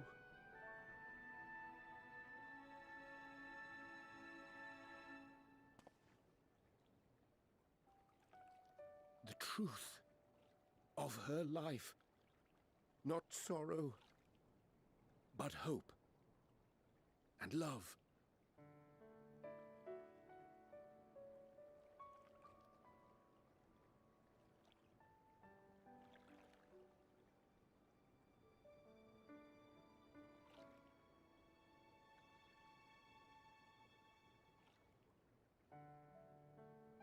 This moon breeder. She was important to him, wasn't she? You could ask the man himself. Oh, no.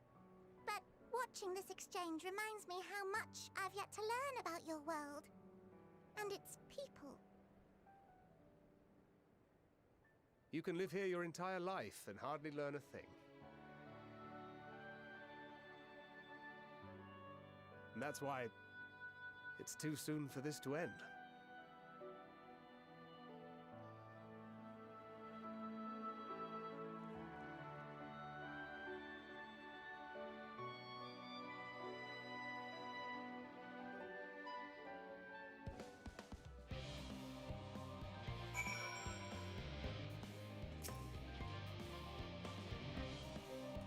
Oh, Robin. Be assured that I am fine. I am.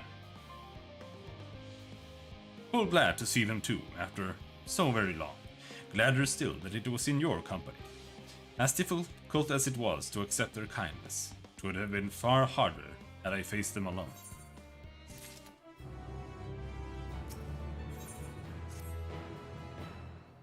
Ahem.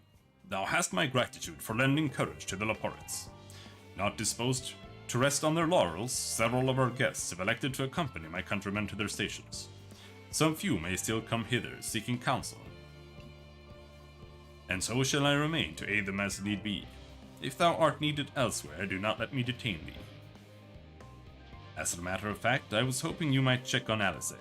Last I saw, she was struggling to carry an enormous pile of boxes out the west gate. I could go myself, but we both know whose help she is less like to scorn. Not to mention that, much to my misfortune, I can think of several other things I ought to be doing. Until later.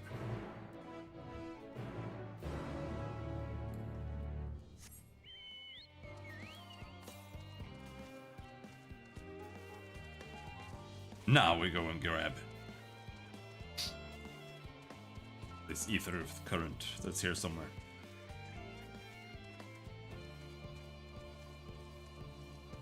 Gonna be up here.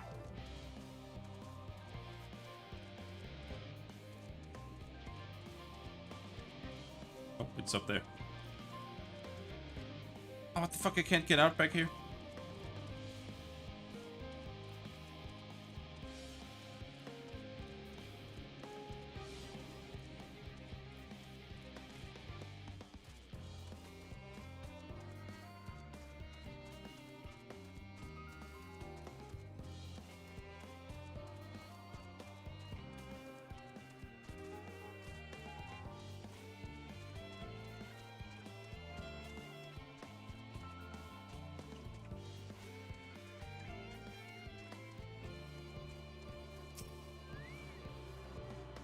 Are you even?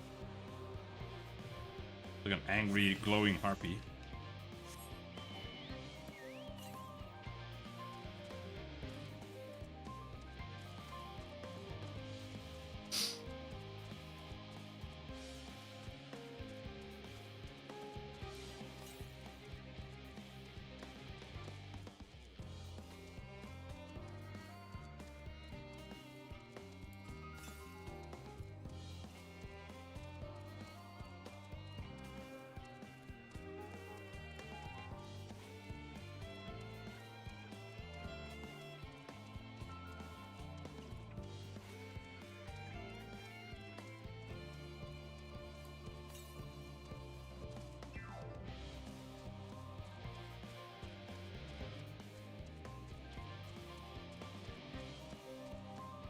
There she is. Hello, Alice. Don't care about your boxes. You can deal with that on your own.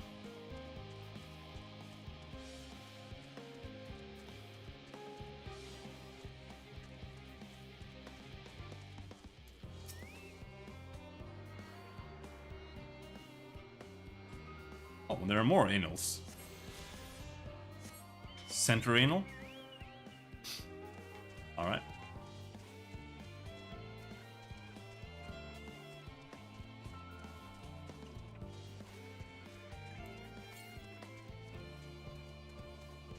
One left, and it's in the absolute middle.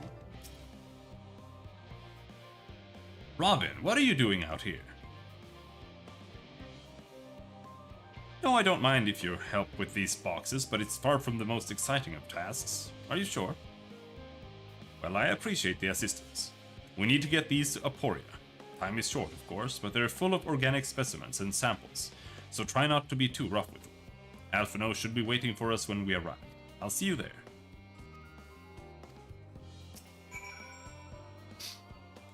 Oh, we're gonna run normal speed. Very exciting.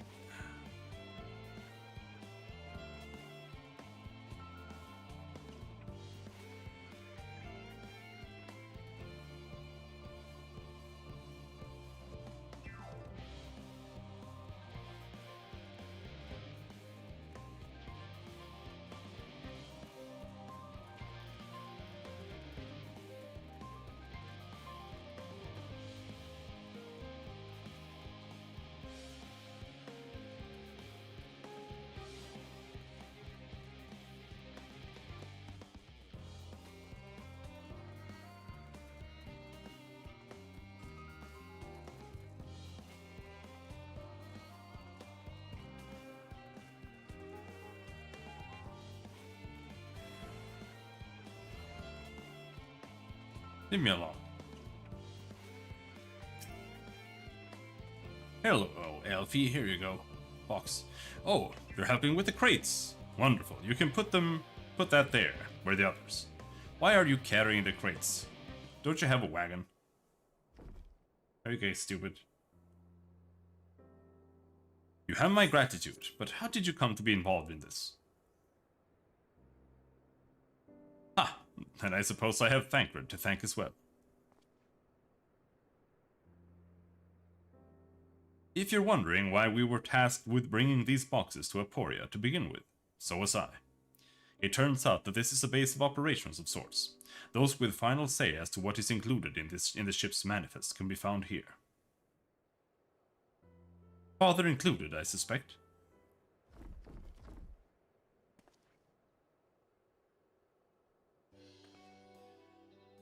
That should be everything. You carried all that at once. Are you trying to injure yourself? Oh, hush, they're lighter than they look. And not everyone has your delicate arms. I suppose we should let someone know that we've finished. Paladin is in the courtyard. We can report to him. Why don't you come along?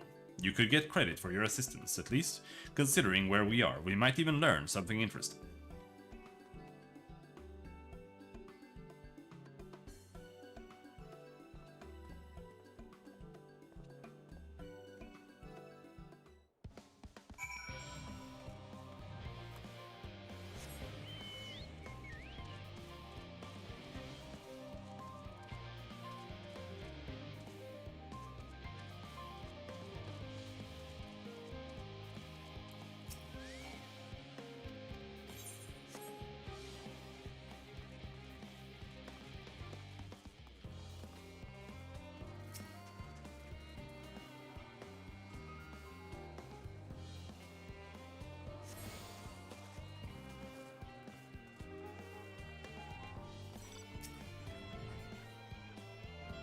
Odds, it never ends, does it? What can I do for you? We've brought samples from Charlian Hamlet, Series 110. The crates are by the entrance. Ah, thank you. I had expected one of my colleagues, but we are dreadfully short-handed. Just a moment. You are Fortunault's children, are you not? Alphino and Alice at your service. You're well acquainted with father, I take it? Quite. I've been friends with your parents since our days at the studio. I remember when you were yea high, waddling hither and thither. Clearly, it's been quite some time since we've met. 'Tis good to see you again, wielding your father's knowliths, no less. Knowliths? You knew our parents when they were young. What were they like? Pray spare no detail. I should not like nothing more than to regale you. Alas, I am meant to be in charge here, and reams of paperwork want for submission. We can help with that, in exchange for the sort of stories our parents would never willingly divulge, of course. Very well then. There happen to be 3 sets of documents in need of delivery, so how about you each take one?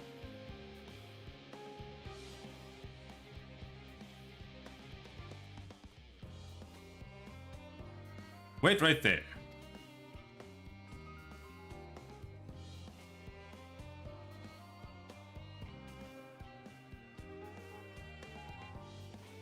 You will find a forum representative waiting to collect these, near the southernmost structure. I hope I haven't kept her waiting too long. Never mind Alphino and Alice, I am certain they'll be back soon enough.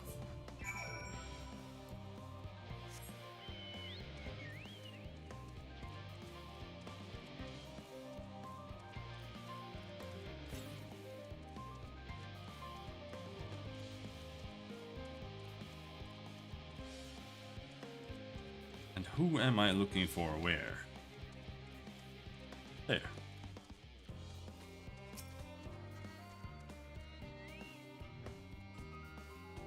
Are you not one of the Scions of the Seventh Dawn? I thought you were meant to be working on the ether burner.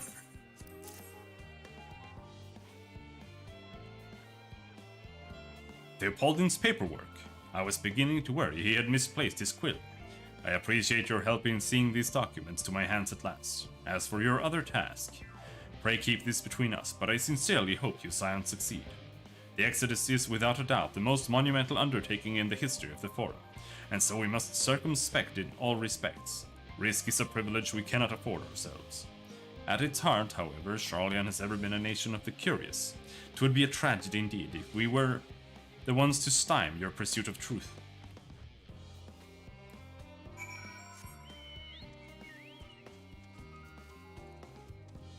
Is this water? Splish, splish, splish, splash, splish.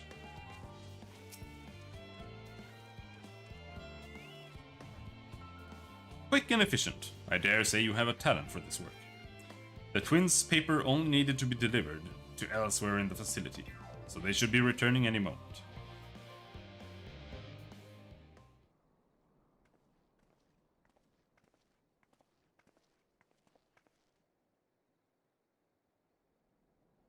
We return, with not a scrap of paperwork remaining on our persons, you will note. You both have my thanks, and my apologies for sending you on an errand far below your ambitions. Why, even as a babe, you struggled out of your swaddling cloths and... That is quite enough of that, thank you. It was compromising stories of our parents that we'd asked to hear. To reiterate. Of course, of course. I've known your father for so long, I must have something...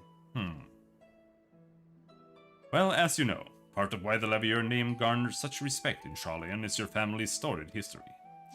You too can trace your ancestry directly to those who came aboard Nunkrep's Hope, a lineage few can claim. I've never thought much of it myself. It's not as though our forebears founded our nation. They were simply there when it happened. Nevertheless, it has traditionally been a point of pride. Tis why Nunkrep's pronouncement, renounce the ways of war and pursue enlightenment through knowledge and reason, has ever been our family's creed.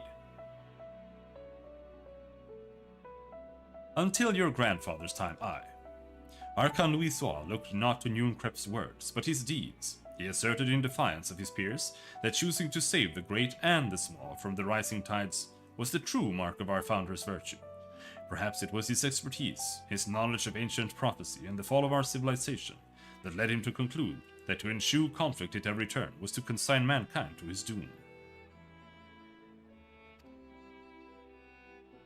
There will ever be conflict, and calamity will follow. Thus, to ignore the plight of those one might conceivably save is not wisdom, it is indolence. You remember his words well. Indeed, Archon Louisoix lived by that personal creed and used every means at his disposal to bring succor to those in need, Charlian or no. No one loved and admired your grandfather more than his son. Yet, Fortunault could not reconcile Louisoix's deeds with the philosophy of their forebears and his peers, a philosophy in which he believed so fervently, yet made a pariah of his father. Fortunault agonized over this contradiction for much of his life. God's father. A son may carry his father's blood, but his choices are his own to bear. Is it not always thus? Gods know. Fortunault's a cranky old goat, so I'm sure you butt heads often enough. Yet even so, you must know that you are constantly in his thoughts, every moment of every day, and that's not an exaggeration in the slightest. You should have seen him when you were born.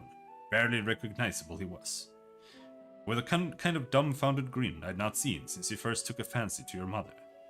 He was practically skipping when he told me the news. Take my word for it, he loves you to an embarrassing degree. But he is also frustratingly single-minded. Once he's decided that a given action is for the best, he will stay the course no matter who or what opposes him. A profoundly annoying habit when you're on the other end of it, as I'm sure you will agree.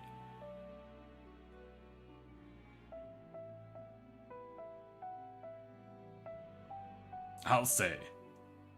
Thank you for your insight. When next we meet our parents, I shall mention that we spoke. Try not to get me into too much trouble now. I need the forum on my side.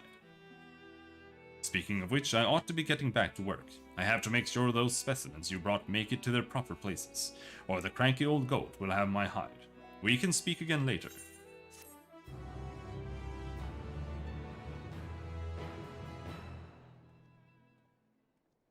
Hail, you three!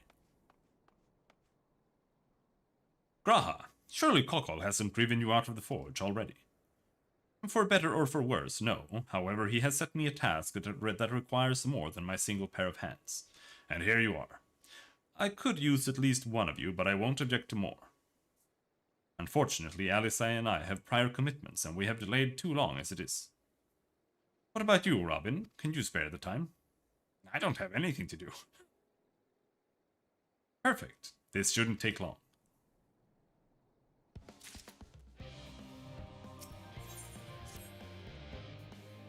In the event that our, and I quote, promised heap of adamantite falls right out of the bloody sky and into my lap, Master Kokol wishes to be ready to put the proverbial hammer to anvil at a moment's notice.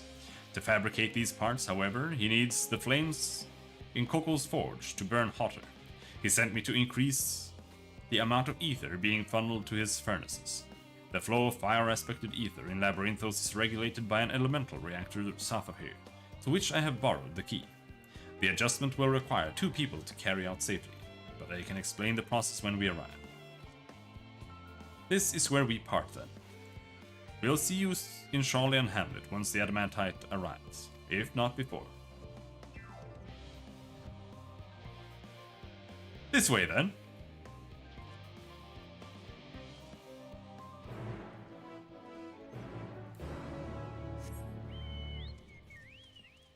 And we did attune to that thing. To the southeast, eh?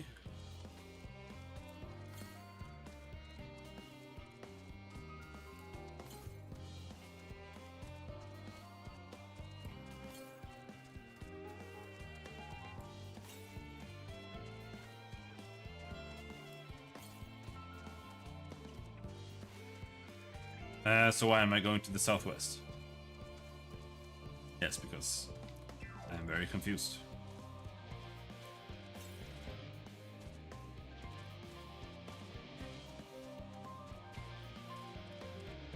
It's just gonna be out on that.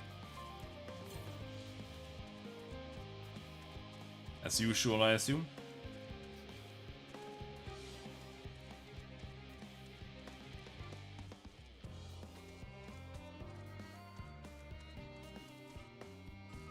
Or maybe not. Up there.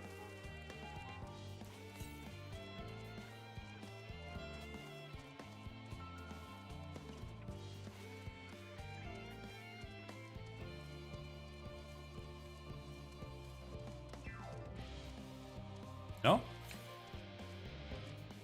To the east.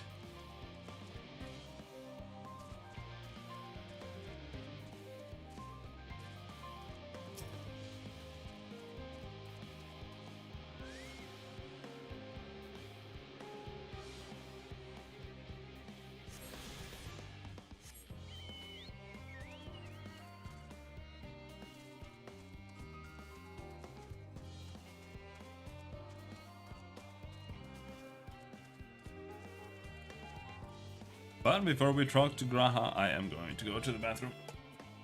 Be right back.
Eternal nosebleeds.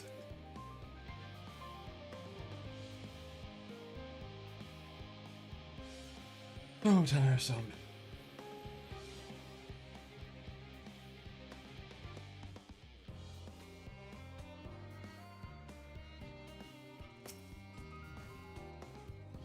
The reactor is housed within this facility.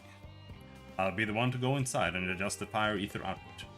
When I do, a rather large amount of water-aspected ether will issue from the vent at the top. I expect this to attract at least a few elementals, which we would both rather not be drawn into the reactor itself, trust me. Can I ask that you put down any that draw too near? They'll pose you a little trouble, I'm sure. I'm sure. Wait here, if you would.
That's it?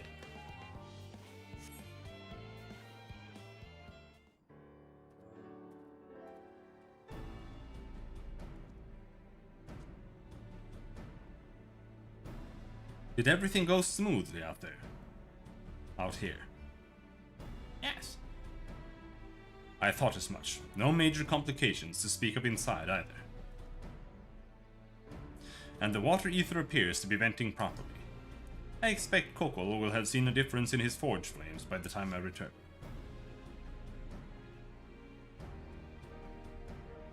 Since I have you, there was another matter I thought to discuss with you.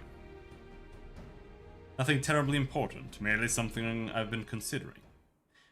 Part of this I shared with everyone, yet you and only you have been to help this. As we have established, refined adamantite is a product of Allag, of the Empire's twilight years, in fact. It was a material which saw much use as part of the Allagans' effort to extend beyond the bounds of this world. Talamud, of course, being the most prominent. Of those who would push further, expand Allag's empire to encompass the heavens and the stars above, perhaps the greatest was its infamous technologist, Amon.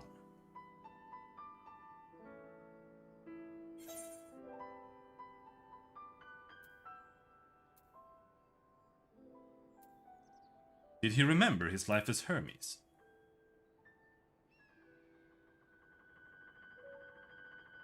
I believe he had his own reasons. There is no evidence to suggest that he retained memories of his former life. He only joined the Asians once the Empire was all but dust, as you know. If not his memory, though, what drove him to pursue the idea with such fervor?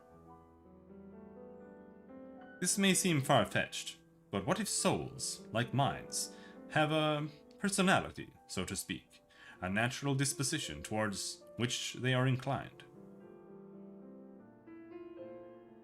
We know with relative certainty that it was the gross decadence of inexorable decline of Allag that moved Amon to resurrect Emperor Zonde. The Empire's people spoke lightly of death and destruction, experimenting on those they deemed beneath them to fill the emptiness in their hearts. In facilitating Zonde's return, Amon provided these languid souls with the means to free themselves from the mire of their own indolence. Or would have, had Zonde been convinced by his own death that life itself was meaningless. Amon's desire for his countrymen to conquer the heavens could only be a means to the same end, to instill the people with a new purpose. Like Hermes before him, Amon was appalled by how those around him lived, but could never bring himself to believe that those lives were devoid of meaning. And both of them sought that meaning, that hope in the distant stars. Such is my theory, anyway. Ultimately, it is the consequence of their actions which matter. Their motives are of no moment. And yet, to reach those stars on wings of adamantite, to travel to the ends of creation and beyond, the promise of hope everlasting, that much I do understand. But enough musing for now. Why don't we see how Kokol is getting on?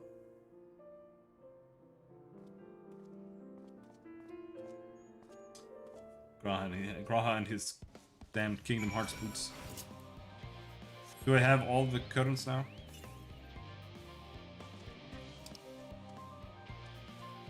Nope.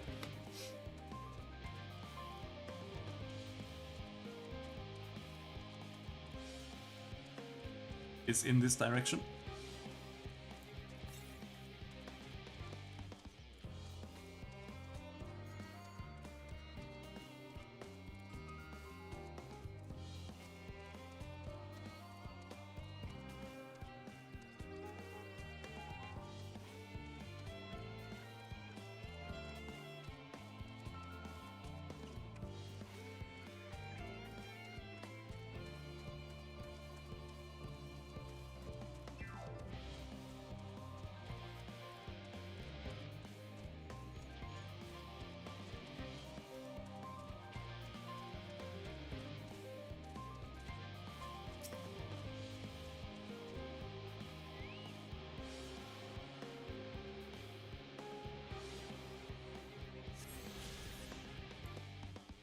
That was the last one.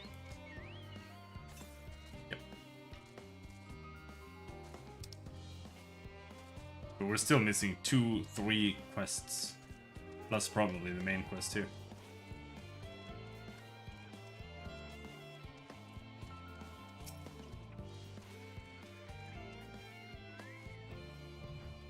Phew! I can feel those flames ablazing from here. Glad you found someone capable. Graha, but there's not much left for you lot to do. Unless you can conjure up that refined adamantite any faster. Maybe I can.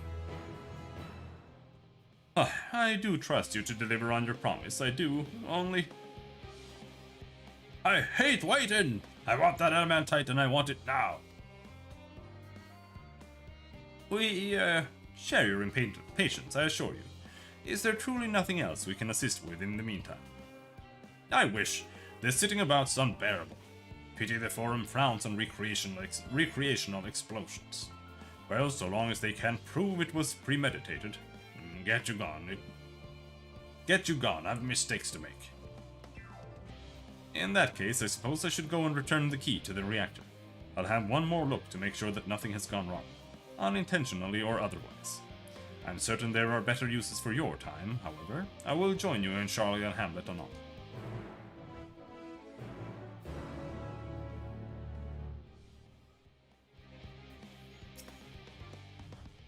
Any smoke rising from the building behind me will be entirely unrelated to what I didn't say. Got it?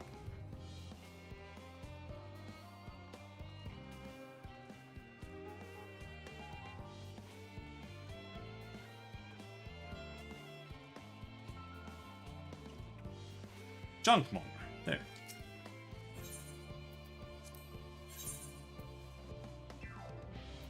Aha! Level 88 gear. What do you have here? Ugly hat. Very cool.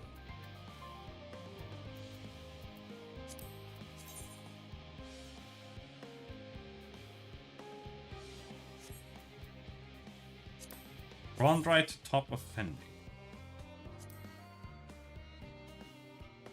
Well, that's certainly new.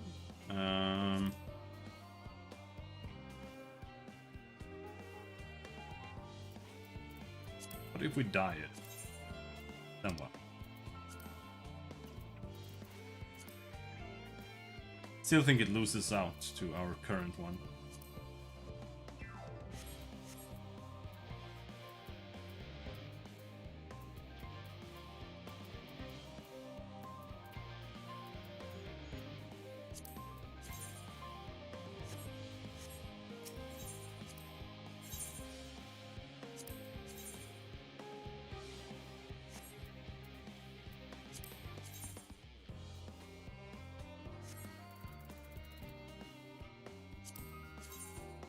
Really don't like Magitech in this game. It's pretty ugly.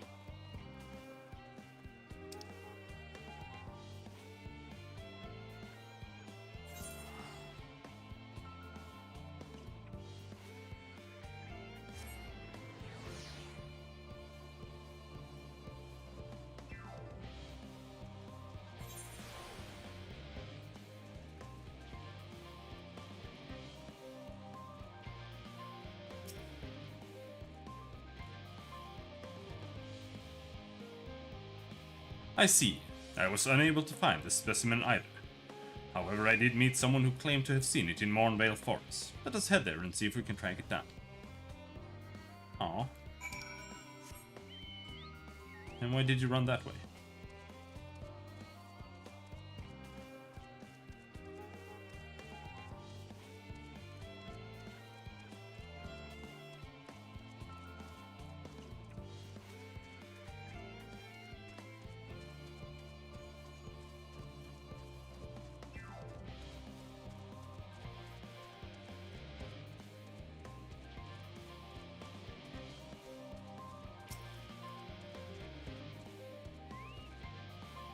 Yes, there can be no doubt. Those are Shaggle's footprints. Ahem. I have uncovered the specimen's trail. It should be close. If you find it under threat from the local fauna, you may dispatch its assailants.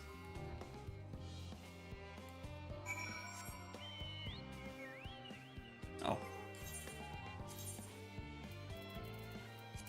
Speaking of dispatching things, apparently we need to kill some trolls.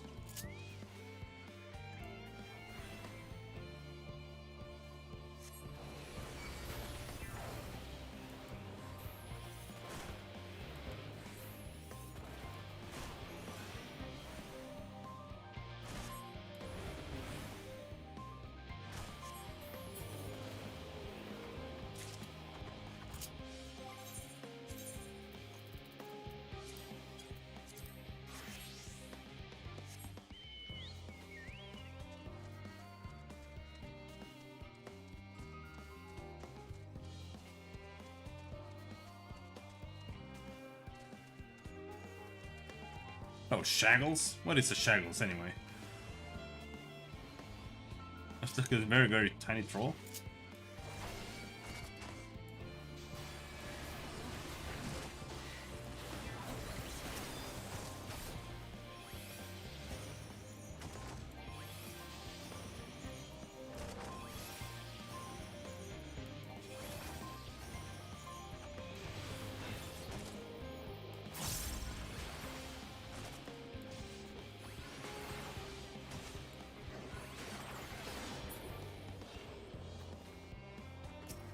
Hello, Shaggles.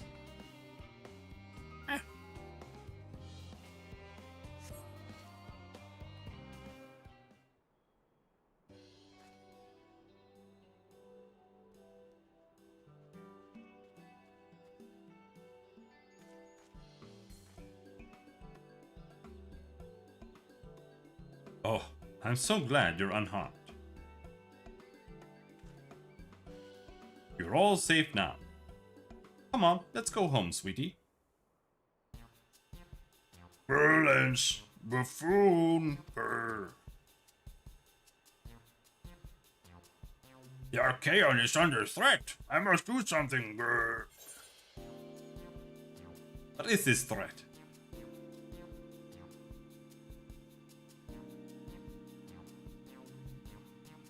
You can understand me?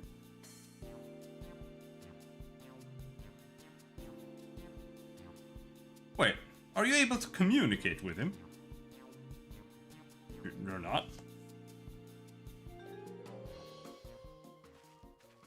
Incredible. I've never met someone with such a skill before.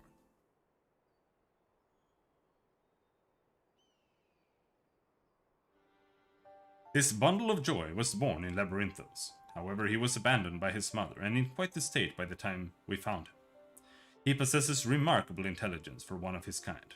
We've elected to use him as part of a study into the effects of growing up in an artificial environment.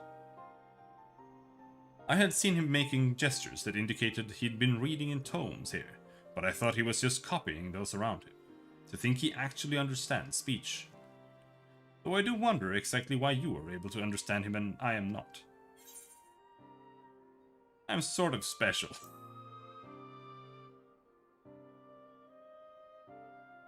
Really? Oh, what I wouldn't give to understand him too. You possess the echo, don't you? I find it difficult to the way your kind do, but I suppose it makes sense that you understand my general sentiment. I happen to learn of said power from the tomes in the Archaeon.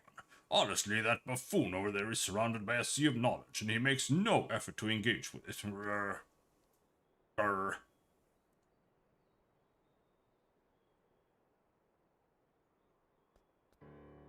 At any rate, I'm glad to finally have someone to talk to. As I was saying earlier, the Archaeon is in grave danger. Some garrulous gleaner managed to bring woodworms in with them during a visit. If we leave them be, they're bound to cause irreparable damage to the materials at the facility.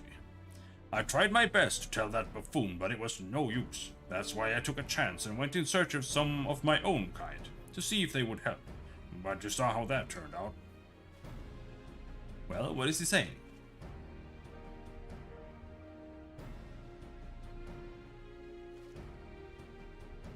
Oh, dearie me. Still, it was most courageous of him to try and solve the issue on his own.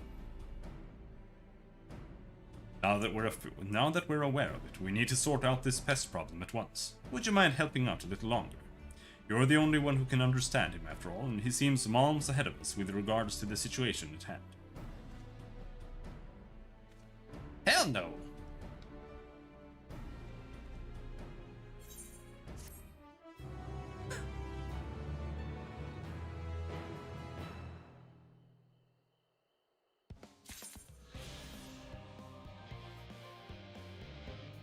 Hello, Shaggles. Bye-bye, Shaggles.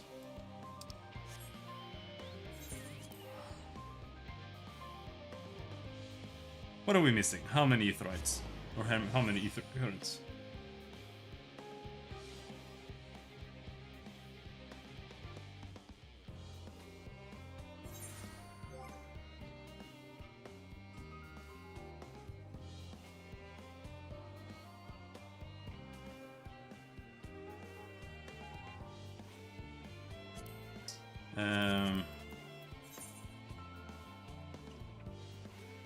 Three quests.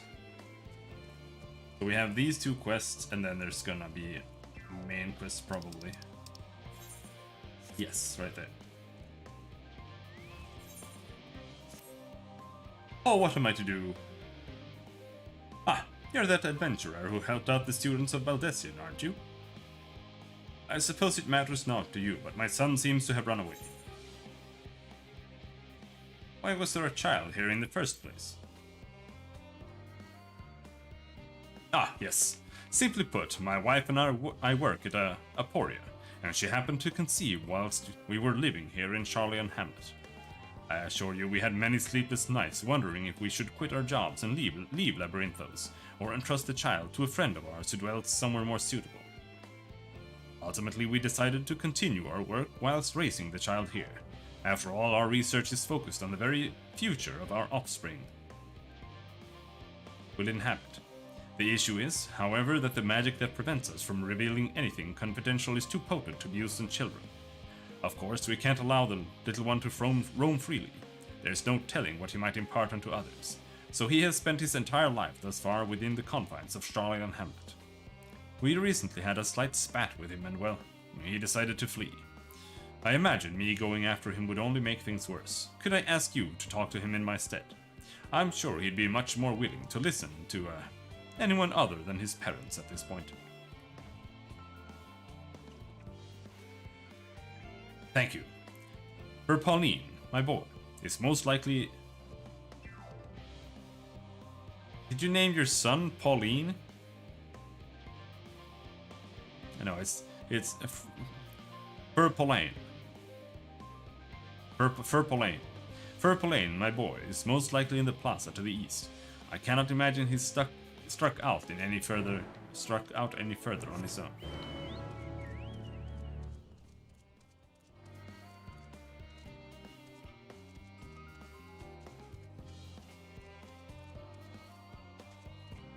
Paladin, where are you?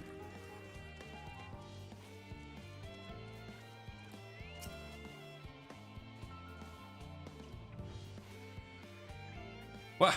Who are you? Ah! Come back! I will kill you!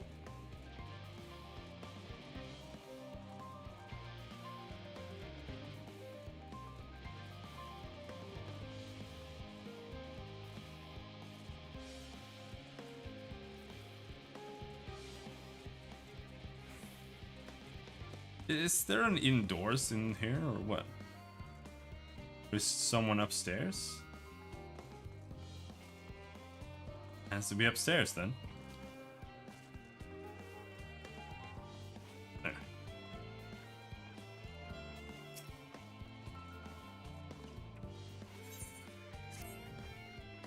Whoa, you're a visitor to Sharlayan, aren't you? You do have a worldly look about you. As a gleaner, I too have journeyed far and wide. Tell me, where is the farthest you have ventured? Another world?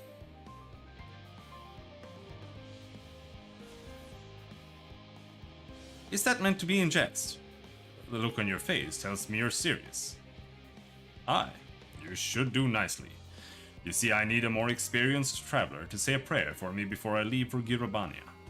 If you would do me the honor, the reactor operator by the tower to the south should have a lantern crystal prepared for the purpose.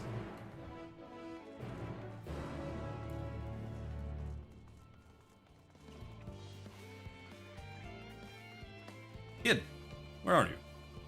Come here. Come here, I'm gonna rip your legs off.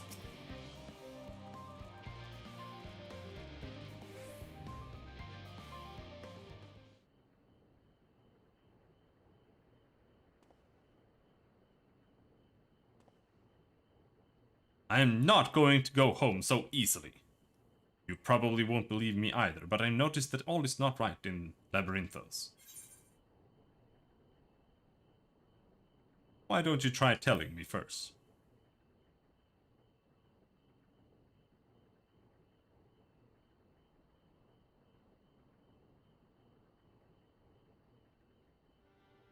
Fine, I shall tell you what I've seen. The color of the artificial light here changed recently. I'm sure most people haven't noticed, but when you've spent your whole life here, the difference is like night and day. Even so, no one will take me seriously when I bring it up, all because of my age. Got into a big fight with father about it. But Labyrinthos is in danger. Who knows what would happen if the artificial sun broke? That's why I can't go home just yet. I need to get to the bottom of this. Although I am scared to venture outside on my own. They say there's countless monsters out there. I don't suppose you would come with me. I could pay you. It's not much, but I do get pocket money from my parents. I'll gladly take your money.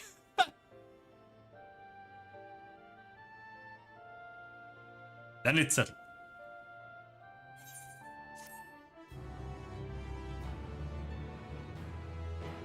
That's it? Alright, thank you.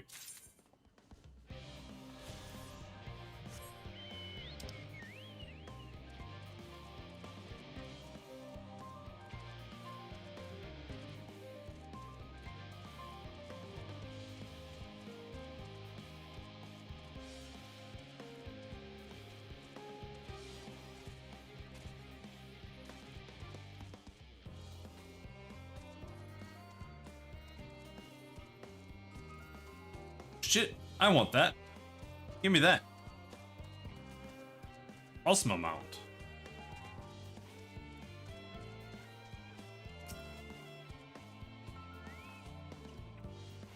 Are you here for the crystal? I hope it does some good for that gleaner. Those folk need all the luck they can get. Lanterns light the way through the darkness, a tool which can mean the difference between life and death.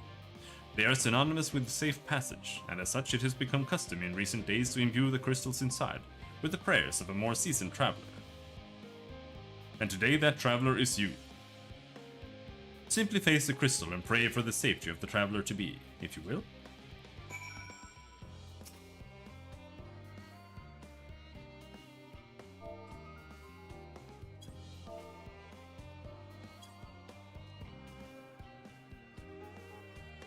A colleague recently told me about the power of Akasha, a concept taught in Radzatan and how it reacts to strong emotion. I wonder if this method of praying to a crystal is a manifestation of that power. Well, that should about do it. With luck, your prayers will help guide the gleaner safely through the perils of his journey.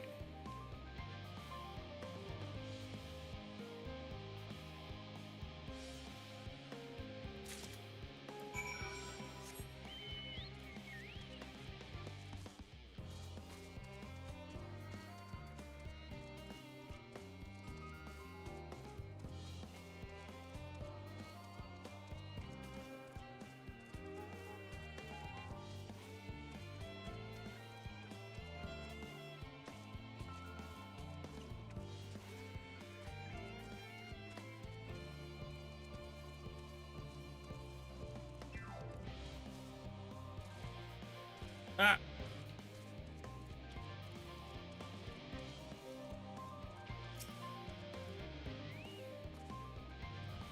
Do you have a lantern crystal for me?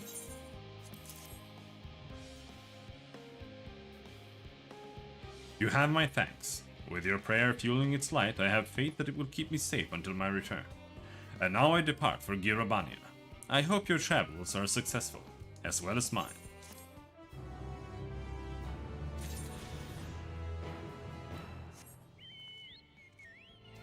Hey, now we can fly after we finish this last story quest.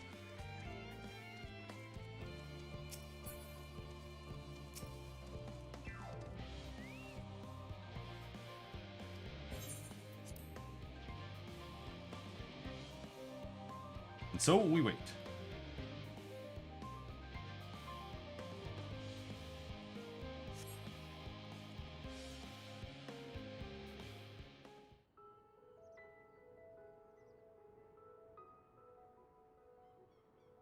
All set, I take it?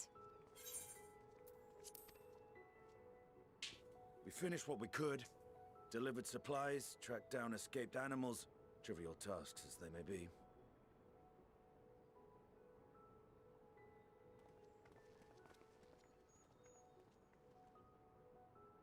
That's enough, don't you think? If there was anything more important still undone, that would be a problem in itself. The vessel is essentially ready for departure.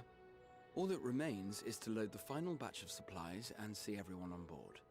Once we've readied the ether burner, that is.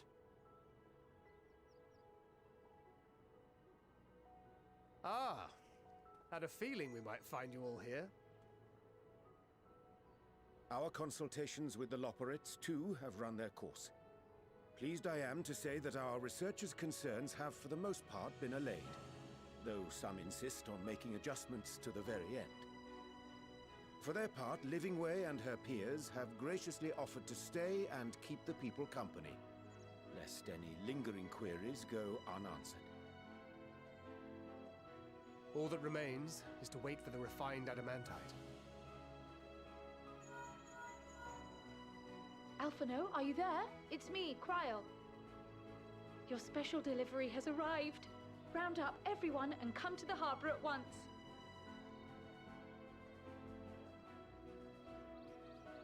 Speak of the devil. Let us go at once.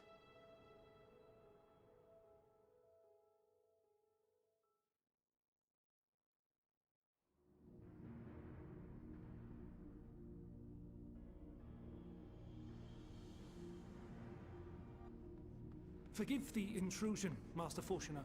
I bring urgent news. A great commotion has broken out in Scholar's Harbor. Your presence is requested, with all speed.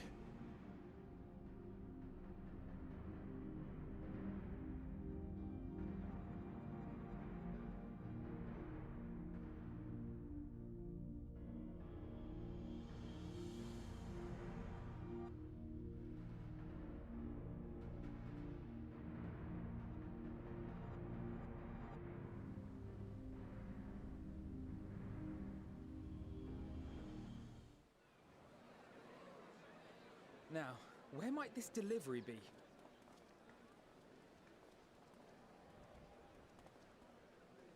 Oh.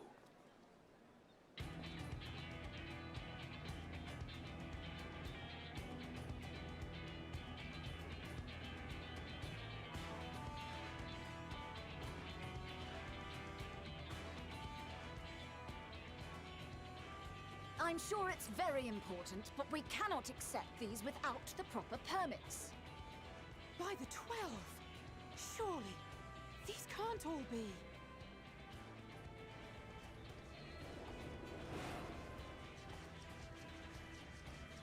Sky Pirates. Bleeding hellfire! They're bringing them by sea and by air. All these folks in these crates.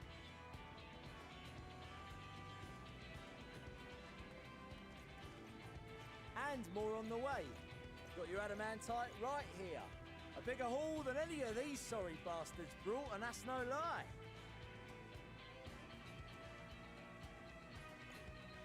Yes, because you were charged with seeing the shipments from Gridania and Uldar here, along with your own.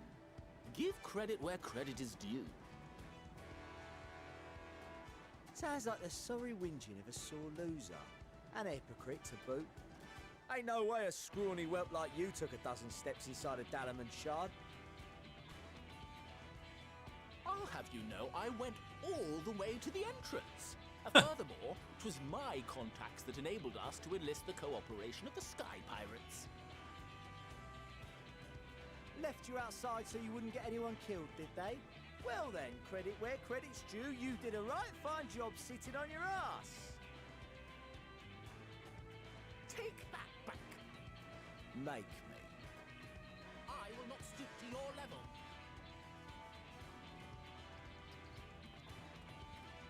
My, what a grand welcome party.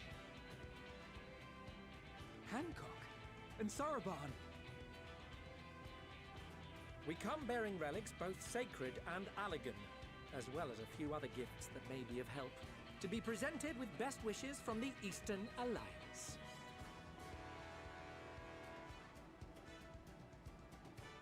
I myself have come with a sacred relic of the Kojin. Upon learning of your need, Bunchin bade me deliver it on behalf of the Blue with all haste. Fearing I could not swim here with the necessary speed, however, I thought to beg our Confederate allies for aid. To my delight, Hancock was already preparing for departure at the self-same port, and had space for additional cargo. We did, of course, need quite the impressive vessel to get it all here in time.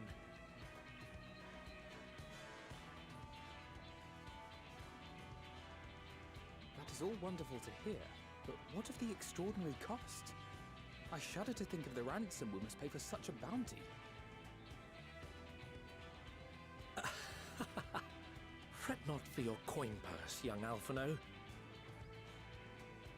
Lord Lolorito looks ever towards the profits of the future, and thus the East Aldenar Trading Company went to some lengths to reduce the financial liability.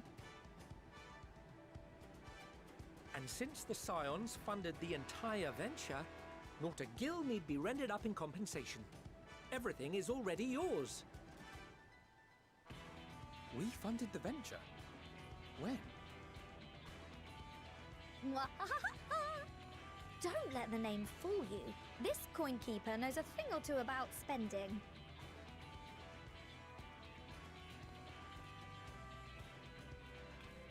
When it comes to capital investiture, a sprinkling of gil here and there will not do.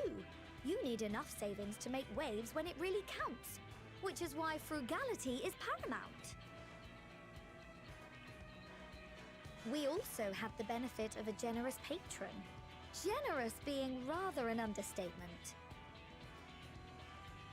She has supported us from the shadows since the very founding of the Scions. We even had coffers to fill. Mother! Amelians. I remain, of course, an entirely neutral party. I simply thought our family's coffers were needlessly full. Yeah, I hate when that We can hardly happens. take them with us on your teeny tiny toy boat, now can we? And would be a shame to leave all that hard-earned wealth unspent.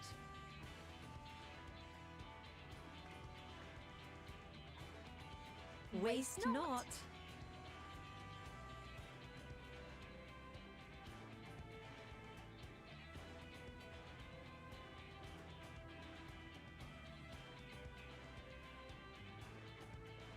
However did you manage so much in so short a time then? We expected word to reach only a fraction of our allies. Did I not tell you I have my ways? Erenville, you were involved too. I received a letter from Cryo after we parted ways in Labyrinthos.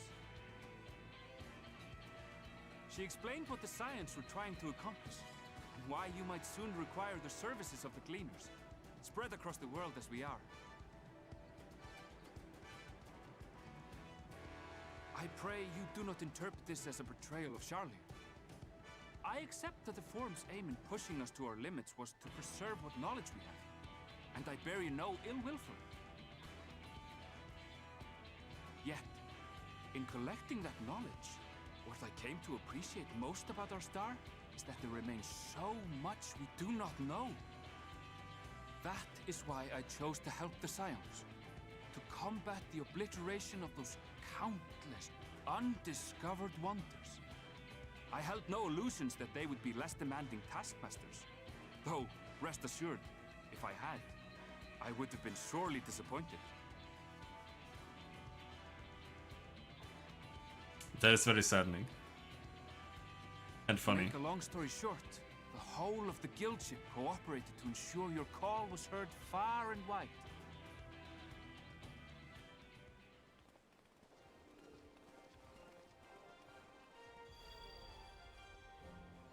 What's this about a ship that can fly to the moon? Yeah, I was waiting And for why him to didn't you arrive. mention it sooner? The one time you don't beg my aid, your problem's a bloody ship that can fly to the moon. Sid, you brought the team. Of course. Garland Ironworks' finest. You need only point us towards my new favorite ship. I turned off the fucking browser and the frame rate shot up like 20 As you FPS. like us not suspect, we've also brought adamantite for Mordona's Dalamud shard. I admit to some consternation upon first receiving Kryl's message. So few Scions remain at the Rising Stones now. Far too few for such an expedition. One. The Gleaners were able to secure us reinforcements. Idleshires, treasure hunters, not least among them.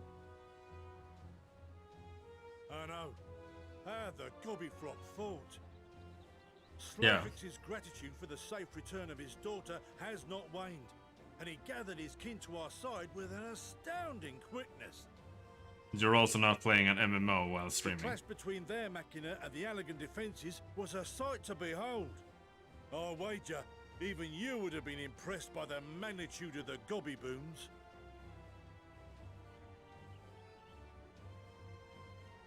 Fascinating as all this is, I fail to see how it explains your presence here.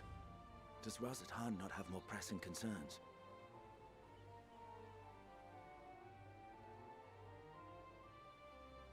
We do. Yet averting the final days would be the most expedient solution. That, and I am indebted to you.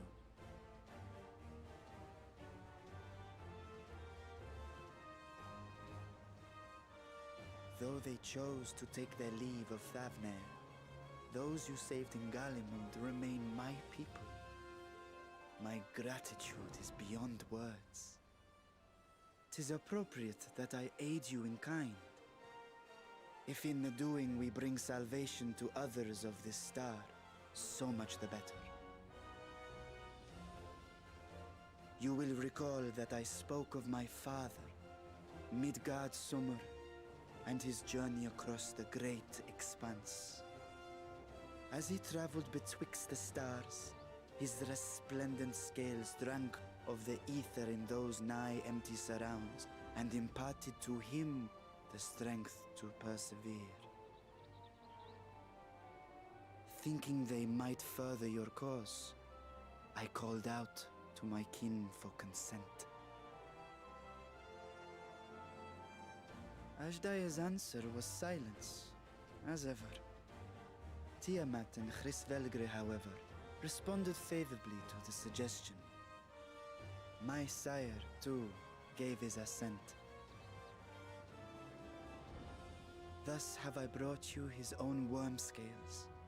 Fit them to your purpose, and seek a worthier fate for us all.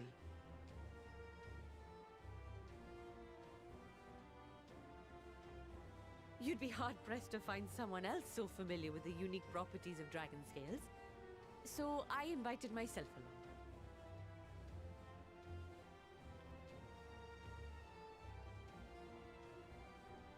Bugger me, this is so unbelievable. I've gone right back round to believing it again.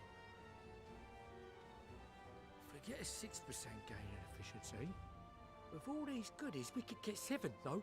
10, no? 14 bleeding percent.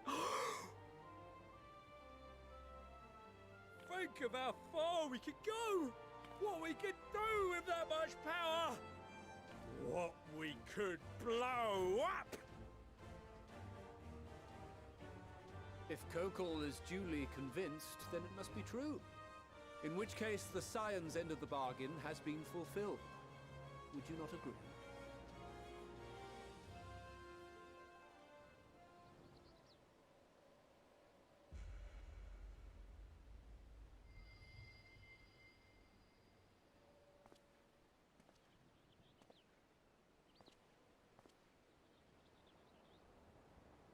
Yes, Father?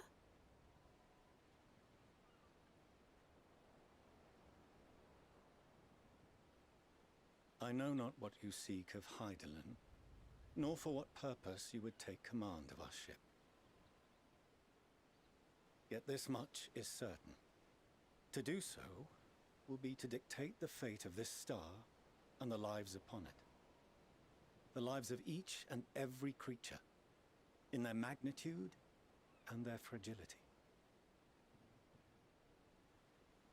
Do you understand? And are you prepared? We have seen and we have felt how much each life shapes this world. And so we are determined to abandon none. We understand what is at stake, and we are prepared to bear this burden.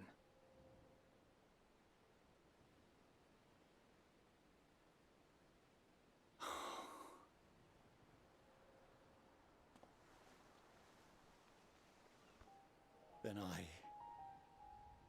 I will bear it with you.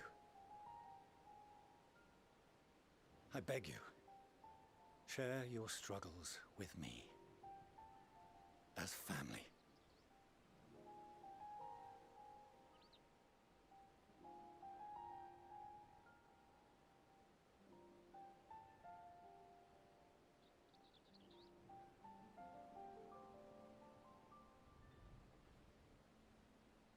You grasped my fingers with such tiny hands the day you were born. I thought my heart might burst. 'Twas love and happiness beyond expression.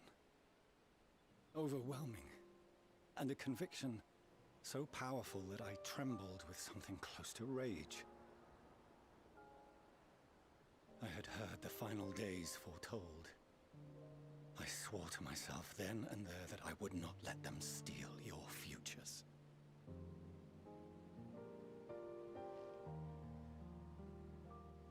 The great exodus would succeed, must succeed. No sacrifice or sin was worse than the alternative. If anything gave me pause, 'twas mine own father. The Archon Louisoix openly decried Charlian's policies. a perspective which I regarded with increasing disdain as I grew older. Yet even as part of me thought him a fool. Perhaps I also hoped that he, of all people, would devise a brilliant means to save my children.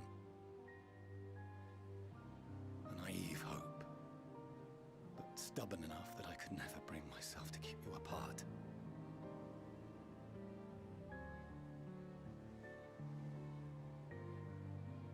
No, that was his doing, when he perished at Cartano.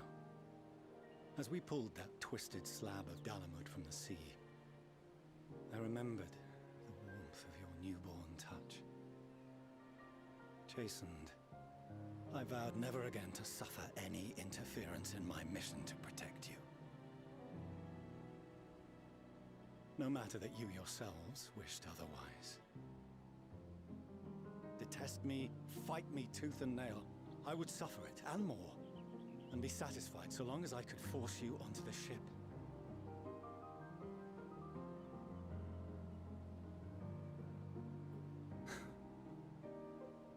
I was wrong. You two have grown so much stronger and so much wiser than I dared dream. You have earned the right to walk your own path, and already begun to do so. Good. Because there are things we care about, and people we love, and none of them is replaceable. Not a one.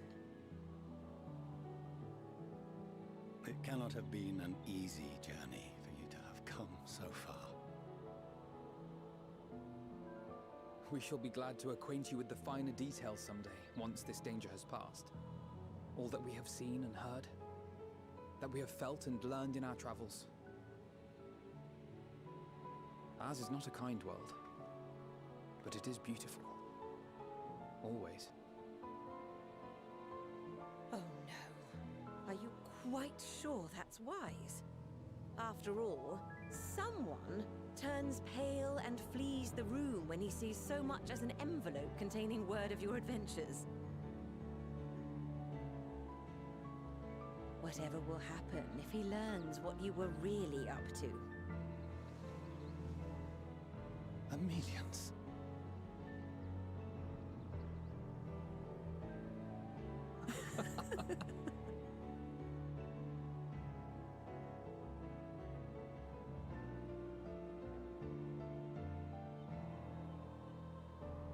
Though I have wronged my children most gravely, I owe you an apology as well. I assumed that it was the Scion's influence that made them so keen to charge headlong into danger.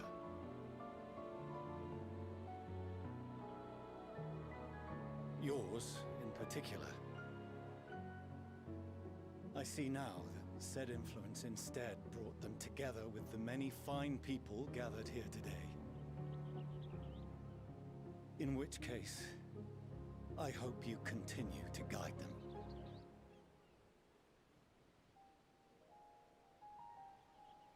If we've finished loitering about the harbor, might I suggest we put our plans into motion? People are beginning to look confused. Perhaps you can spare a few words ere they resume the tedious lugging of cargo. You have no small number of friends and admirers here after all. Oh, do I have to talk to all these people?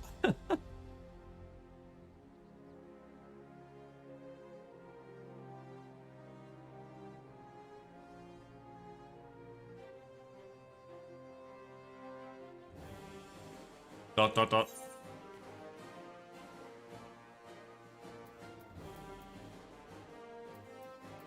Lend us your strength. That's dot dot dot dot.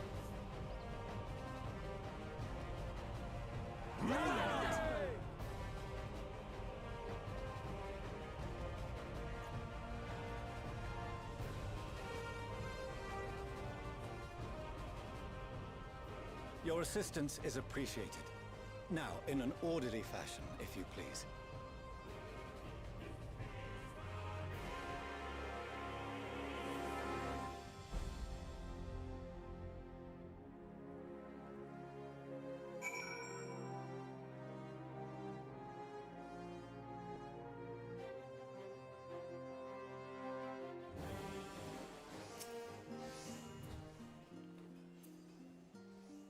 We have finally managed to clear the harbor, which means the rest is in the engineer's capable hands. Meanwhile, Father has issued us an invitation. As was agreed, he will reveal the means by which Heidelin may be contacted. We are to meet him at Aporia when we are ready. Given the vital information she holds, I suggest we leave without delay. It transpires, however, that the Forum's method for speaking with her is not without risks. I am curious to hear what those might entail, but regardless, be warned. Most of us who arrived with the Adamantite have offered to stay and see to any remaining tasks that need doing. The Forum has already asked for my assistance in overseeing the process, so you needn't worry about a thing. Thank you, Tataru. We are off to Aporia then.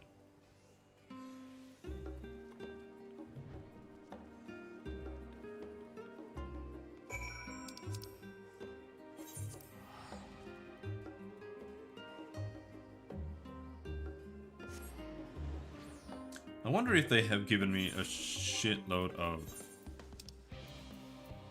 new gear. They have.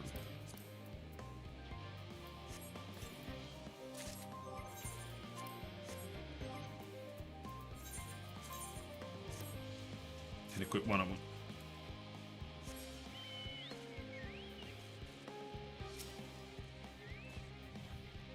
Robin, I have already shown the others inside.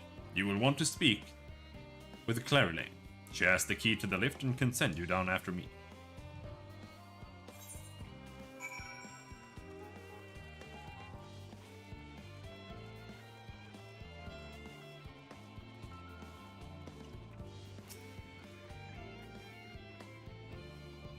You're with Master Fortunal, yes? Just step inside the lift here.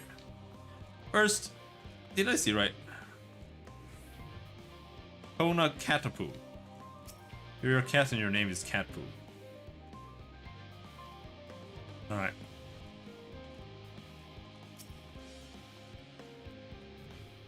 You're with Master Fortunal. Yes. Imagine studying for your entire life. Finally, you get to become a researcher, and your entire job is just managing an elevator. From here, we proceed to the heart of Labyrinthos, and its most closely guarded secret. Dalmazin. It marks the beginning of an end of our effort, whence we delve to seek audience with the star, and whence we will embark on our journey to the heavens. This way, if you please.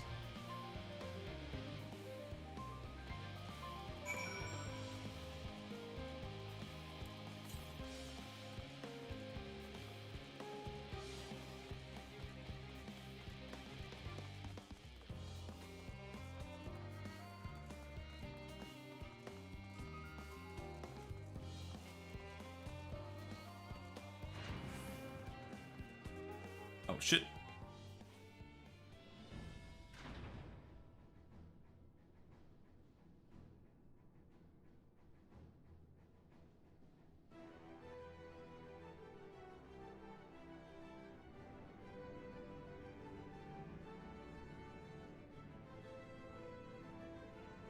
There's my spaceship.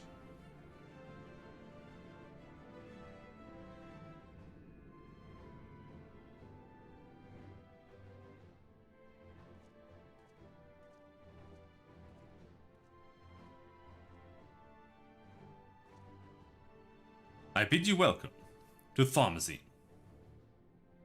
Thalmazin, how do you pronounce that? Direct your attention towards its center to behold the ark, over which we have long labored.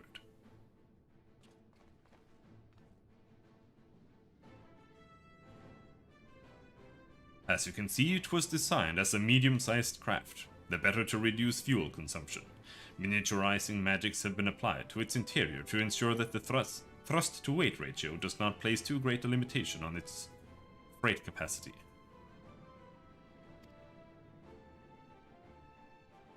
The ether burner, as you know, has been removed for further modification, but we shall reattach it soon enough. I have received word that Kokol and several of your allies are working on it with an intense fervor. They are sure to see it done. 'Twas by their expertise that many a prior disaster was averted. If anything, I fear they will not afford us much time for speaking with Hydaelyn ere they finish.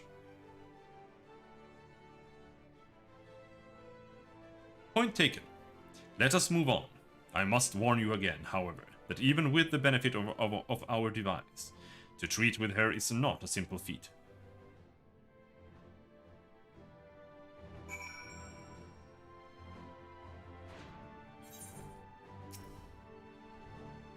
I have done what I can to impress upon you the gravity of what lies ahead. Are you prepared?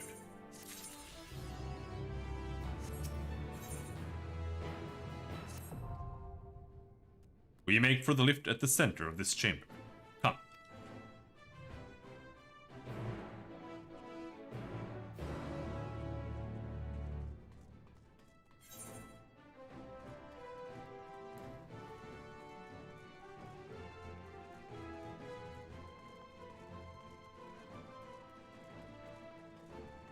Bongo.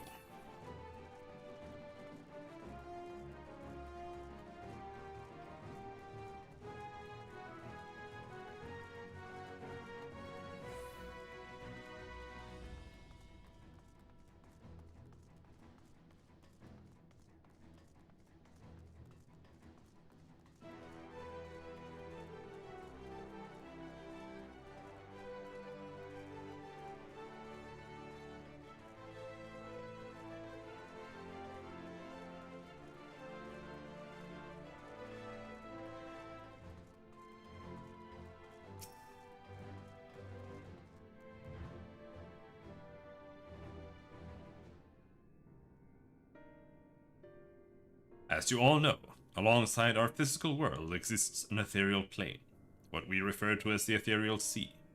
At the heart of the star, the physical and ethereal are one and the same. Thus, the deeper we go, the easier it becomes to pass between said planes.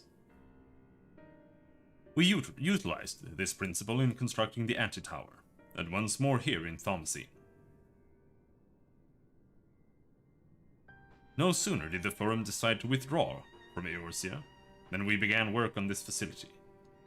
Our work culminated in a device that allows us to peer deeper into the ethereal sea than ever before, in search of Hydaelyn's ever fainter echoes.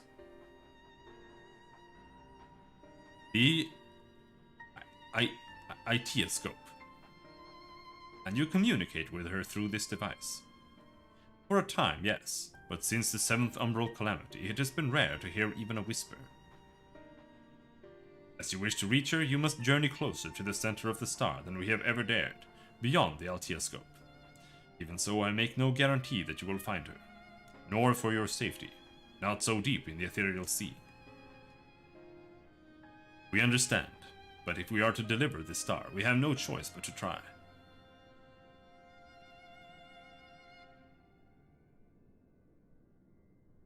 I know. I only wish we could do more than observe your progress from afar. The Itioscope's ocular lens by which we may peer into the ethereal sea without placing ourselves at hazard lies above us. Through it we can watch and guide you. In those swirling depths, there are pockets of ether so dense and turbulent that they can unravel one's soul. If we determine that you are at risk of coming into contact with such a pocket, we will recall you with teleportation magics. To that end, it would be best if one familiar with the composition of your souls remained here to assist in assessing said risk. Otherwise, there is an increased possibility, a probability that we will extract you too early, or too late. That's Kryl. Please, allow me. I have thought upon this much, and, in truth, I do not believe that I am fit to join you in the trials ahead. The events at the Tower of Babel drained me, yes, but even before that, your capabilities far outstripped my own. This is no time to have a weak link in our vanguard, no matter how much you may wish it were otherwise. If I assist in the manner that Master Fortunato has laid out, however, I may still be of use. Will you trust in me to do so? I can think of none I trust more, compared to all that effort you put into keeping us alive, while our souls were in the first. Preventing us from dissolving into ether on a single expedition ought to pose no challenge at all. And even if we did, I expect you would hunt us down and restore us to health somehow. Coats. You flatter me, but rest assured that I will be keeping a close eye on all of you. There is one more thing. Those in ages past referred to the ethereal sea as the underworld, our final resting place. In its embrace is memory washed away, leaving only the purity of one's soul, or so we believe. Yet what of these memories? Few think to ask what becomes of them, cast adrift on ethereal tides. Some theorize they linger for some time, those associated with strong sentiment in particular. In those depths, memories of the departed may even coalesce around you, for hatred or for love. Thus do I caution you to be wary, but also to have faith. Remember those who did gladly extend a hand to you, that they may lift you up once more.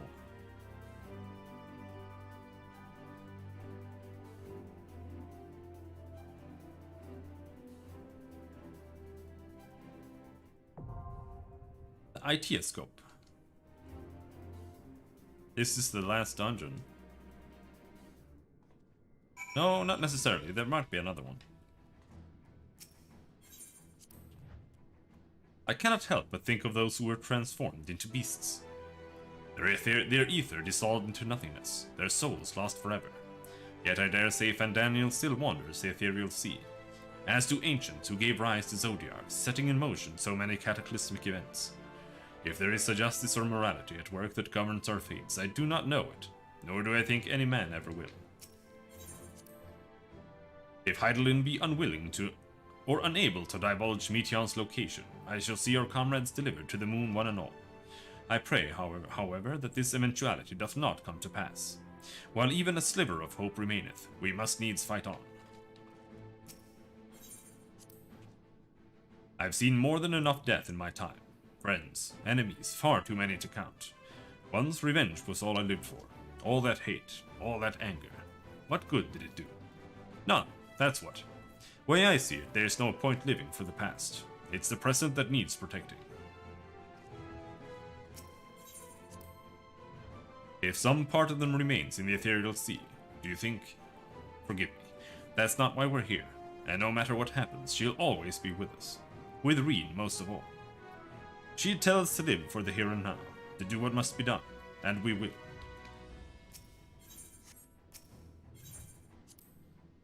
Maybe our enemies are down there, but if we've beaten them once, we can beat them again. I am more concerned about our meeting with Hydaelyn. We may find our truth, but what if? No, I would rather not think on it. Let us move on. We have always tried to do the right thing, but we have not always been kind, nor merciful. I should not be surprised if some few harbored resentment for us as they passed on. They must face these truths, and meet them as they come, or we must face these truths. I now understand why these facilities are so heavily guarded. If it fell into the wrong hands, the wisdom of Hydaelyn could be dangerous, 'tis true.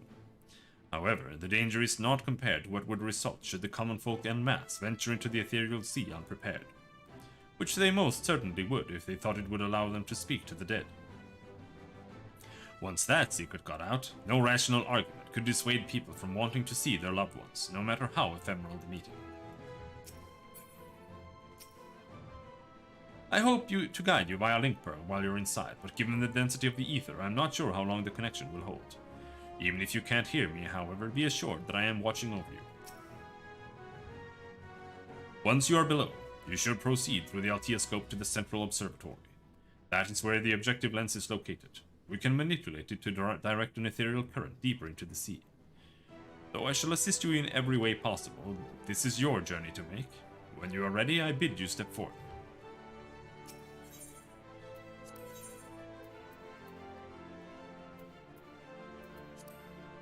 I stand ever ready. Alright, let's bring the twins this time. And Graha, of course. This is my homie.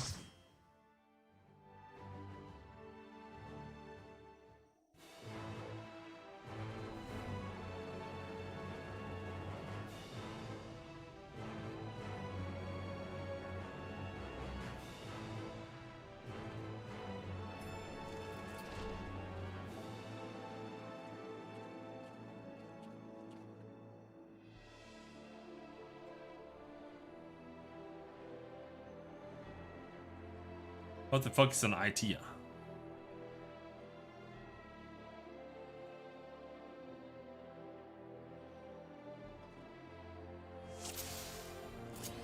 All seems in order with the lens. And I trust you can hear me? Yes, and thankfully you have voice acting. Let's keep it that way. Those things are pure malcontent. The residue of lives unfulfilled.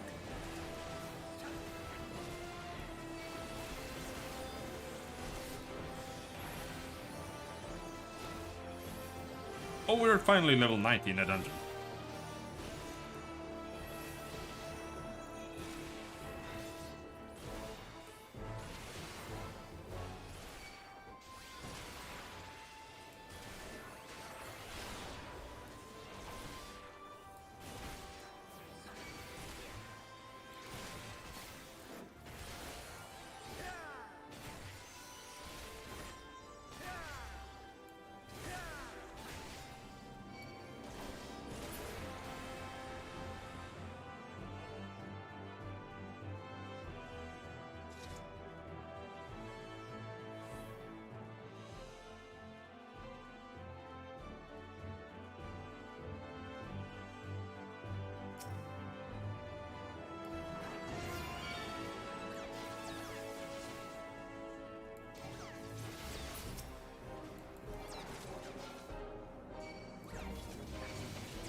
Swords!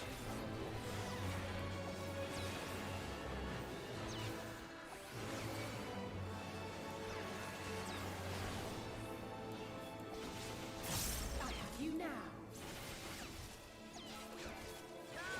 That has to do a lot of DPS. Getting the dot on all of them. Yeah, cool. There.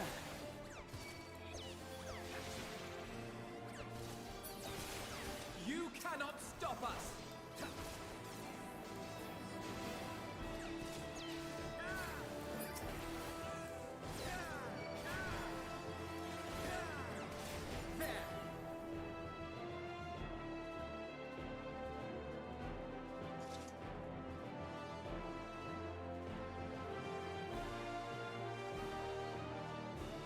The hell is that?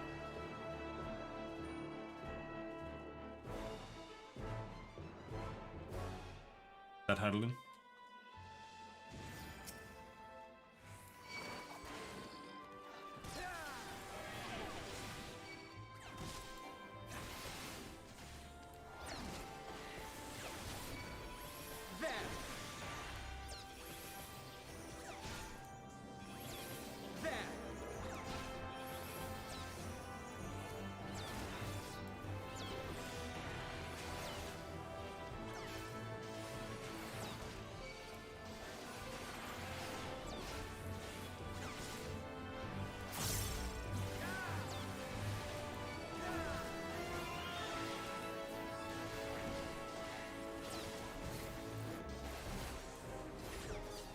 You underestimate me.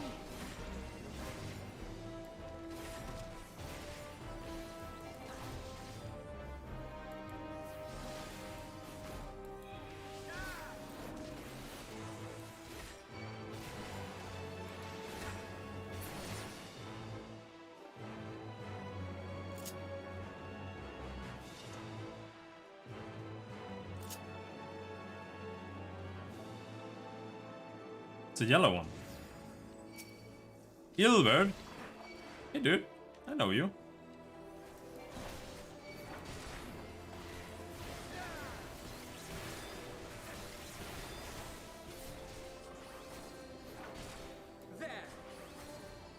Why is that one still there? You cannot there.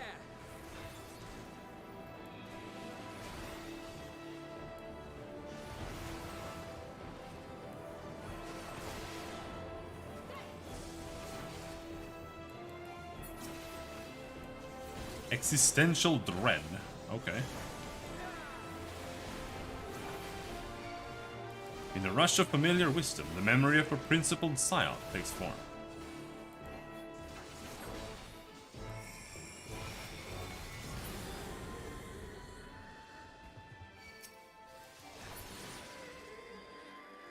It's a staff.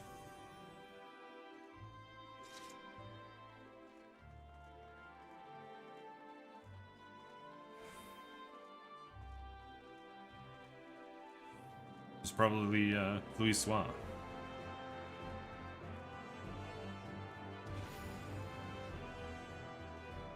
You cannot take this from me.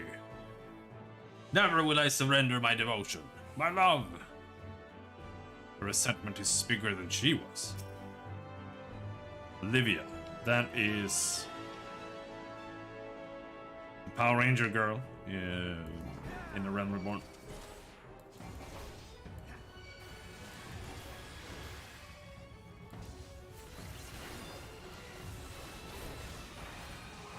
The white one.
Somehow I have 2 vulnerabilities, but I have no idea when that happened. Must have been after this. Bear my pain unto my eye, enemy's breast, blah blah blah blah blah. Okay, I'm gonna die. I'm actually gonna die. I can't tell what the tell is on that fight. Like, she raises her tentacles somehow. Is it the one that's higher? Or which shows where she's gonna strike, maybe?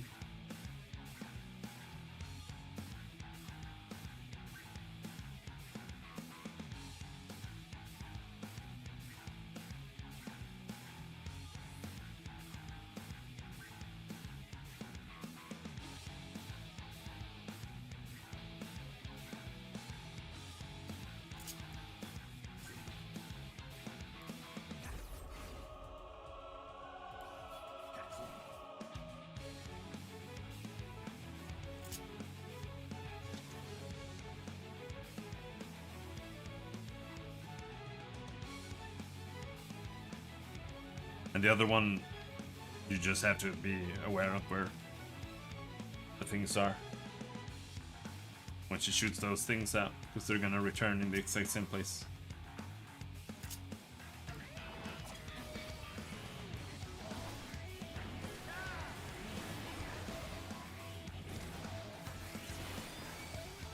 If I may.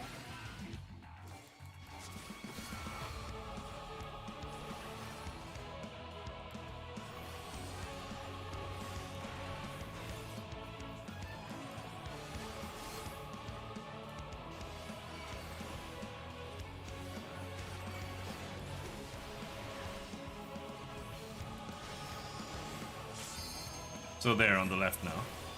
Oops, I fucked it up. Allow me. Allow What? There's no tell. Like, you literally cannot tell. Does she just always do it the same?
Ah, that's how it is. Maybe? They start shining? Well, they weren't shining before. That's why I was so confused.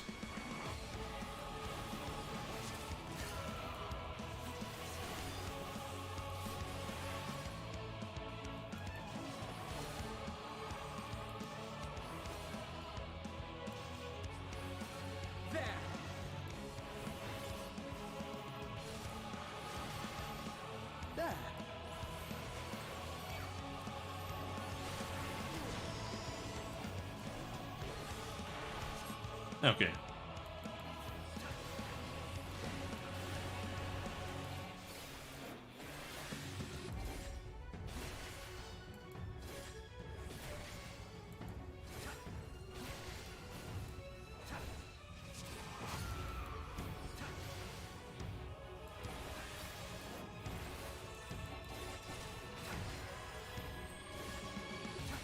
You cannot stop us.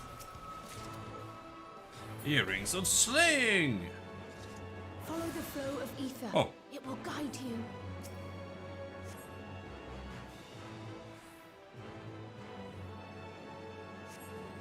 The ether is too dense. Ah, I'm losing you. Bye bye.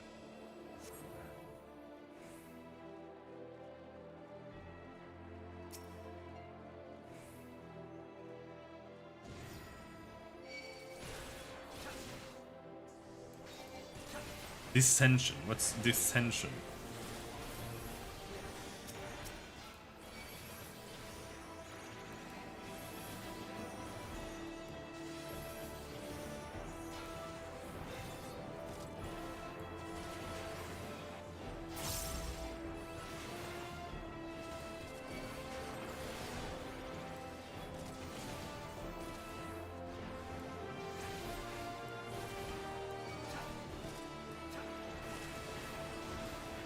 You cannot stop us.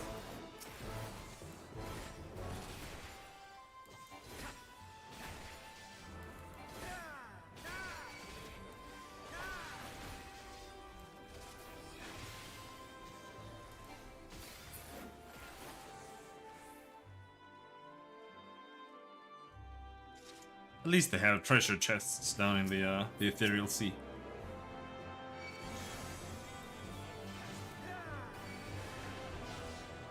In a rush of familiar affection, the memory of a valiant Archon takes form. It's an axe, that's Moonbreeder.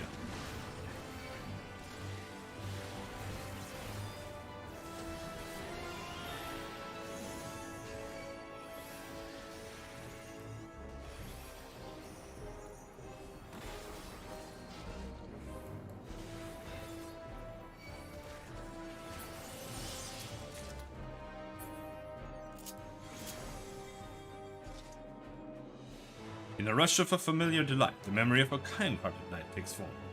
Lord Harshaphon. Give us a mega damage buff.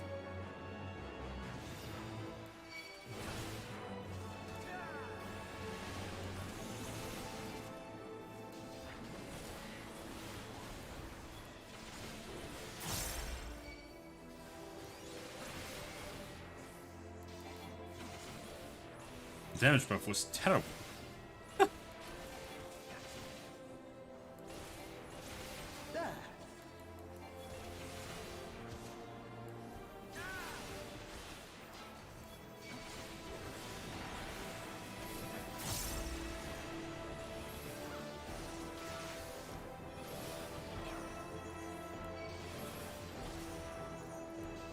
You underestimate me.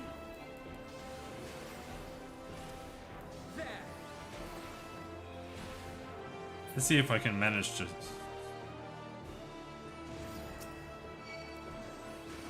Yeah, nice.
There is Ring of Slaying.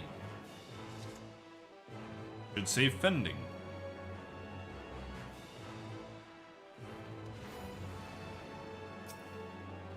As my life belonged to the Empire, in death I shall serve. Gaius no longer wishes this of you, Prefectus. Richardson. This is the guy everyone makes a joke out of. I hope they made him like a super annoying boss fight.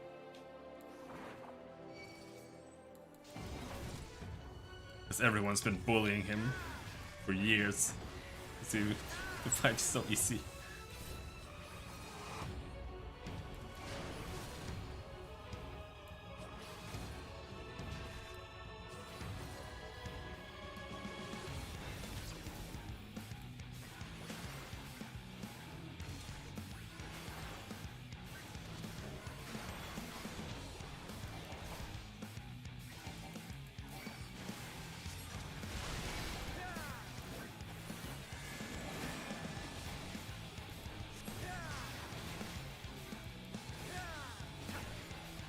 What are they doing?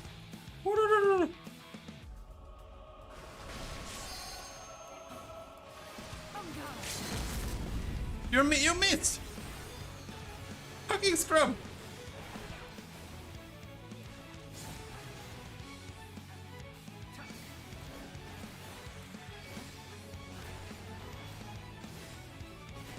Crumble before me!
How do you know this one's going to break? I have you now.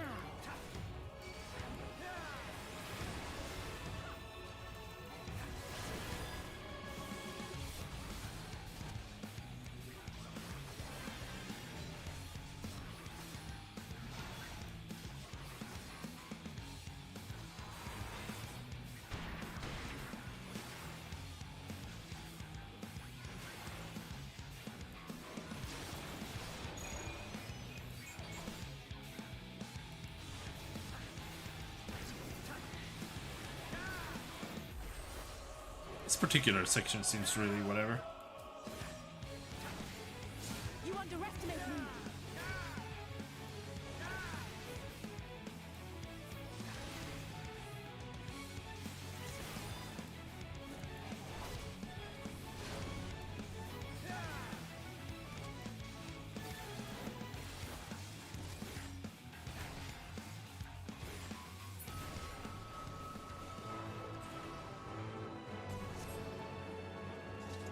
Lord Montbelser, again! I fail you! You didn't fail him. ... Stupid idiot.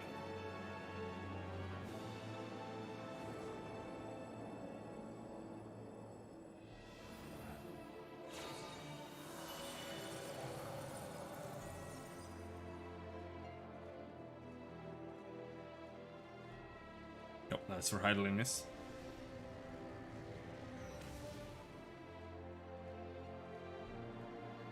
Such a warm glow.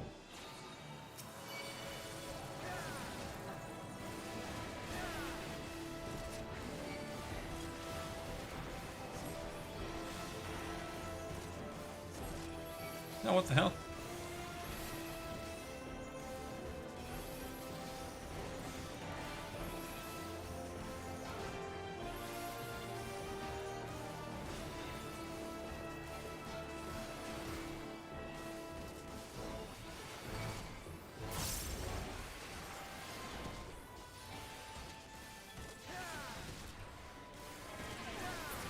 You now.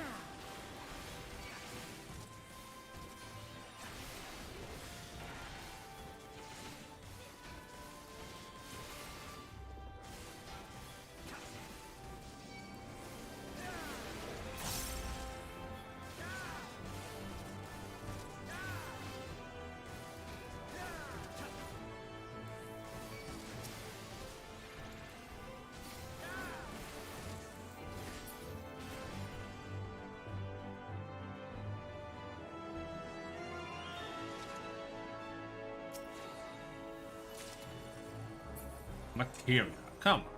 Come on.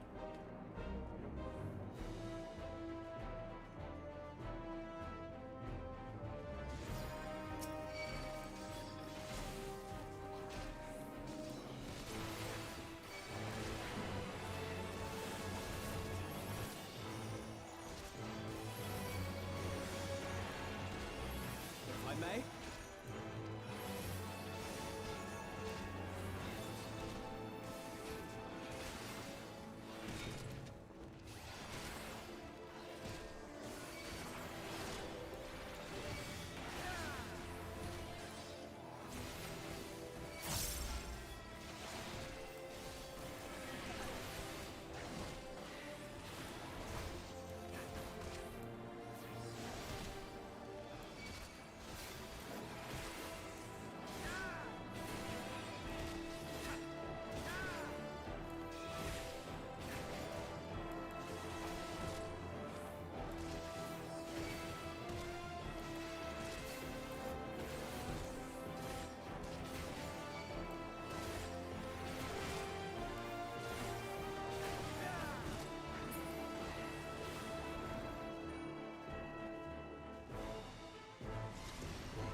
Infilia's spirit. Only Thancred could see you now. We'll make you proud.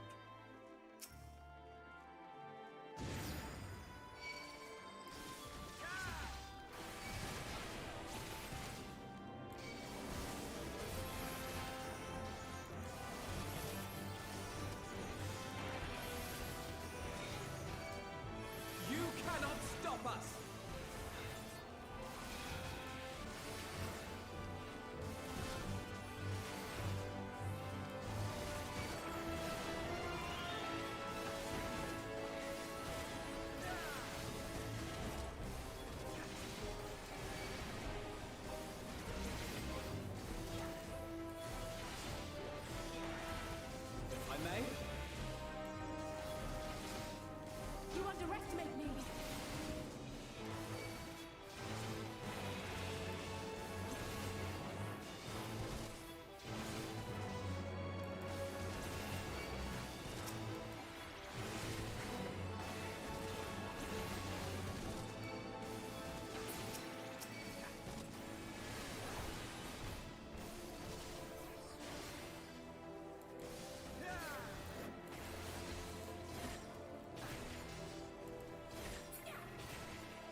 They gave you a staff and all you do with it is bonk me in the head.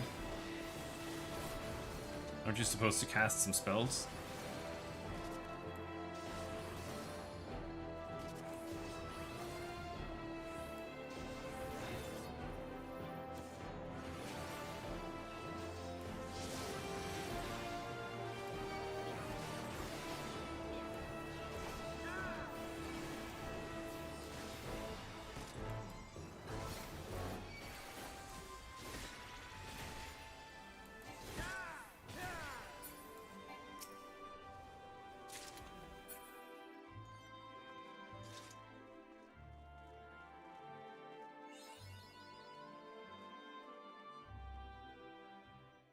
Who do we have here?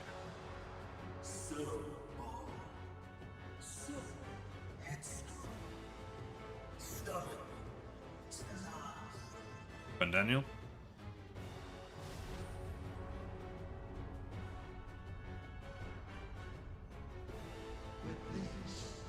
Is as far as you go. Yep. Oblivion beckons. Sundered Soul, Amon the Undying. That's Van Daniel.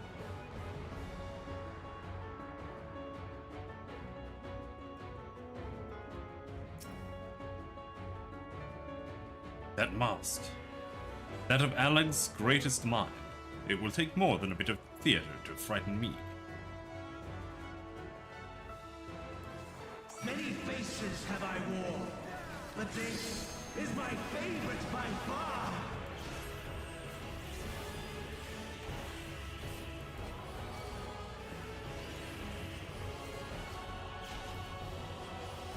You will persist in this folly no longer.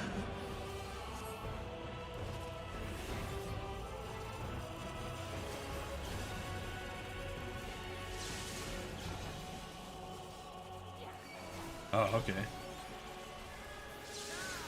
The stage is set.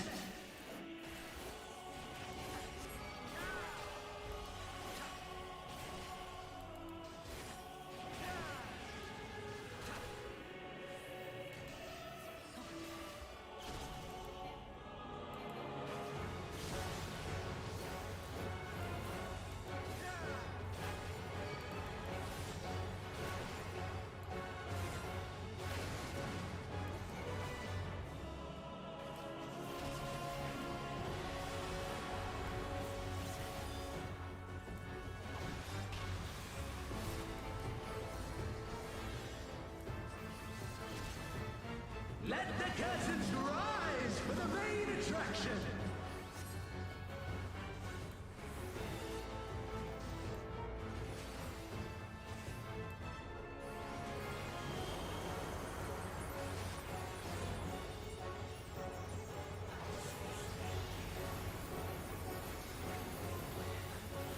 I have you now. Shiva.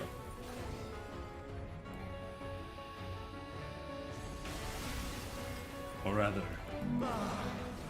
Iseo. Boorish audience you are. You cannot stop us!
You're directly at me.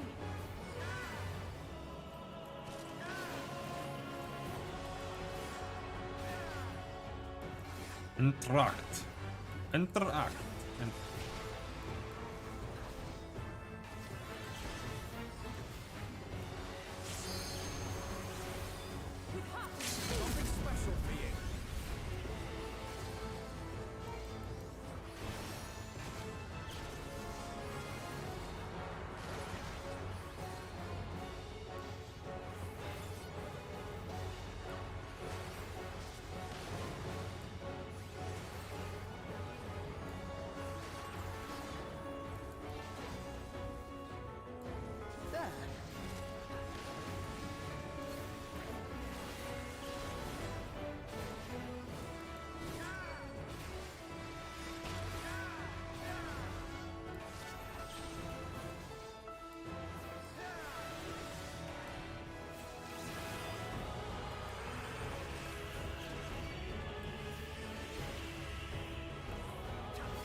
Said something offending, at least.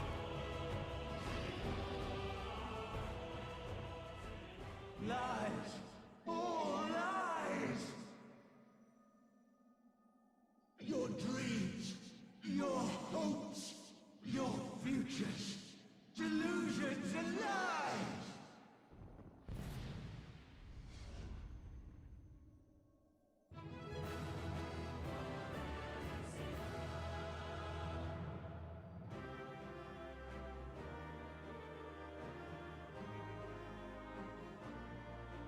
Let's see if it's gonna be like last time. There's gonna be a trial to Q4 now. We got 2 pieces. Assuming we would even be able to. 'Cause I don't know our item level is high enough, but we could always just go buy some white items.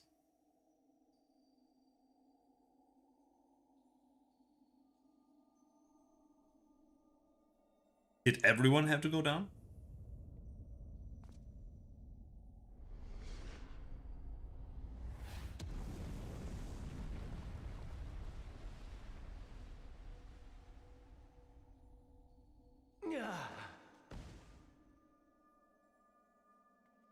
My very essence begins to wane. Sweet, sweet agony.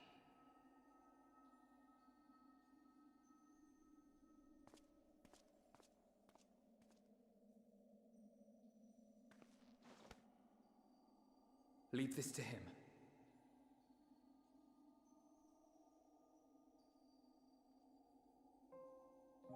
Come to deal the coup de grace.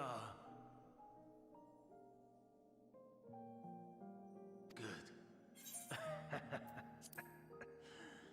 Watching you struggle against the inevitable is bad comedy. Erase me from existence, soul and all.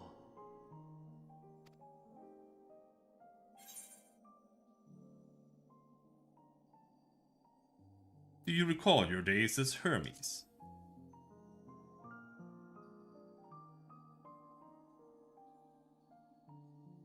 How would you know that name?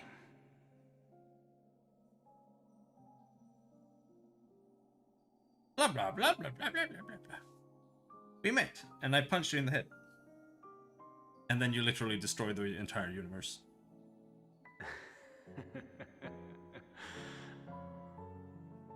Then it was you. In Elpis.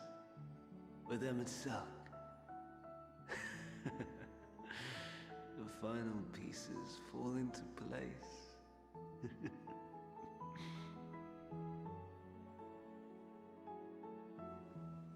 In my halcyon days, as the mortal Ammon, I was haunted by a dream. Night after night, the faceless multitude, the voiceless cries, shards of shattered memories. But slowly, the fog began to clear. This was Elpis. And I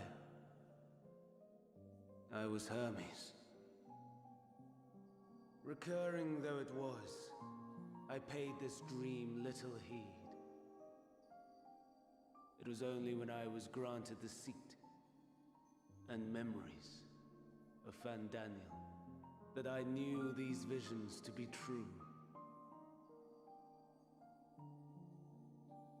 They were the memories of Hermes that he himself erased using the power of Kairos.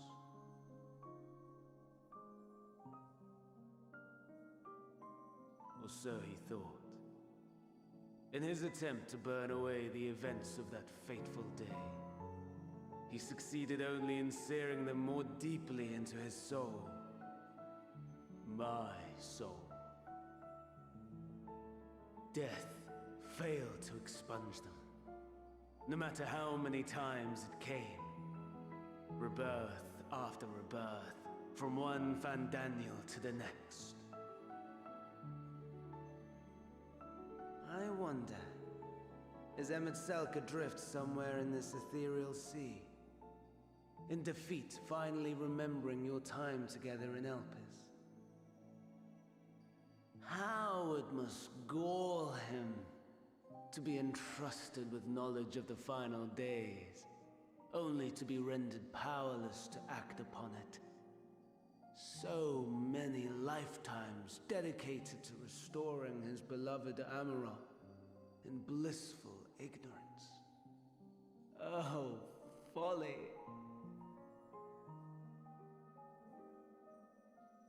But make no mistake.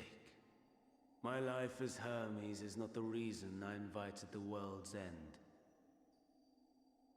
I have lived. I have struggled. I have dredged the very depths of despair.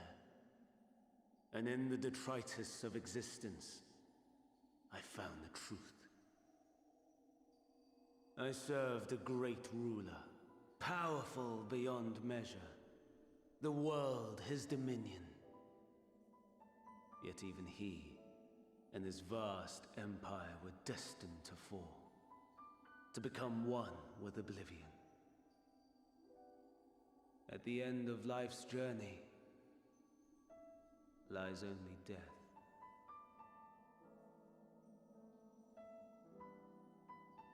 So I ask you, why live at all?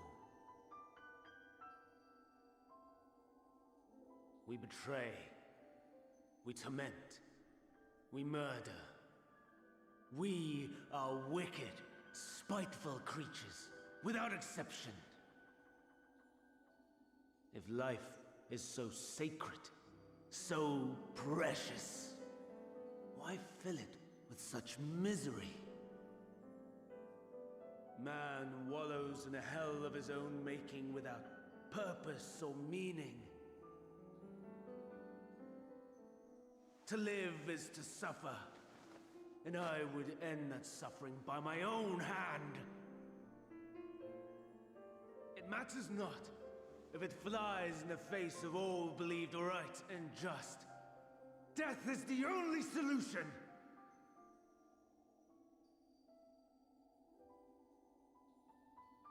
That is my truth, my answer to the question. And yet, even as the words pass my lips, I am filled with doubt. Has my search reached its end?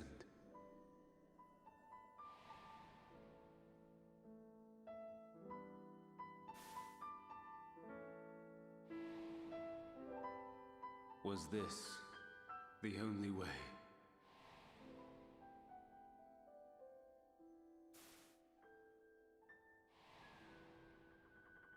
After all these years,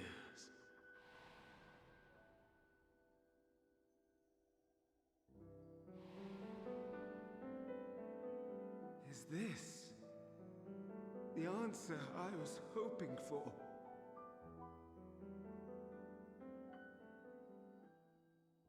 The lamentations of the damned. How it vexes me to see your conviction falter at the last. Not you. Still clinging to existence, I see. You, who champion death so fervently, unwilling to accept your own, refusing to be purified and swept into the sea of souls. As do I. We prisoners to men, watching as the world turns.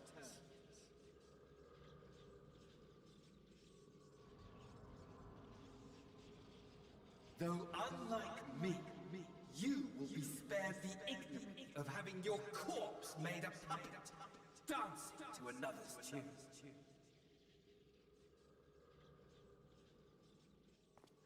Is that Arsahi? How very astute. But let me be clear, I have not come to consort with the likes of you.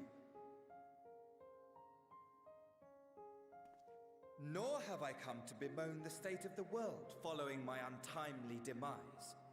In fact, I delight in mankind's downfall and the anguish it brings the savior of the savages. If I played some small part in the chaos, all the better. Not that I was in any position to resist. But to be made accomplice to the betrayal of Lord Xenos. I would die 1,000 deaths to exact my vengeance.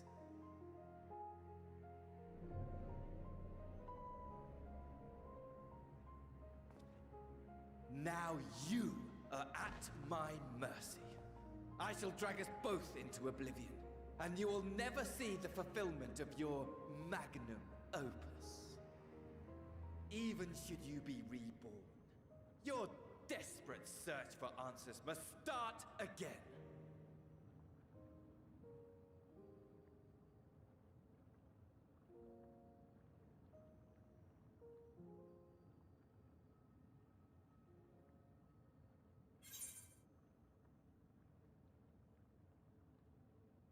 Dot dot dot.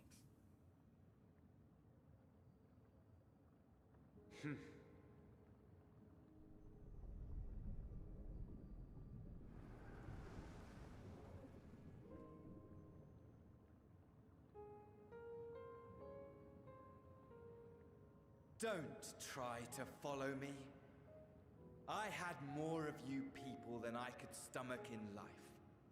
Never mind in death. Likewise, I pray we do not meet again. You had better hope not.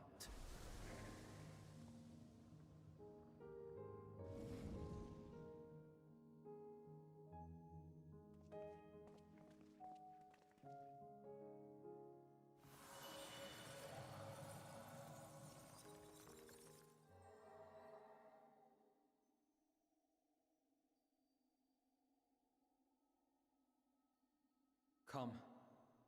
Hydaelyn is waiting.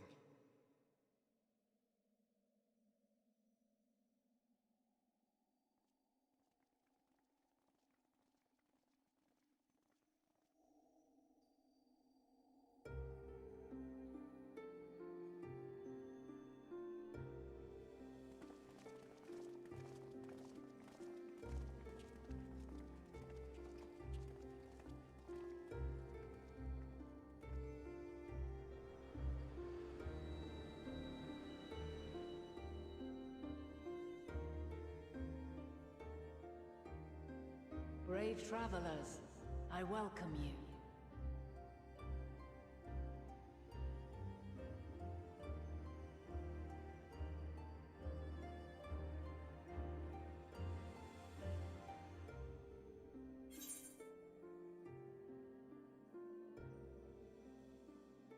We meet again, Luna.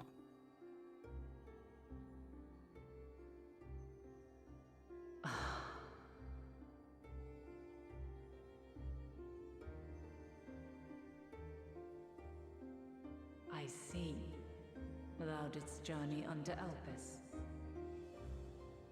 And now, the rivers of time converge.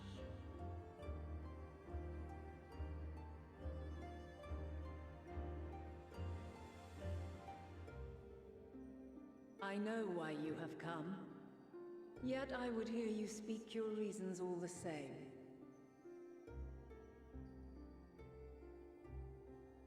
You created the moon to deliver mankind from the final days. But is that really how it has to end? We do not wish to abandon this world. We want to protect the source and all of its shards. To flee is but one of two paths. The other leadeth to Meteon, far beyond the stars, where she doth chant creation's requiem.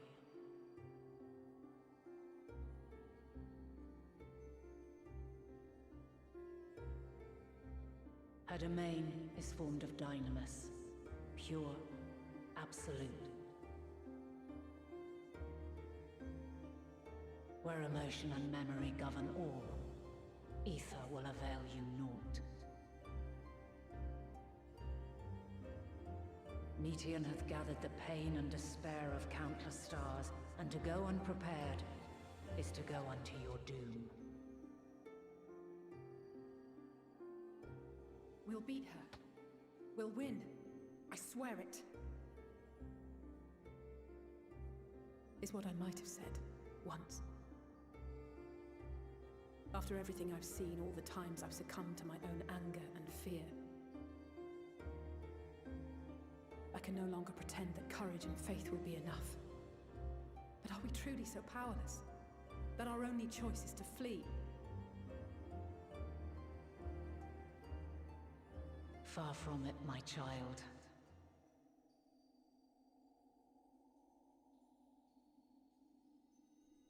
Long ago, the inhabitants of myriad stars, many more prosperous than Atheris, sought to free their worlds from life's woes. Sorrow and anger, conflict and hostility, despair, and even death itself. But as Meteon reported, every attempt ended in failure. Darkness abideth within every living being and can never be cast out. Neither reason nor faith can challenge this immutable truth.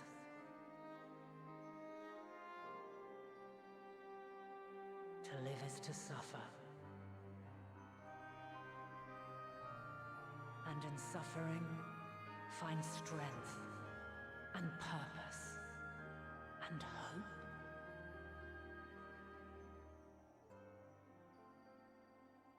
As you have done so many times before.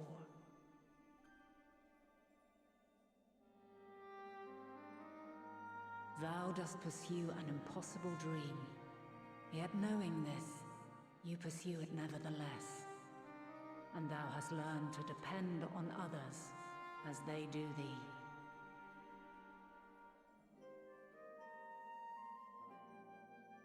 Thy yearning for the power to save the powerless hath ever driven thee to greater heights. Thou hast grown strong.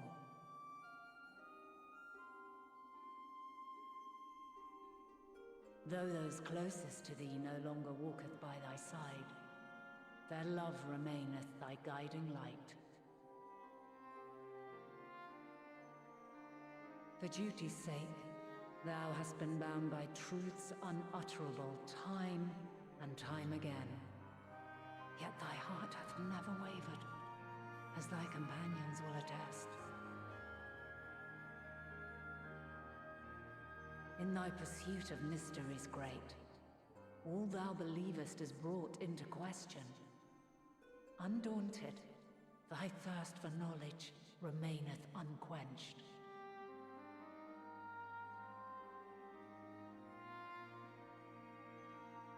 The fires of hatred that once burned in thy heart burneth no more. From their ashes doth spring the light of love, warm and pure. As witness to black calamity, thou despaired at man's helplessness. Resolved, thou didst unite a distant world on the brink of collapse.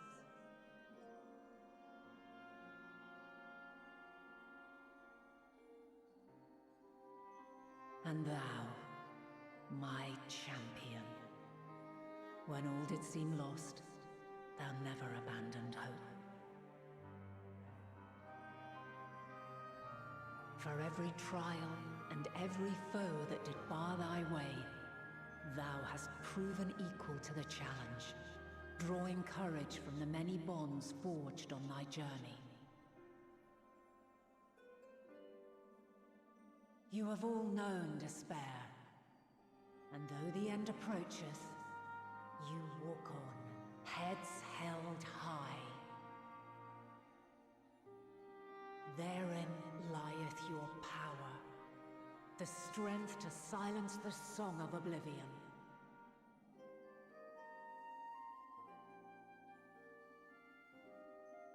Then there is a means to confront her. Yes, if you should prove yourselves worthy.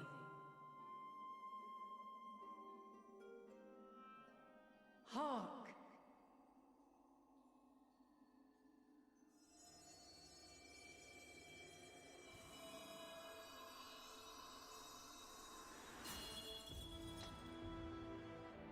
Nigh impossible is it to send mortals to the edge of the universe. Should you fail, there will be no second chance. As the will of the star, I ask of you this. Do you possess the fortitude to stand firm when all around you doth crumble? Do you possess the faith to vanquish despair itself? Should you lack the strength to best a supreme deity, I cannot allow you to make the journey.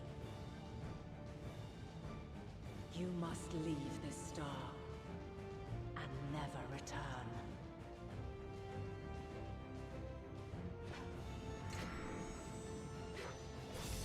Prepare yourselves. Prove ourselves worthy, eh? Sounds straightforward enough. Aye. No room for confusion there. In any case, we've come too far to back down now. I am of the same mind. What power I have, I shall bring to bear. The three of you seem to be forgetting who we're up against. It's not every day we battle a divine being of untold power. Well, not quite every day. We did that like last week. Do try not to get underfoot. Needless to say, there'll be no margin for error. Let us hold nothing back. For the people of this world and those beyond the rift.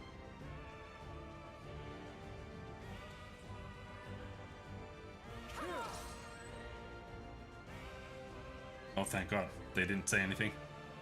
Alas, the question I posed to thee in Elpis hath remained unanswered these long years. I would hear thy response, warrior of light. Shouldst thou emerge victorious? What was the question?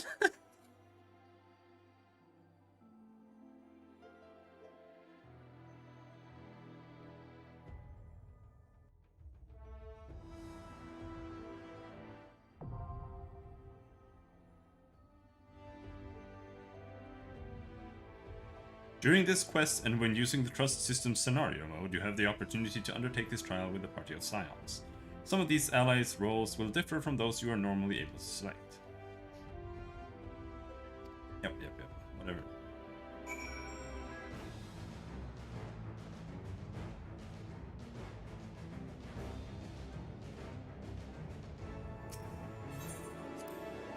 Never, in the past, present, or future, have I found only happiness. To live is to be ever beset by hardships, great and small. Yet it is in adversity we find the strength to strive for the next moment of peace, and the next, no matter what trials we face. By this strength have the will of gods been defied, and the fortunes of men been forever changed. May it be so again this day.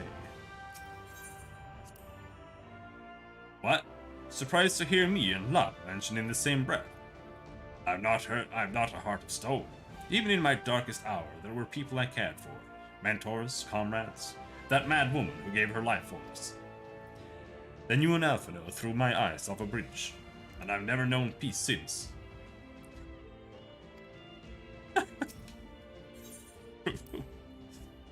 Your strength is the courage to confront your failings and accept that you are worthy of another chance, to rise from the ashes while the fire still burns, bloodied but unbowed. And my friends have made me strong.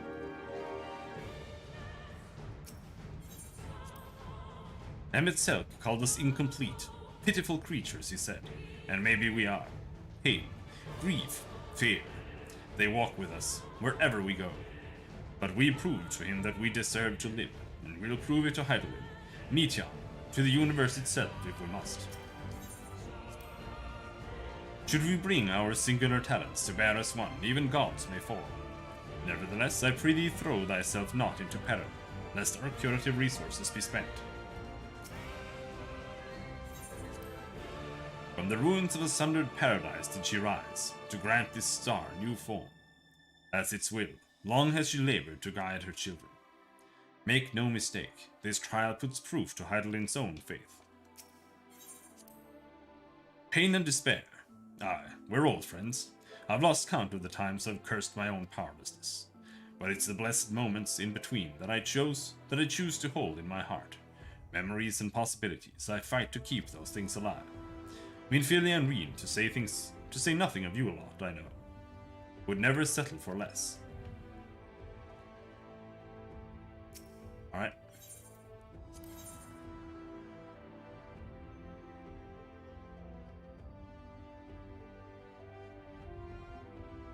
This is the first time you can do a trial with these dudes, so we'll see how painful that is.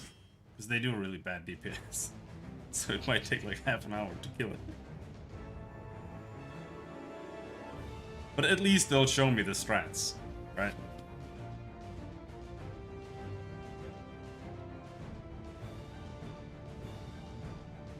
A divine light, Hydaelyn.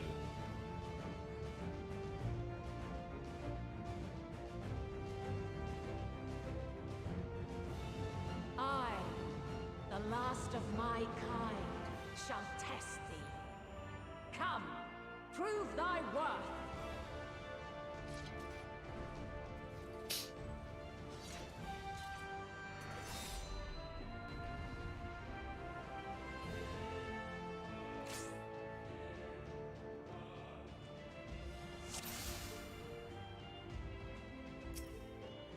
Have you the strength of will to alter man's fate?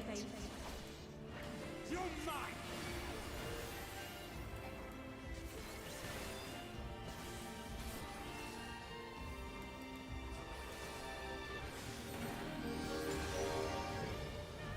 A change of arms.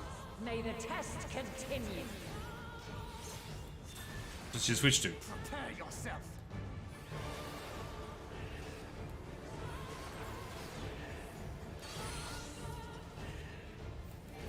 Dancer. We're near or far. Why did I get hit by something?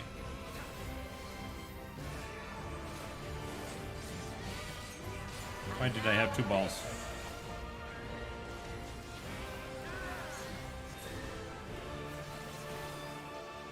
Gloves are off.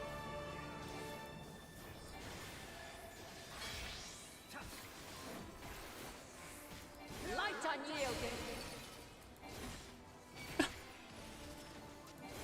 Why am I taking vulnerability there things? Like, she's just doing shit. And they're all just standing in it.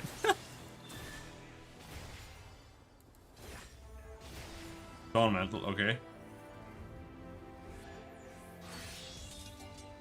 Alphino, get back!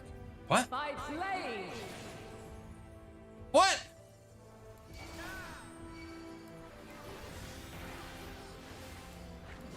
I have you now. My turn!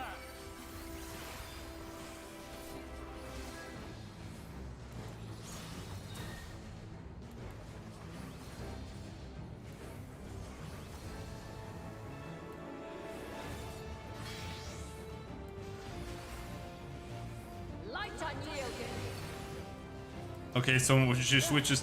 This is literally. Oh, it's.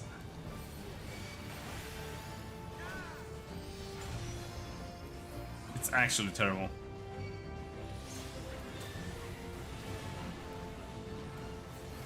This is just like the Shiva fight, where you can't see what she does. By blade. You have to learn what each weapon means, which means you have to keep track of her visually, Crystals of light, to me.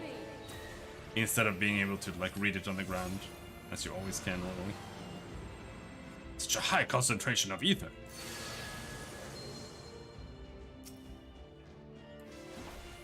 Here.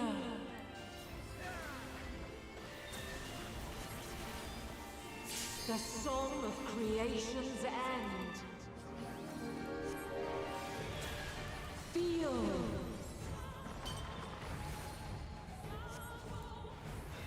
The sorrow and hope's demise. Think. What's that bitch doing over there? Find your way in the darkness.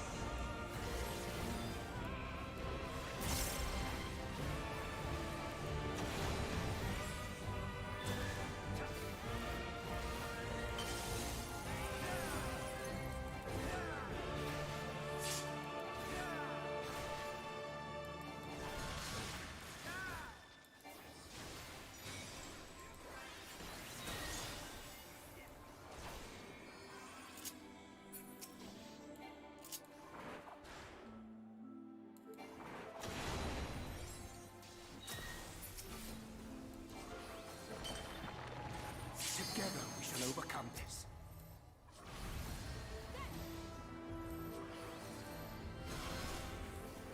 Follow your light. Or fly, my children, and never look back.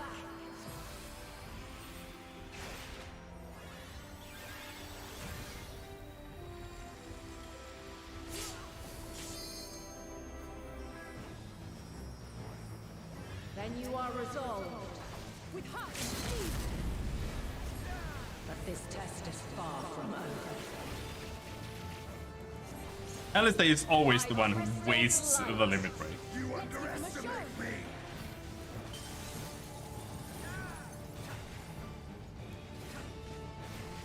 Dawn Mantle, what does she change into?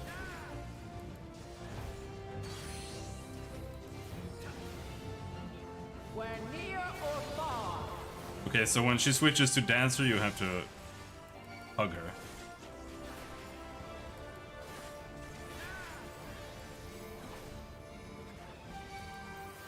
And here, Thangler needs to stack on me.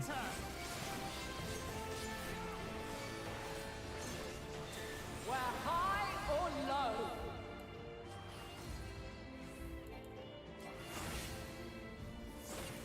Oh, those are gonna return. You underestimate me. Make ready.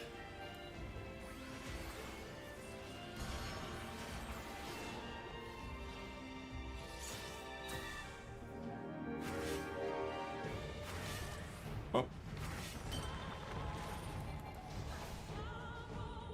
There.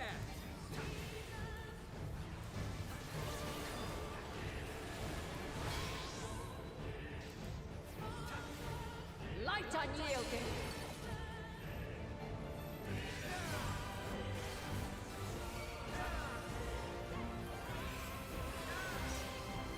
Refulgence eternal.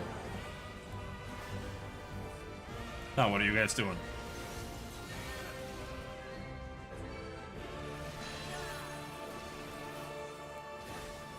You cannot stop us. Margot's Radiance, what does that mean? Okay, that's just that one. The big AoE.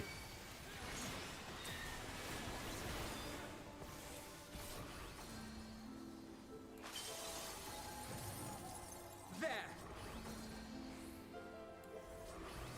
Dawn Mantle into Sword and Shield. By blade.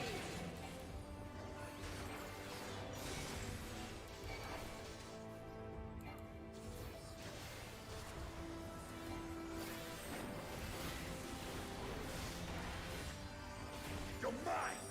If I may. Succumb not to fear. Be gone.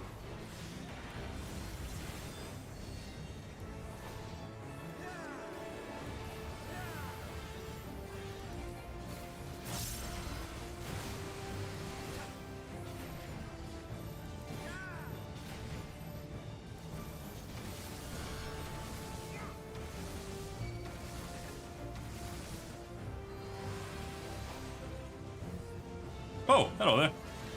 The flood of light.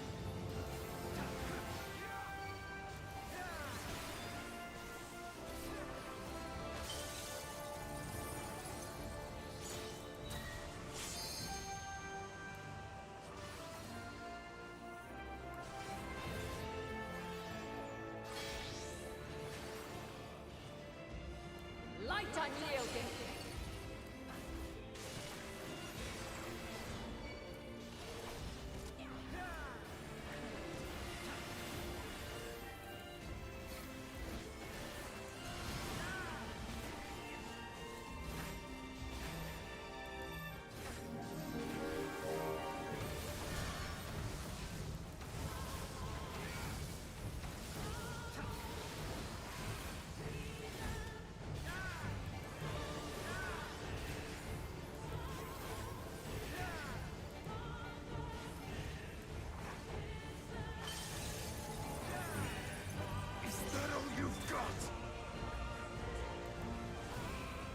Why did you die?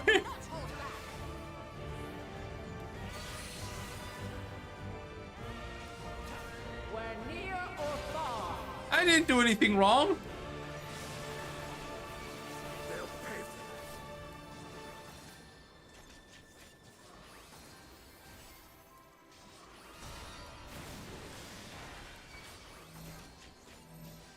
We're gonna die. And it's all not even my fault.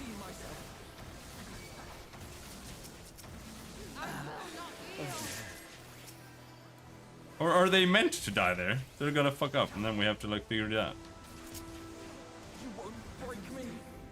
What are you guys doing? Stop standing in it. Away with you! What? What? Away with you!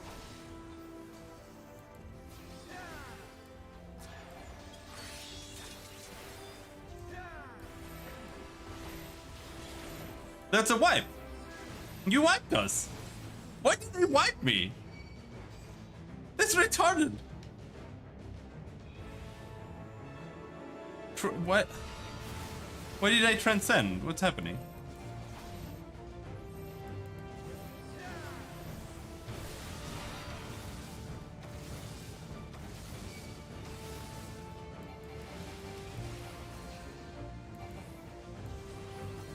Are they all meant to die there? And I'm supposed to like heroically save the day?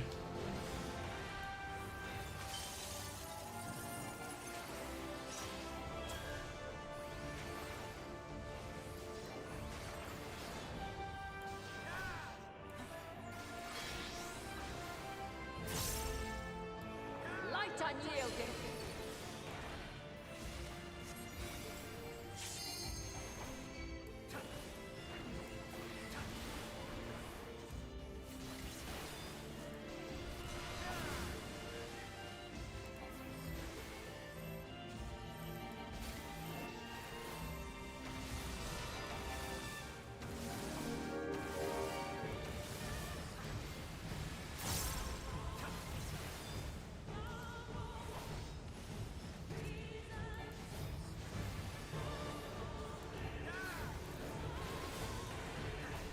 Whoa!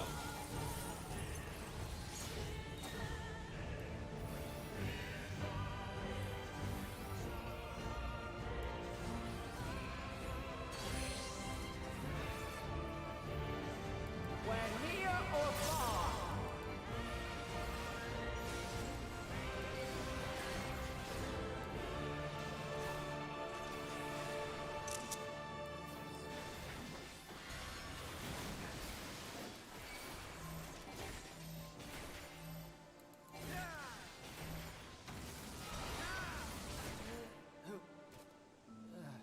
What the fuck was that? Why did they die? Why did I get saved? This is fucking retarded. Have you the strength of will to alter man's fate? Do I have to like stand in the... Do I have to like pull her to the right place or something? For them to not stand and just kill themselves? Alright, whatever, let's see what happens this time. May the test continue. Gloves are off.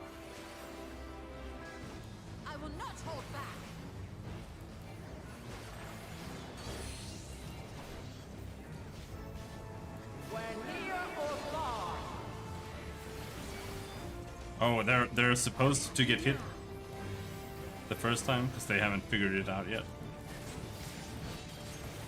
And now this.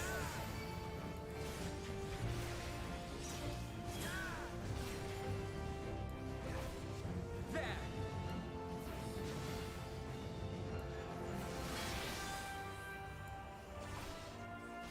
Light unyielding. Oh, I wasn't fast enough.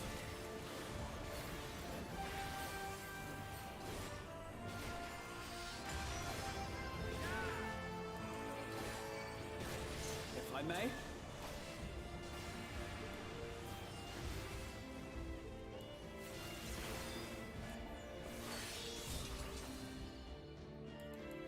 By blade. You're mine.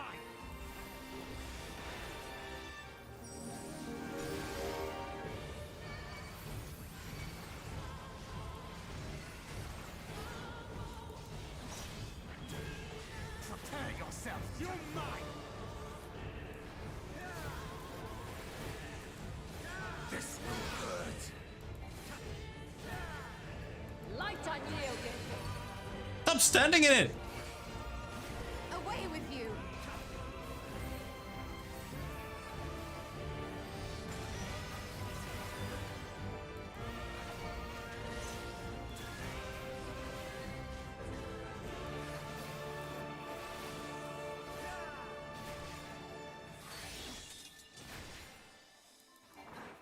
By blade. You're mine. Crystals of light. To me.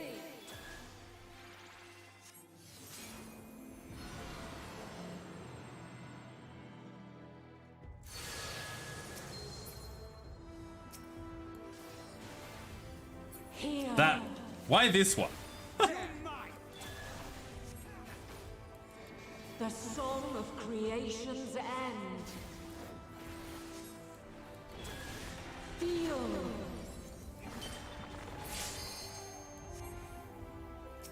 The sorrow at hope's demise. Think. I will not hold back. Find your way in the darkness.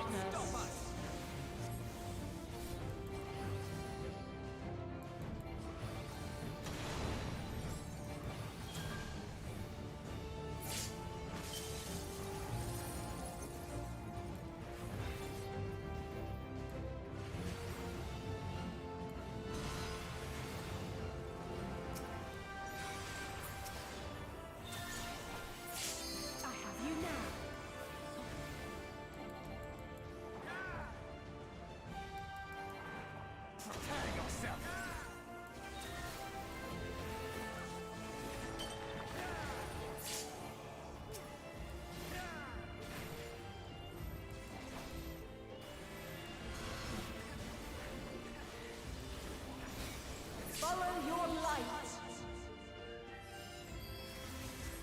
Yes. Or fly, my children. Ew. And never look back.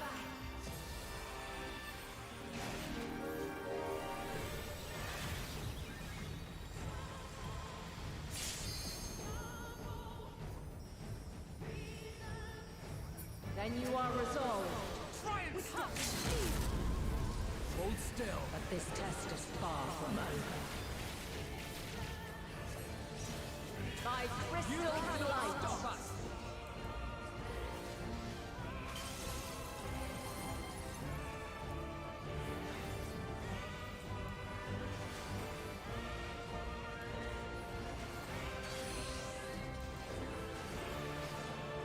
We're near or far.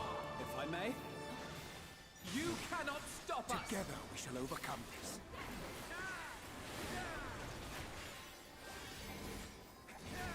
You underestimate me.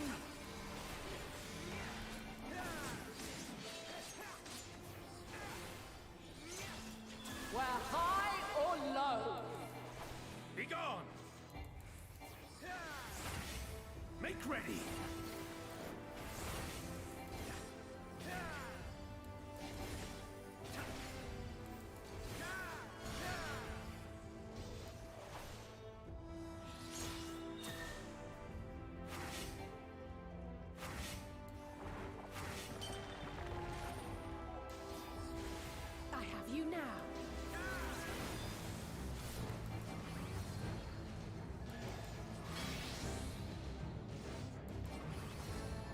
Light unyielding.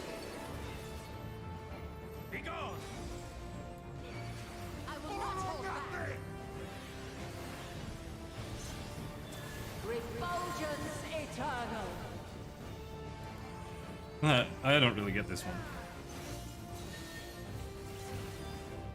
Be gone! Oh, I think it's like where it intersects or something.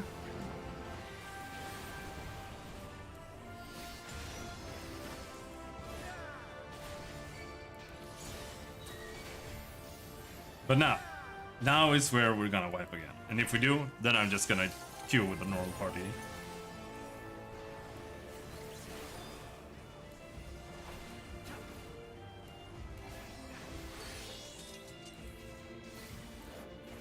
By blade. Whoop!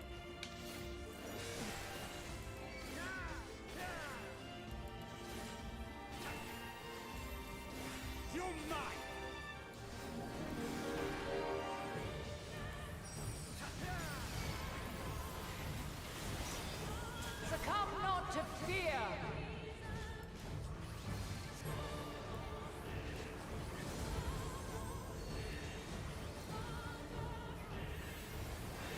You underestimate me.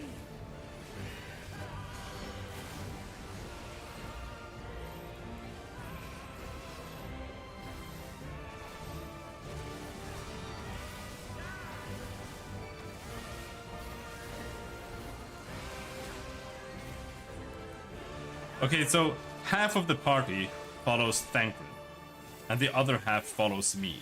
That's why they died, because I was like standing too close to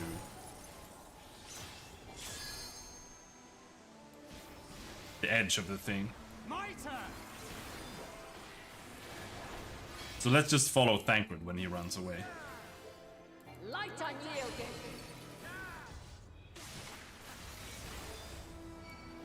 Whatever.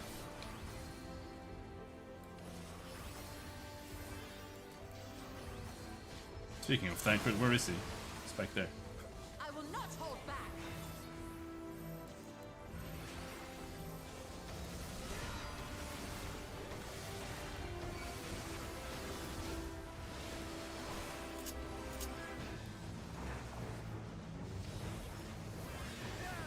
If I may. I will not hold back.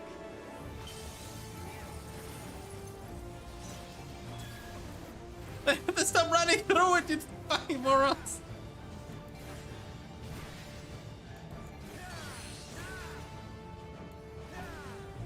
Where near or far. Prepare yourself. Hold still. You underestimate me. Be gone!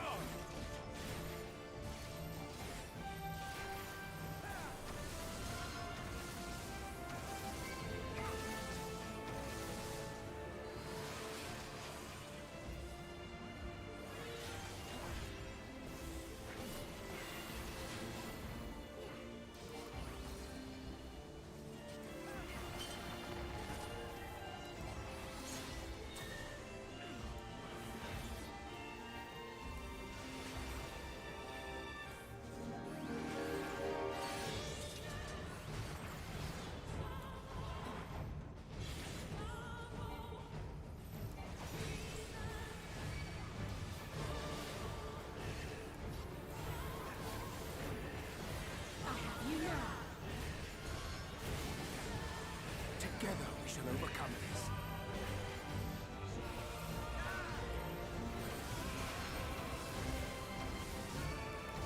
You're mine!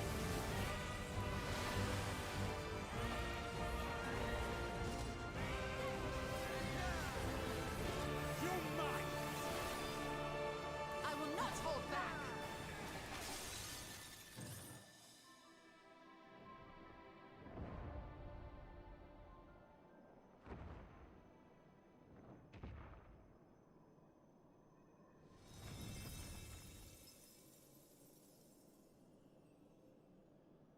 At last, man has the strength to.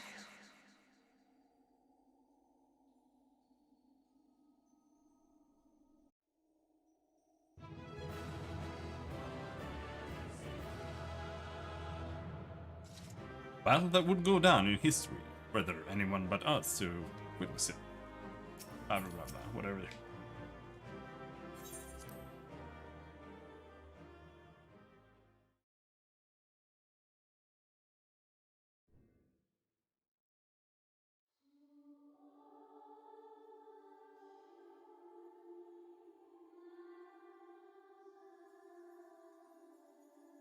No! This can't be happening!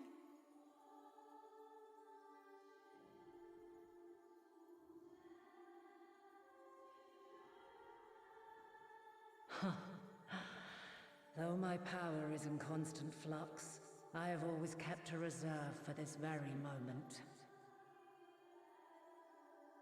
It was a true test of your prowess. You have done well.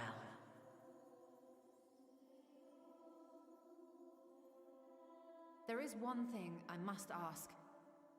By sundering the world into 14 shards, the ether of all living beings too was divided. This reduction would in theory allow us to more easily interact with Dynamis. Having seen mankind brought to the very precipice of extinction, you wished for us to develop a means to overcome despair.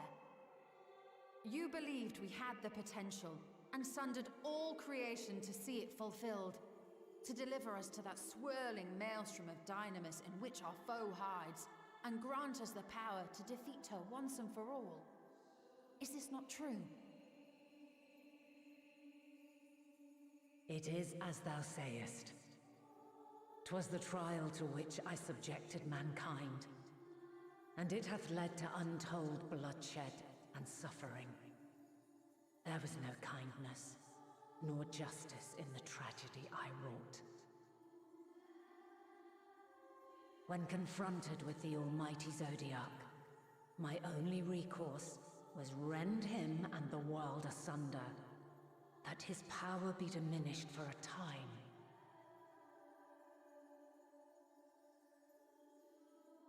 And so it came to pass.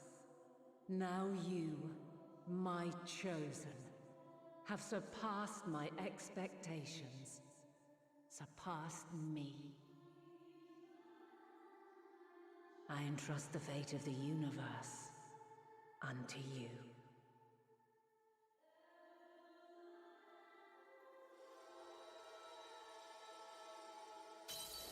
This crystal contains the memory of Meteion's passage through the stars. Deliver it unto the Loporrits. They will guide you to her.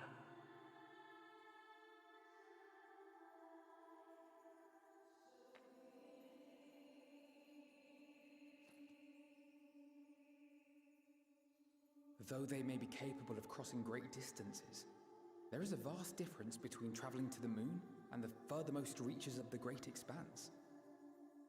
And unlike Meteion, we cannot simply soar on waves of Dynamis to our destination. Indeed. To make such a journey would require an astronomical amount of ether. But a solution lieth close at hand.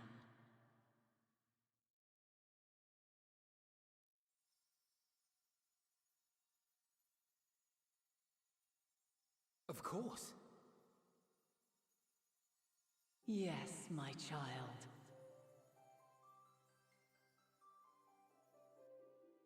Ever since I became the will of the star, the ether drawn here had slowly crystallized.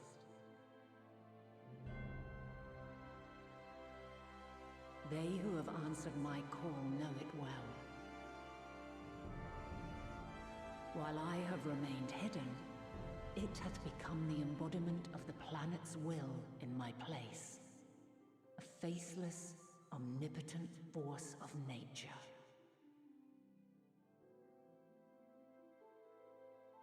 The Mother Crystal, our final hope.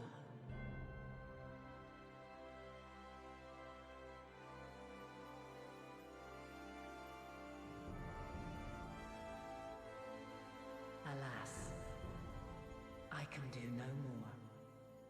The fulfillment of this task doth fall to you, my chosen.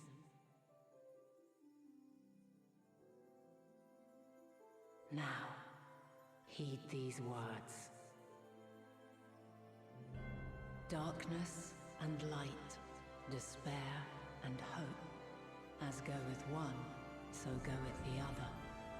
Become light, become hope.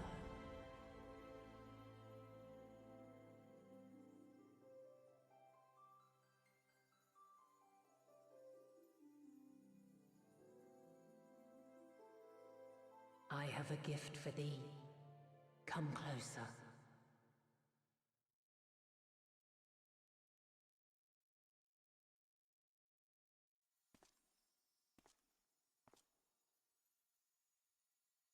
Long have I searched for a means to safeguard the future of this star.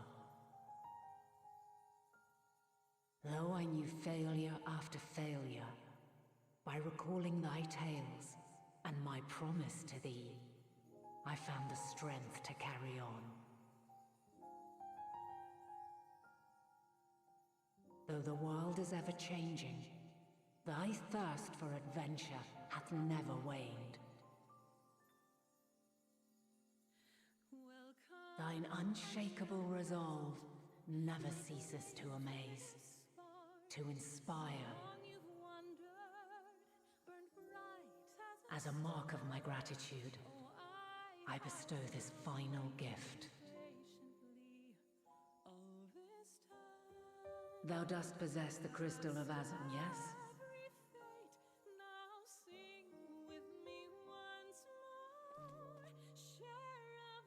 As Hydaelyn, I reside over the forces of stasis, tranquility, peace.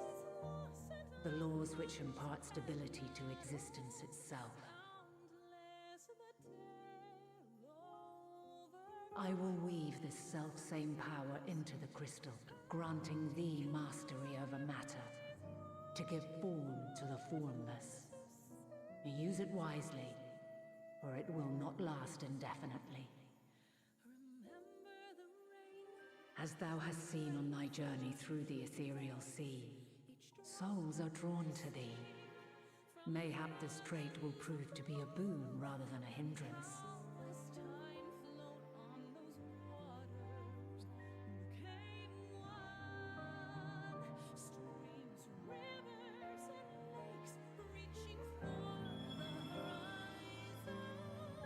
It is thy hopes and prayers that enable Azum's invocations and give them life. So keep them close. But pray, remember this. When the way forward is hidden, even from the mind's eye, look not to the invocation, but within yourself.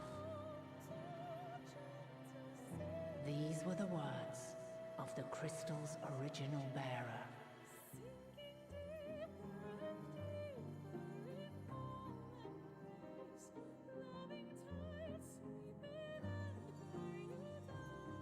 With that, my work is finished.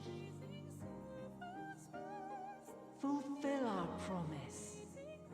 Right the wrongs committed when the world was yet whole. Silence the song of oblivion. Teach her a brighter melody. Show her our journey is far from over.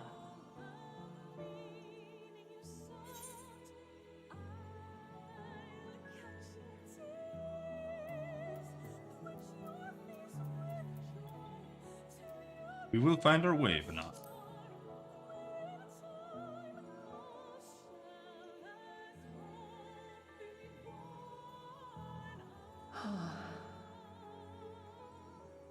Of this, I have no doubt. For yours is a light brilliant beyond measure. Long after I have gone, though not even my soul remaineth, my love will be with you forever, my dearest children.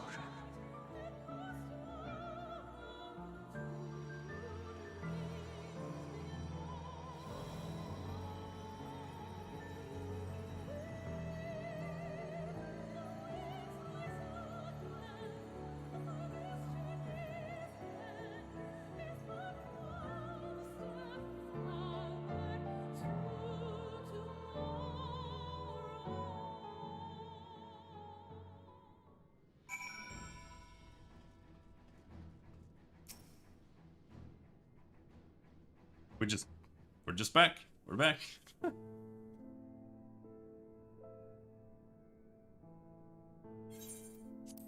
I am glad to see you well. Though we could roughly place your souls deep as you went, we could neither see nor hear you.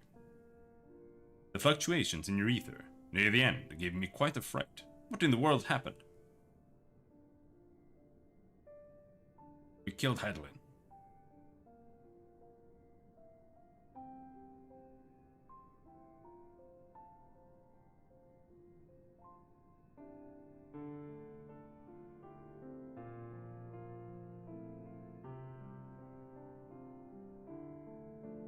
You mean to say Heidelin is... No. There's no time to feel our feelings. We must carry out Heidelin's will without delay. We'll find Mityan if it's the last thing we do. If you wouldn't mind handing over the crystal, that is. The fancy navigatory one.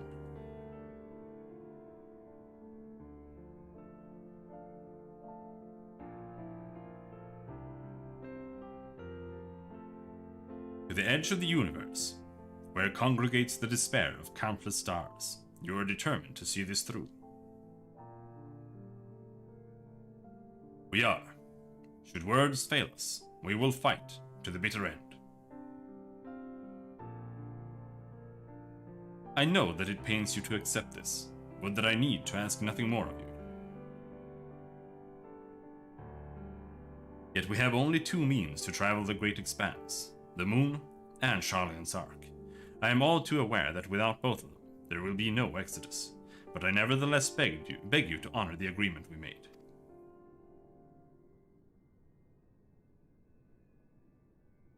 The Forum's decision will be honored. You have earned the right to use the ship as you see fit, and I could not rescind it even if I wanted to. As it happens, I do not, and would do all within my power to aid your cause. With that settled, might I suggest you rest a while? Proving oneself to Heidelin is never easy, and despite our unparalleled genius, we will need a day to make the necessary calculations. You may as well take advantage of it. You can chart a course through the Sea of Stars in a single day.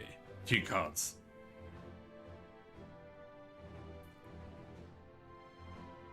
Shall we head above ground for some fresh air then? And perhaps a nap.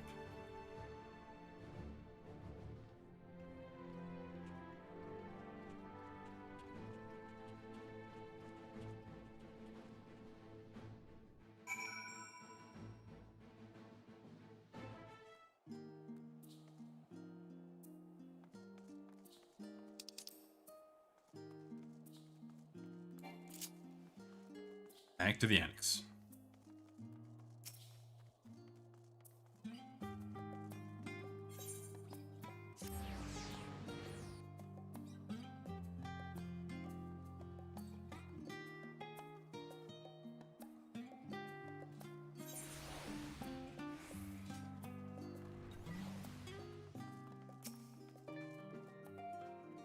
Aha! I've been expecting you. I heard about your foray into the ethereal sea. The students have ventured far and wide, but never quite so deep as that. Are you experiencing any after effects from your prolonged exposure? Nausea? Dizziness? Hauntings? Well, have a pleasant sleep, and if you do experience any unusual phenomena, please let me know. I shall add it to our records.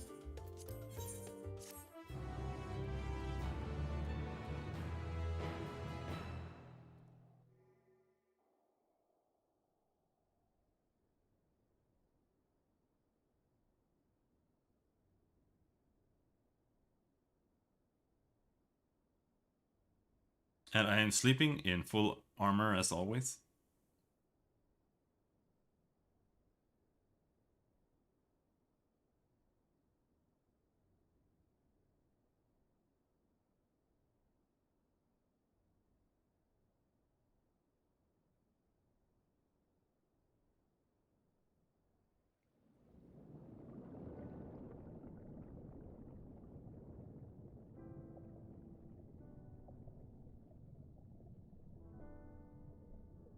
There you are.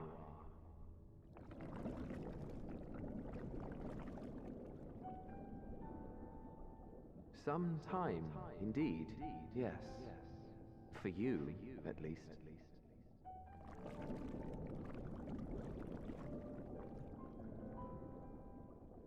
Believe me, I'd meant to get some proper sleep. But here we are, drifting along instead. Well, well, you too. And so we remain, to watch and wonder.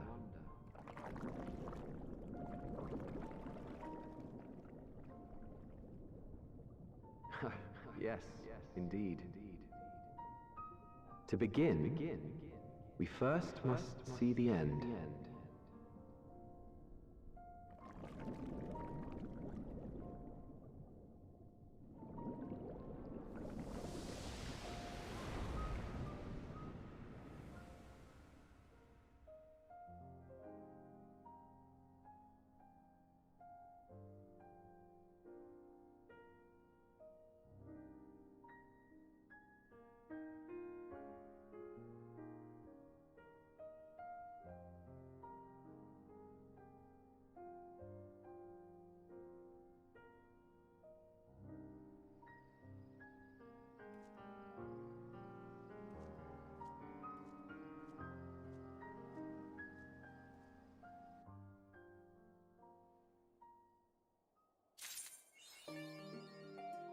Alright.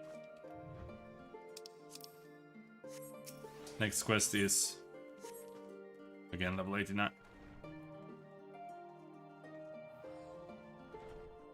Not much left now. Anyway, for half an hour overtime. That's it. Tomorrow might be a Final Fantasy one day, we'll see. Depends. I'll probably go to my cousin's and eat pizza, which means the queue might fuck us. So, until next time. Thanks for hanging. Have a good night. Bye-bye.